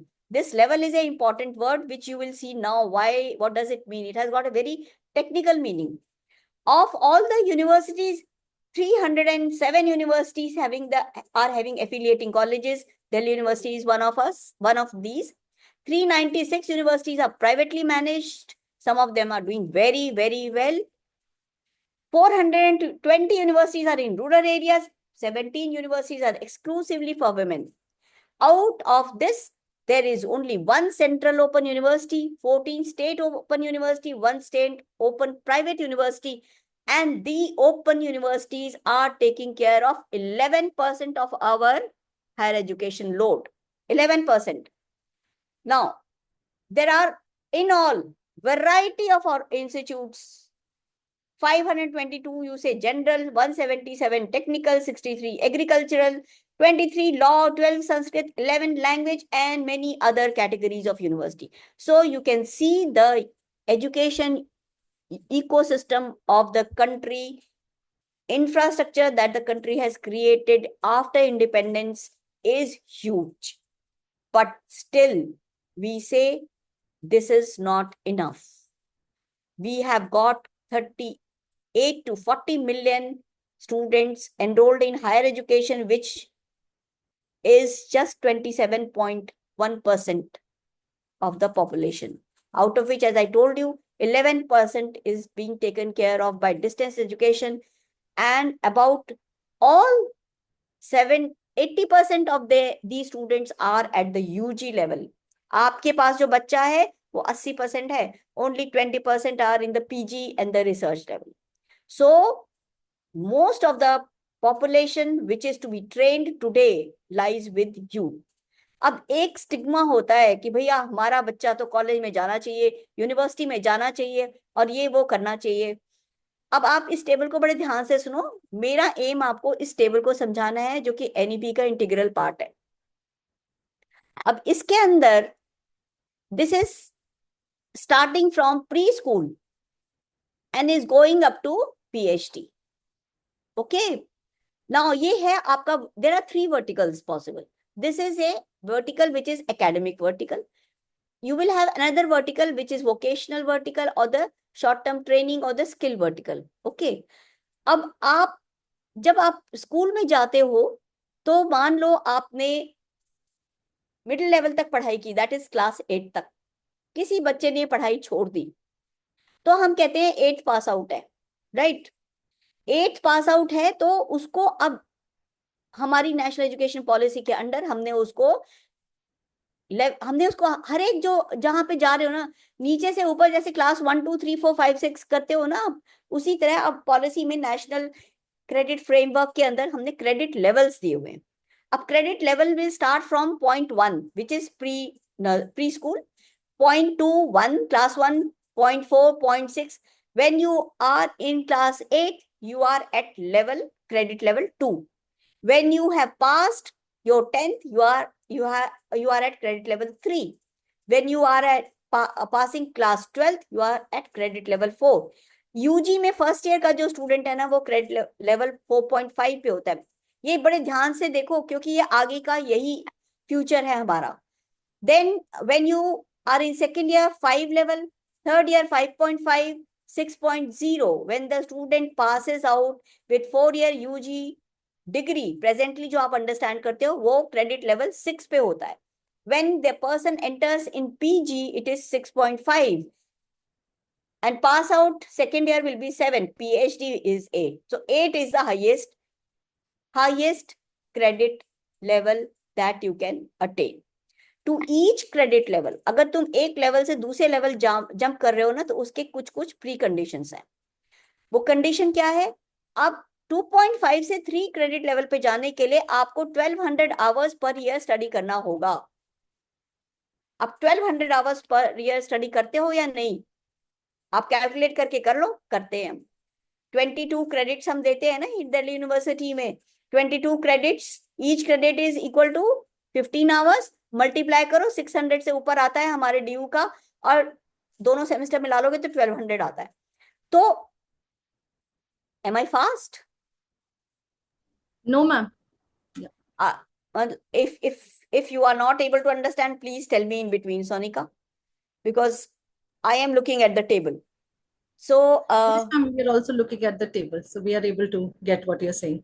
So after class 10th, after class 12th, each year, before that also, देखो middle level में भी आप हर एक साल 1200 घंटे की पढ़ाई करके जा रहे हो। बच्चा जा रहा है 1200 hours per year. Simple mathematics है, जस्ट 22 क्रेडिट्स पर सेमेस्टर। 22 credits multiplied by 15 करके देख लो, this many hours you have given. This is in addition to the practical credit जो कि आपकी डबल होती हैं, right? So the framework is made in such a way that each child is given an opportunity to study for 1200 hours per year. If she has studied 1200 hours per year and has passed the examination which is slated at the end of that particular level, or has attended the mode of evaluation, be it continuous assessment, then the student is going to be promoted to the next level. ठीक है? These are the steps. जैसे सीढ़ियां चढ़ते हो वैसे ये steps हैं. Now, अब हर एक क्रेडिट लेवल के साथ एक क्रेडिट पॉइंट होते हैं. जो क्रेडिट पॉइंट होते हैं पर ईयर वो है 40. Now, when you are in the first year, you are in at the credit level 4.5 and credit जो आप earn करोगे वो है 40. 40 credits multiplied by 4.5, these many credit points you have earned, which will be deposited in the academic bank of credit. अब student has got academic bank of credit जिसके अंदर उन्होंने अपना अकाउंट ओपन किया है. जो भी वो जहां से भी क्रेडिट्स लेते हैं वो उसके एबीसी अकाउंट में आती है. So what is done here is you have got 40 credit points. अगर हमारे ड्यू की बात करो तो we have got 44 at each level, 22 in each. So I will not go into why 4 plus. So 44 we take multiplied by 5, these many points you are going to get. This is 200 on the basis of 40 points, which is followed in many universities, and UGC regulation also gives you 40, but then in DU we are giving 4 credits extra. There is a reason behind it. Now अब देखो, तुम्हारे पास एक बच्चा आया, applicant है, post निकाली तुमने, और तुम्हारी पोस्ट में वो स्टूडेंट ने अप्लाई किया, भाई आई एम 10th पास लेकिन मेरी कुछ वोकेशनल डिग्री है. भाई तो आप क्या करते हो? आज के दिन हम उसके रिजेक्ट करके डस्टबिन में डालते हैं उसका एप्लीकेशन. बट पॉसिबल है इस सिस्टम के अंदर, क्रेडिट सिस्टम के अंदर पॉसिबल है.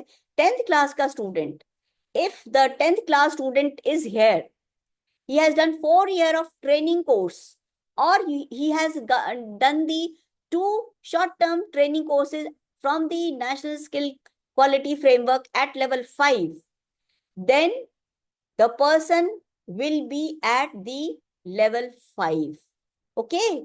उसका बेसिक क्वालिफिकेशन 10th नहीं है, वो लेवल 5 पे ट्रेंड है, और यहाँ पे उसको 40 पॉइंट से मल्टीप्लाई करके 200 क्रेडिट्स मिल जाने हैं. So his qualification is same as UG diploma in that skill. He is not 10th pass.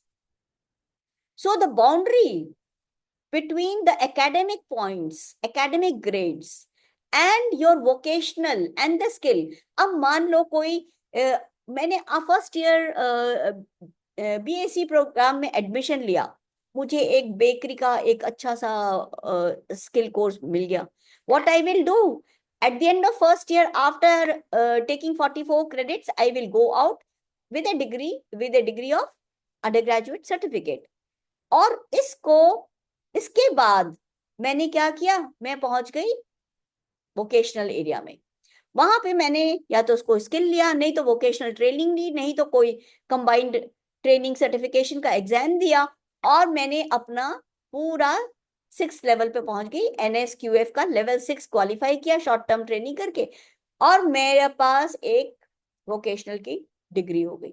I am equivalent to a graduate.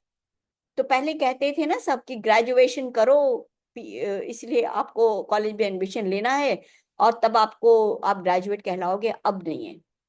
Graduation could be from the academic stream which was earlier old scheme. Graduation could be from the skill NSQF or from the vocational training. And the amount of credits that you are going to earn those credit points. Level will decide your qualification, whether you are at UG certificate or UG diploma or UG degree or degree with honors. Same with BE or BTech. अगर किसी ने engineering college में admission लिया है, BTech कर रहा है कोई बच्चा, फर्स्ट ईयर में है, उसे वो कोर्स पसंद नहीं आया, उसका ईयर वेस्ट होता था, अब नहीं होगा. वो उस क्रेडिट को एनकैश कराने के बजाय किसी और में चला जाएगा. मैं अभी एग्जांपल्स भी दिखाऊंगी आपको.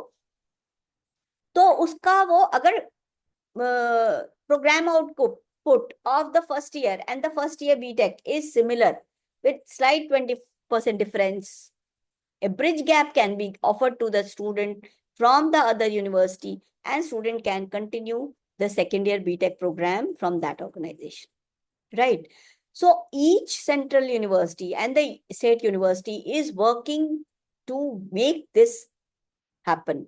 There will be no dropouts in class 6th or 7th or 8th or 10th or 12th. They can continue their education crossing the discipline. जो stratification थी ना कि आप academics में हो, घुस गए तो academics में ही रहोगे, otherwise आपका सारा साल बेकार है, वो अब नहीं है. जो vocational में है उसको we used to say कि नहीं, college education नहीं की, we people used to look down, लेकिन अब नहीं है. So this is the use of the new policy, जो कि आपको वो जो स्ट्रेटिफिकेशन थी कि कॉलेज में एंट्री करनी जरूरी है, कोई जरूरी नहीं है. आप कोई भी वोकेशन लो, कोई भी स्किल लो, आप अपना आगे अपना करियर बढ़ा सकते हो, and you will be guided as you are 4th level और 4.5 लेवल और 5 लेवल. और अब एडवर्टाइजमेंट्स भी देखना, आपको इसी अकॉर्डिंग मिलेंगी. You need to understand. Now, this is a big lecture that I will be talking to you later on sometime.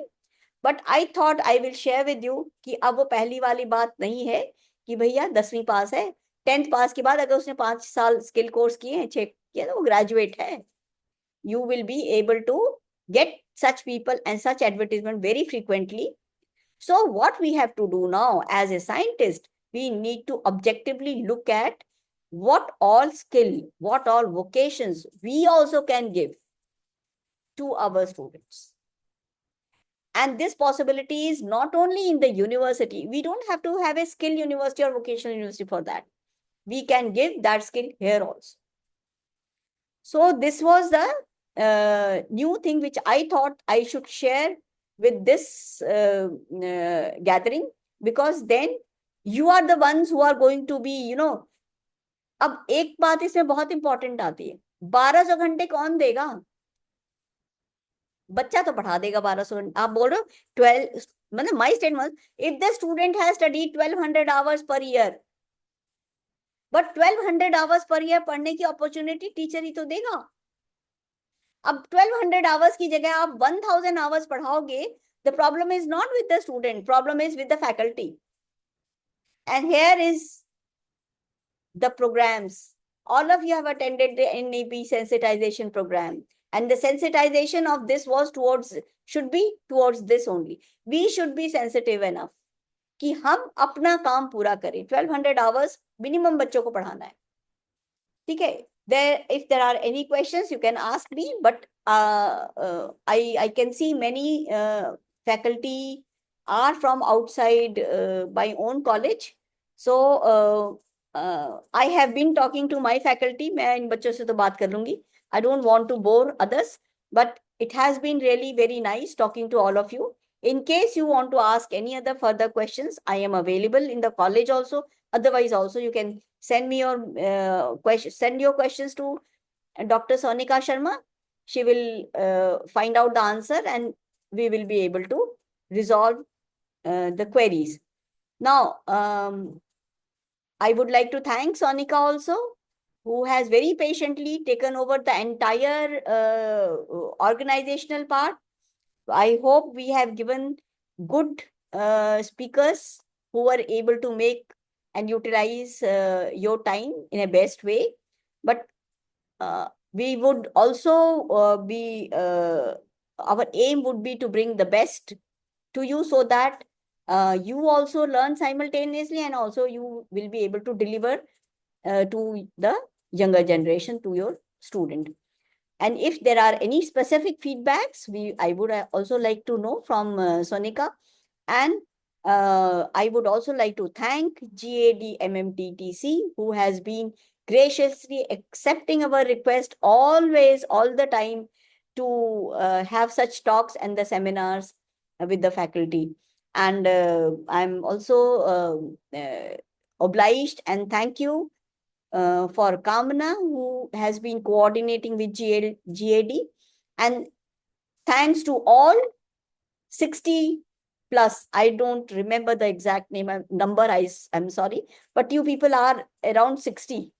So 60 plus science teachers who are definitely going to make difference. You know, you people are the ones who are going to make difference, I must say, without any ifs and buts. तो आप लोग से बड़ी उम्मीद है, and you people are going to go forward, look up the challenges, and then the others are going to follow. So science basics is very, very good in India, and that is reflected in the faculty that I have got. Best wishes to all of you for all your future endeavor, and thank you so much, Sonika, for providing me this opportunity. Thank you. Thank you so much, ma'am, for your inspiring words and also sharing with us this new framework, which I think most of us are not aware of this that you shared. How come you did the energization course, na? हाँ ma'am, उसमें नहीं बताया था ये, नहीं बताया था. Good afternoon, ma'am. Good afternoon, ma'am. The table which you have showed was an eye opener for all of us. Such beautifully, never they have. Never in this comprehensive way in one place it has been put together. So thank you so much. So these lectures I am giving in CPDHE because those CPDHE में दो people they told me कि madam ये समझ में नहीं आ रहा है, ये क्या हो रहा है, डिसिप्लिन कैसे गायब हो रही है, कैसे होता है. तो मैंने कहा ठीक है मैं बताती हूँ. तो I gave this in CPDHE and I gave it twice. So if you want, I can also have it. We can have a talk offline, online, whenever you want. Yes, ma'am, definitely. तो बता दे तो मैं तो तैयार ही था, मैं ले लेती एक section. But this is very important. You know, you should know how things have changed with NEP. It is not the same. मतलब 4 क्रेडिट फालतू DU क्यों देता है ये भी पता होना चाहिए तुम्हें. तो चलो मैं ले लूंगी एक बार, एक सेशन और लेंगे आपका और ये आपकी समस्या सॉल्व करेंगे. Thank you so much, ma'am. Thank you. So this refresher course has been organized under the aegis of IQSC Daulat College. So I request Padam ma'am, Dr. Padam Shrimudgal, our IQSC convener, if she would like to add something about this program and IQSC Daulat College. Yeah, thank you, Sonika, and I should really congratulate the whole organizing team and Dr. Sonika taking the initiative to organize this FDP. And I think it was much required because research methodology paper has now become compulsory, and then all of us are actually going to initiate projects and research projects. So I think I've gone through the program, and I've talked to many participants also, and they have really gained many skills and new tools, maybe the AI coming. And I think you have given enough exposure to all the participants, and I think I think we'd like to hear some feedback from them, at least one or two from outside, which are not from our college. We really like to have a real feedback, and when we organize any in future, we'll take those points and improve our, we always are for improvement, and we'll further improve where we were lacking. And thank you all for participating wholeheartedly, and the programs and activities that you had planned, and the assignments that you given. And I was part of one of the presentations, and I should congratulate that all of them really made a good effort in presenting and doing research for their presentation. And I think the FDP has been successful, thanks to GAD MMTC and Madam Principal for her inspiration always. She's always inspiring us to do better and better. And I'm sure we are going to do better and perform better, as she says, as the expectations are. And thank you all for participating and making it a great success. Thank you. Thank you, ma'am. I think we'd like to hear some feedback. Yes, that's what I was saying. So as ma'am suggested, if one or two of you would like to share your feedback here with us. Hello, everyone. I'm Dr. Kalpa from the Alsing College.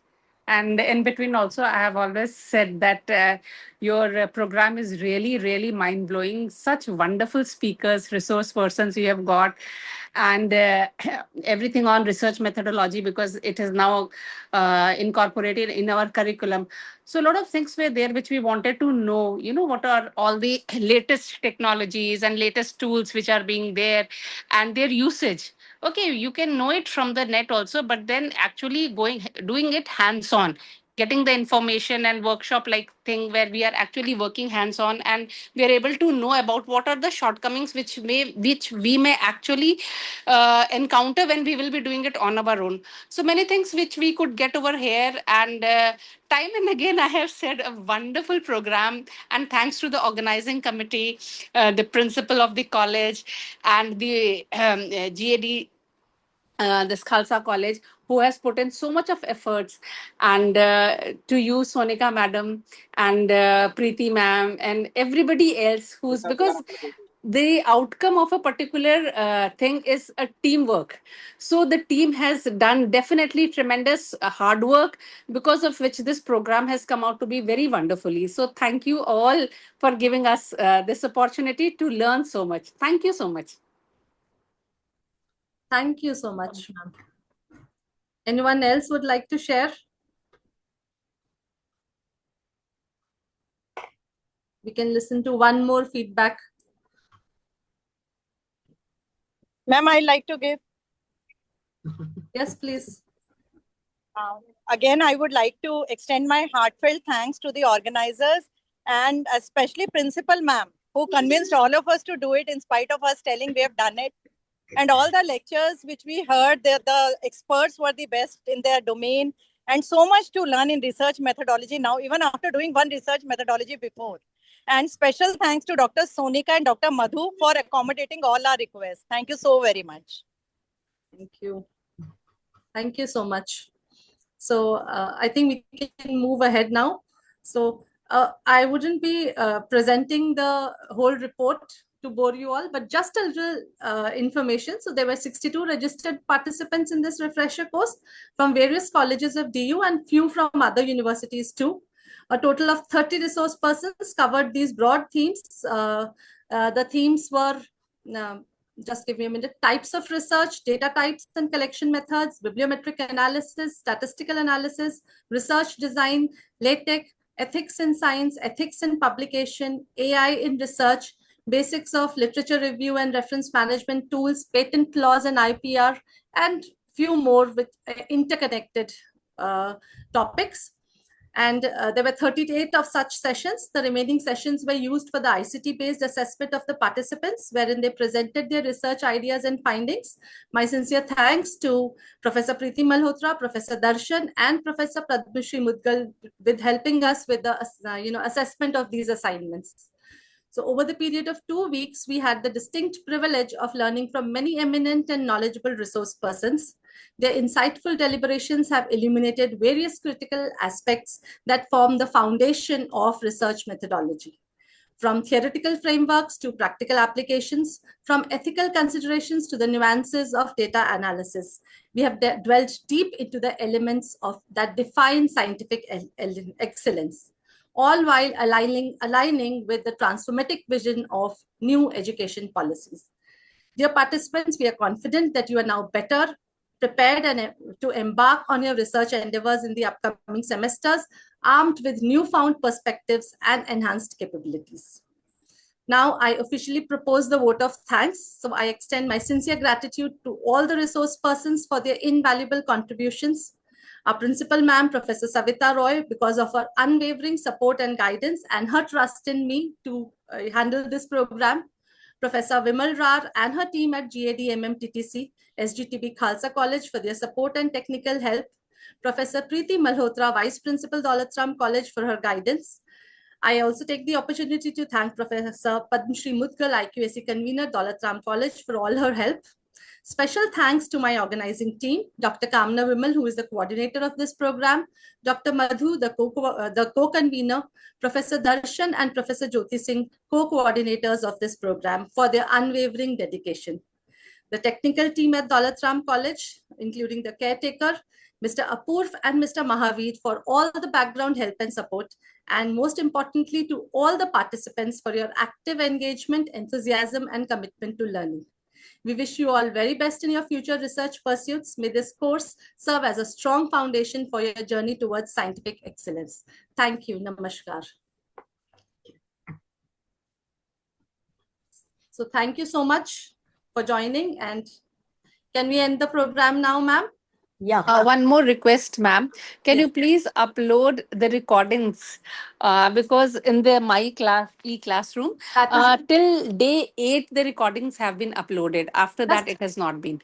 Can I give you one? Please give me a minute. In the My Class, the recordings will be available only for 2 months. And that is why we had shared the link, the YouTube channel link with you all, because that is the college YouTube channel and the recordings will always be there on that YouTube channel. So I had shared the link. I will reshare the link of the YouTube channel. And in the meantime, the recordings will be uploaded there too. But you can keep the YouTube channel link for our college and you can see the recordings there. They will be available for you forever. चलो thank you once again and wishing to see you again और Savita ma'am आप इधर आइए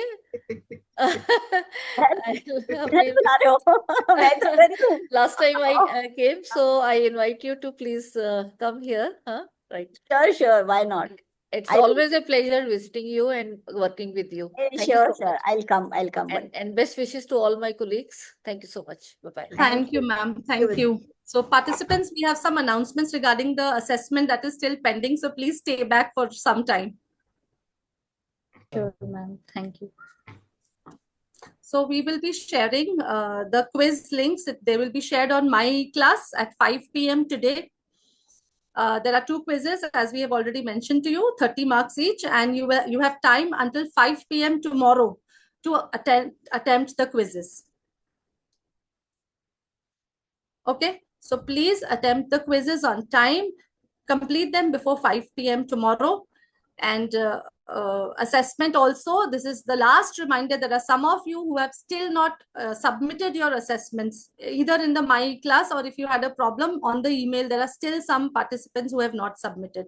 So this is the last reminder. Please do that today within an hour. I'm sorry, ma'am, which assessment? The presentation or the that some participants have not yet And ma'am, there was one of the Word document on the WhatsApp group, which I think TR sir gave. Is it for submission or no? It is only for your practice. It is not for submission. It was only shared by sir for practice. Okay. So thank you so much for patiently bearing with us over these 2 weeks. It has been a learning experience for all of us, I am sure, for me too, and all of you. No, So, thank you all the so much benefits. for engaging us in a vacation like period. 15 दिन आपने सुबह से शाम तक हमें constructive तरीके से engage रखा. अदरवाइज नॉर्मली वेकेशंस कई बार अनप्लान्ड ही निकल जाती हैं. So it was a constructive framework also. Thank you. And आप लोगों ने भी इतना एफर्ट किया. मैम ने कहा था बाहर वाले बोलेंगे इसलिए मैंने फीडबैक नहीं दिया. सो नहीं, thank you so much. Exactly. हाँ, मैंने भी नहीं बोला इसलिए शिवानी. हाँ जी, हाँ जी, मेरे को ये वेरी लगा वेल कि organise Sonika. Thank you, ma'am. Yes, ma'am. Whole You team and has your worked team. very hard. Yeah. The whole team has worked really hard to. Yeah. Congratulations bring to this each out. one of you. And ma'am, Thank you. resource persons, so they were बस Yes. उससे बढ़कर एक every Wonderful time resource we had person. a new face and every time it was better than the previous one. They were experts, really. And Shivani, you have been active. Your questions Yes. used to be I so think to the at the point. end of Very any nice. program, if we give awards, we could give her as the most, active Yes. Why not? participant of the refresher course. तो शिवानी का एक नया पहलू देखने को मिला मुझे तो. Very good questions. नहीं, thank you, ma'am. नहीं, ma'am, I even if the program is online, मैं पूरा attend करती हूँ. This is previously also I did my FIP. I attended all the And sections. you're inquisitive too. That is also very good. Yeah. Questions हाँ बहुत सारे होते हैं मेरे पास. वो तो एक ही पूछना होता है, 2 पूछने होते हैं. I have lot many. तो मुझे लगता है चलो people will be now for tea और lunch. But yes when I don't know if Dr. Kamna is here because she had some other engagement. Otherwise, she could also have spoken once to all of you. Yeah. But I think yes she's ma'am, not वो लोग उनका तो role रहा. वो भी पर्दे के पीछे से काम करने वालों में से है ना. एंड मैम बेस्ट पार्ट देखिए, being a non science person, पूरा साइंस का वर्कशॉप ऑर्गेनाइज करवाने में उनका वो रहा support. Chalo, thank you so much, all of you. So now y'all are free from this program, but you now about the certificates, it will take time. The assessments have to be completed, and then the requirements. If you all complete all the requirements, then then you can say that you have successfully completed. So we will take our time to complete that those formalities. Okay, ma'am. Thank you so much. Thank you. Thank you, Sonika Di. Very well organized. Thank you so much. Thank you, Neha. Thank you. Thank you, all of you. Sonika ma'am, thank you so much. So Sonika, one more feather in zoology department. Yes, ma'am. Thank you. My son also want to say thank you, ma'am. लाइए, सामने लाइए. Hello. Thank you. Thank you. Bye. Okay, thank you.